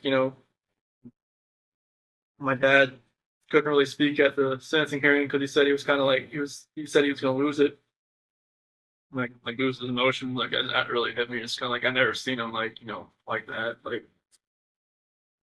It's like vulnerable. but nobody really ever seen me that way either. That's why like maybe I just Was it ever like you're a sissy if you're like that, or was it just something you just never did? I never saw my dad cry. So maybe it's just something that was imprinted in my brain that maybe I should never cry. Maybe I Was know- your mom like a loving mom, like a doting mom, and would give you affection and hugs and kisses? Oh yeah, she'd always like ask me like what was going on. Like she said I was always hard to read. She never knew what was going on. But did she still try and give you affection when growing up? Yeah, she always my sister was always a parent. Like it was always like what was going on. She always just like she's always open with me. It was always just closed off. And she always wanted to know what was going on, like how I felt. I was just like, yeah, okay. So I'll give her. Even if something was wrong, like I would have probably never said anything because like I just deal with it myself. But I don't know if that just growing up that way just kept me in that way. Deal with things on your own, but then they build up so much that you can't deal with them, and they take a hold of you. You never thought, in a way, could take hold of you. So you think that was a result of just bottling up for so long? Definitely. What do you remember your dad saying at sentencing? I remember there was a scripture. It was the 1 John 1-9, and then like a lot of it, their representatives said for him. And my mom said a lot. My mom spoke, but everything my dad had written down, the person said. But he was talking about going to little league games and races and stuff like that, and going to being my coach and everything like that. So that I can experience the same type of joy doing that for my girls. I remember your mom saying she loves you and she always will. Yeah. That was pretty important to hear. And then at the end, she said, "I forgive you, son." That was big, right? Mm-hmm. Yeah. And your dad, when we came here today, we were just hoping and praying that we would take your dad's advice. Do you remember what he said? I hope if you ever get a chance to talk about it. Okay. I think that's what today was. Don't you? Mm-hmm. Yeah, I think it was. I didn't expect it to be today. So DA made some comments during that sentencing hearing about your emotions and having no emotions, or you remember all that? Yeah, just like he lied to us from the start, and a couple other things. I believe that's what he was saying. What do you think you think he was anywhere close to it? What do you think of, basically, what is your opinion of what he said in that? I mean, it's gonna be, taking all his evidence and putting it into the story that he wanted to convey, and like if you don't know me, that's where you're gonna portray me. Like if you take everything from August 13th to now, like that's how people are gonna know. That's how people. There's no other way people are gonna opinionate themselves about me, just by what they see right there. Right. They're gonna say, okay, they look at the guy that did the interviews on the 14th, and they see, okay, that guy should be like, on his hands and knees, like crying his eyes out, and what's he doing? He's just like, he's just talking, Right. and they're just like, then I know, and maybe got some information maybe from like her friends saying like he was cheating on her or something like that. He's a cold person. He was, trying to do this and that. Like they don't know me. That's always going to be their opinion about me. Because like, there was one church service, the only one I've been able to go to in here, and said you're not defined by one moment in your life. And I think that's like people are defining me by one moment in my life. They don't know like what happened before, what can happen later. Right. Well, I just hope that maybe hopefully one day people can stop judging everybody. And there's tons of people in here that I don't even want to know what they did because I don't want to judge them. Like like I'm not that person. Like they know what I did. I'm not gonna ask them what they did. Makes sense. You did show some emotion during that hearing. What part did you think you felt most emotional? I felt when Frank was talking about when he I didn't know what to expect when he first started talking, but he said I was the evil monster. That rang in me, and he said I tossed him away like garbage, and that hurt. And when Sandy was talking about that video about Bella was calling me her hero, and that triggered it a lot there. And when Frankie was saying, like I'll never be called uncle again, but you'll never be called a dad again. That really stung. But, when my parents got up there, just hearing my mom and dad talk, just like they really couldn't look at me. They really couldn't look at me, but I just felt like everything they said, and they forgive me, and that I'm still their son, no matter what. Yep. It was. I know, like my attorneys told me like you need to show a little more emotion because I guess first time I went to the courtroom I didn't know what to expect. I'm still like new to everything, just in shock about what was going on, and they said I was just a cold person just looking at it. So when I did the plea and at the Senate hearing, it just all of it felt just more real than anything.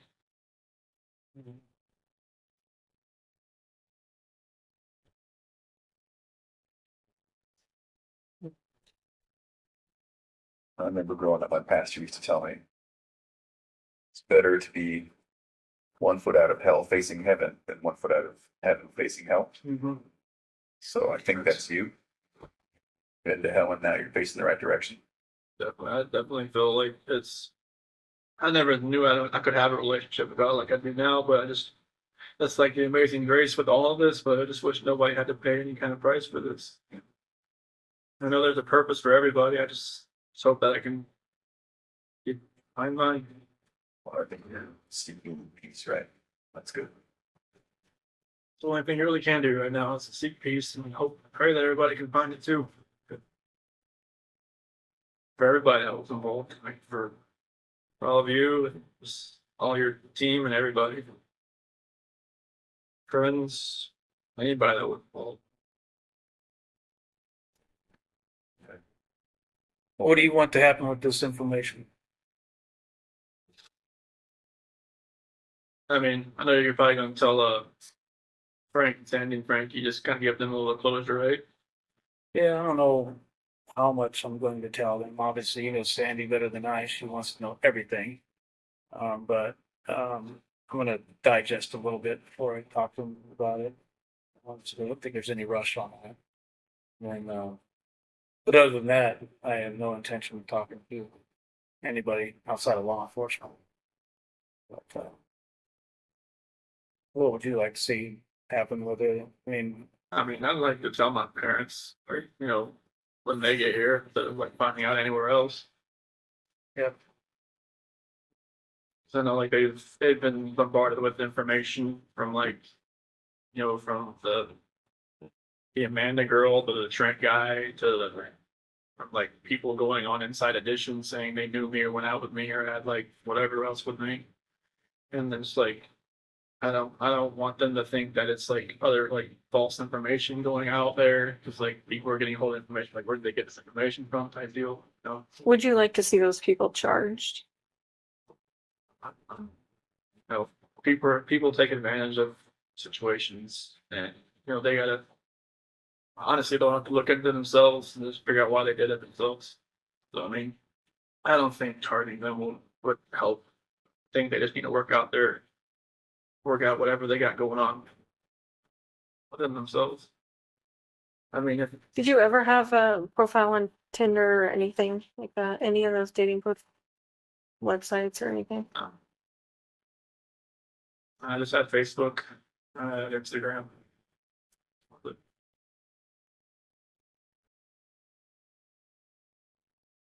I didn't even know what the WhatsApp thing was called. That's when I was like, John, You never heard of that? no, I was just like, I don't even know what that is, man. This guy's fishing for something. Well, sorry you had to waste your time. Go out there and talk to him. It was a big time waster. Yeah. But you would not want to be listed as a victim in that case, as far as him being charged with like false reporting. He's whoever's gonna try to get their 5 minutes, 50 minutes of fame, whatever they want to do with this. That's on them. If he's willing to do that, then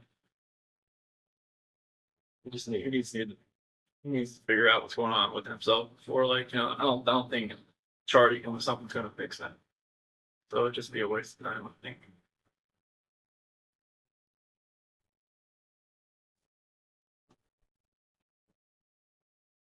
Anything else before we send it away?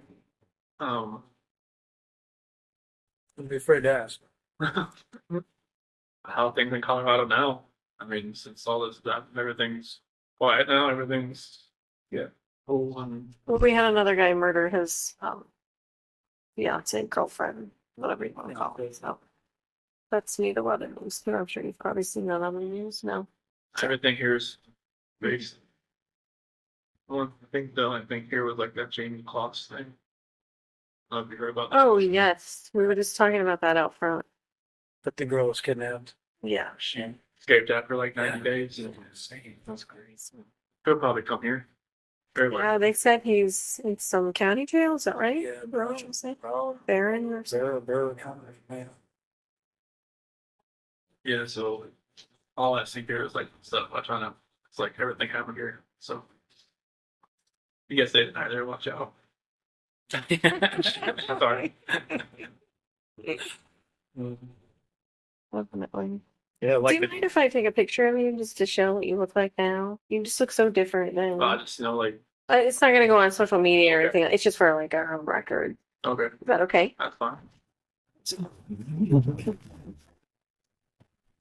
Were you asking him something while I was? I'm sorry. No, I was just gonna say it's like the roads in the background is varying up, I know.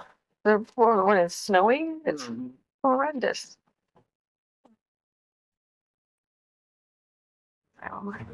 Mine's been big ice racing, actually. Of ice racing? Yeah, but we had spikes on the tires then, so. Oh, All right, Chris, we're gonna let you get back to your day. But, 1 minute to finish your drink. yes, they won't let me take that back.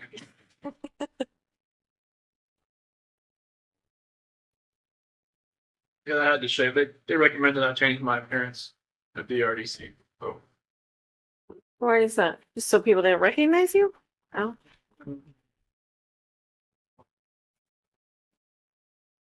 yeah, I just shaved it all off, and that razor, like except the razor they have here, it's a single blade.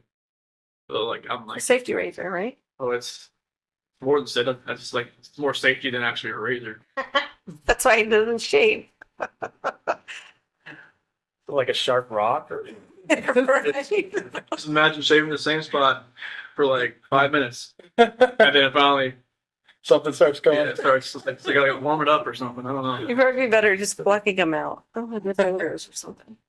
I'll be more, you know, everything here is for safety. So like, yeah, I think like once I get with the GP, I can have something like that. Oh, that makes sense.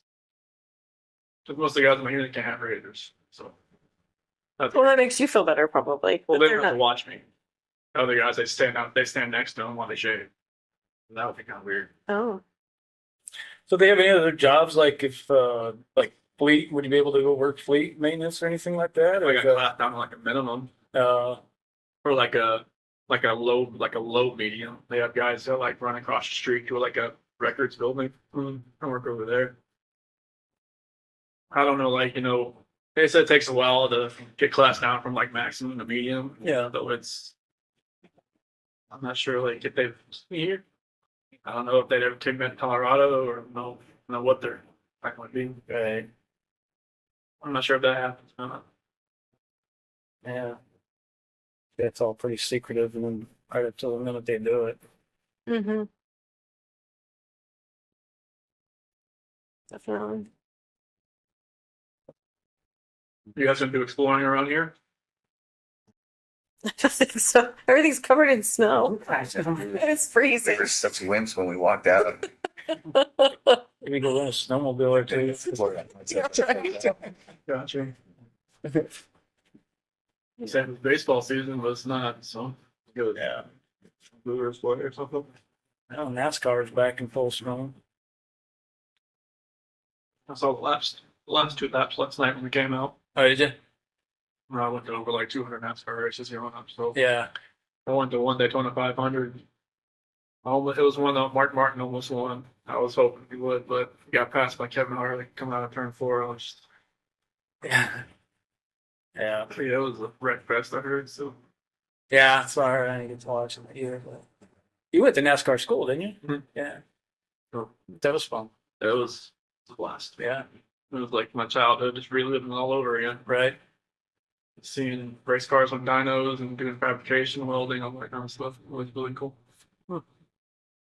Not sure if that school's still over there or not, but I guess it still is.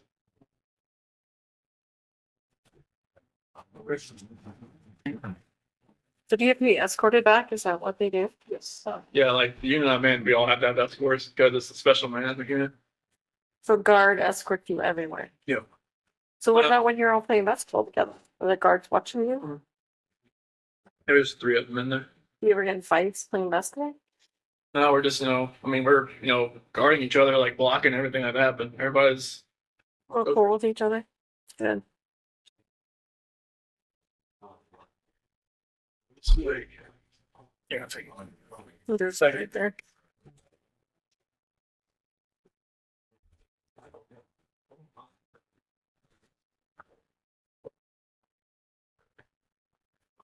you guys fly back tonight or? Tomorrow. Tomorrow? Yeah. Could have flown back tonight, I guess, but I don't know what time that flights are even. Probably the only time you ever come. My brother went to school there, so. But I had never visited him when he was there, so. That's my first time driving through yesterday. It's a cute little town. Actually, this town's cute. Honestly, like the downtown. Yeah. It's a pretty cute Mm. place. It's just so desolate because it's so cold right now. I think it was like a couple weeks ago, it was like -50 with the wind chill here. Oh, Yeah, they said like the DSU counselor I talked to, she said it hurt to walk in here and breathe. I'm good. Yeah, they were saying like on the news, like for people in like Chicago and all those places not to take deep breaths. So it's like freezing their lungs. It Yeah. was insane. It was like the deep cold from Canada that came through here that just like it froze everything. I mean, it was so cold in ourselves. We were just like going out to eat. We were like just like shaking like that. If heat couldn't keep up with yeah, it. there's not much you can do. Plus, this place is old, so like all the windows like were they couldn't insulate it. Yeah, the wind was just like rush, man. Would you stay here if you could? I don't really know much about the state or anything about what's going on in here, but like from what I see, it's. I mean, they say it's decent. Yeah. Like I said, it's a lot better than going anywhere else. Yeah, that's generally the word. Is if you hear it's not as bad as other places, that means it's pretty good. Yeah, so like I'm just hoping and praying that I can help people here and that they'll just keep me around and able to make me like a personal care worker or something. Help other inmates, mentor them. I guess they have a couple guys that are serving a life sentence that I've turned into personal care workers or counselors. Good. Help other guys when they come in. Where I can do that. They don't have like the normal programs you would have, but you know, it's not a main. Mm-hmm. Like some guys like try to they want to get like extra degrees and stuff like that. They don't have that here. You have to go to one of the other places. So if you just said, I want to, do some more education stuff, would you get moved to another place, or is it fully up to them whether you get It's totally up to them. Because like I'm not sure how that gets paid for. right? So, like I'll just whatever they want me to do, that's what I'm gonna do. If they want me back to Colorado, I'll be like, why? Why do I have to go back to Colorado? Oh, if they told you that, you would question that. Oh, like after a while, if I was here for a long time and then say, okay, since you leveled down, we'll move you back. I'm like what? I don't know how that will go. Are you scared to level down though? No, I mean it'd take years for that to happen, but like I don't know. I don't know how it would be like in Colorado and a DOC there. A PSU counselor, she worked DOC in Colorado and California. She said Colorado looks like California now. Really? Says she's had bad beginning violence. Everything. I could see that. Yeah, I can feel it changing. Yeah, I think people up this part of the country are just different overall. Really, it's we kind of talked about that earlier. Colorado's not what it used to be, and over here it's gonna be nice. I think a lot of transplants probably moving into Colorado from other states. Yeah, Probably affecting that. Because no, Dave Colon, he said they were moving to Florida just to get away from Colorado because it's they changed. It's just so expensive. Everything's there. Mm-hmm. Houses just keep going up and up for any kind of like a half an acre of land who's going to pay same amount of money. Here, I think it's a lot cheaper, but the pay is it's much lower, I think, too. Mm-hmm. yeah. I was doing a little reading on the area, and the median house price appears like 116,000, and you can't even buy a mailbox in Colorado for that. No. No. PO box right there. True. Want a PO box in Colorado? $100,000. I think I was reading like Pittsburgh, kind of like the same way. It's like it's crazy to think about how much it varies from like state to state, city to city. Pittsburgh expensive? No, like Oh, inexpensive? yeah, it's like Oh, yeah. 150,000 per house. And like, I'm like, geez. But deal with the weather and deal with all that kind of stuff Yeah. too. Yeah. Yeah, there's a reason for that, right? Like here, I guess you got like April to September. That's your only good months here. The rest of the time you're in your house. Yeah, I don't think I could handle that. Unless you have snowmobiles. I wouldn't even like that. Can't do that. I'm starting using the snowmobile for necessity. That'd be problem. To get to the store. Then you gotta put a license plate on a Daily single. commute. Yeah, that's Kind of walk around Titletown all the time. Mm-hmm. Are they coming or? Yeah, they just literally walked away with another person. Oh, they did. Got to get to the end of the wherever and come back. Mm. This place is huge. It's a long hallway. So how far is your pod or wherever you're staying from here? All the way down that side. All the other way? I think this is like the west side of the building here. Mm. I haven't gone much farther than this. Like all my stuff's all on the east side. But they got huge like pods. They're like 100 guys in them.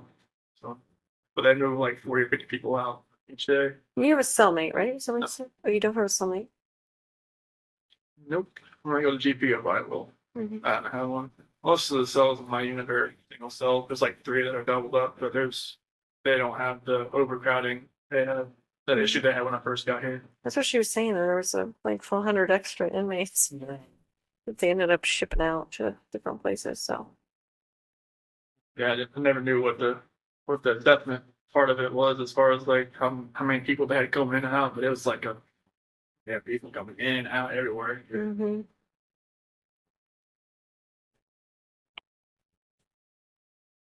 So is it like a general supervision type thing like Will County is? You have like a big room with the pods on the top, or how is that? No, it's like you have a sergeant desk at the front of it and then a hallway of like 20 cells. Okay. They just kind of walk back and forth. It's the RDC was like you have like a cul-de-sac of cells, 3 tiers, and then like the perch for the sergeant right here. He can see in everybody's cell just from looking around. Right. But this one's like they got to walk up and down. This used to be like a mental hospital or something. Like back in the day. Okay. It's definitely old. You can hear the pipes like vibrating around the walls. And it's like, oh God, don't bust. Is it like exceptionally freezing in here? Cold and black windows. Yes. It gets, Ooh. depending on which way the wind's blowing, depends on which side, but it gets cold. It gets cold. Very chilly. It was like a 6-foot snowdrift outside my window for a little while. It's finally starting to go down. So when it was like -50. Oh,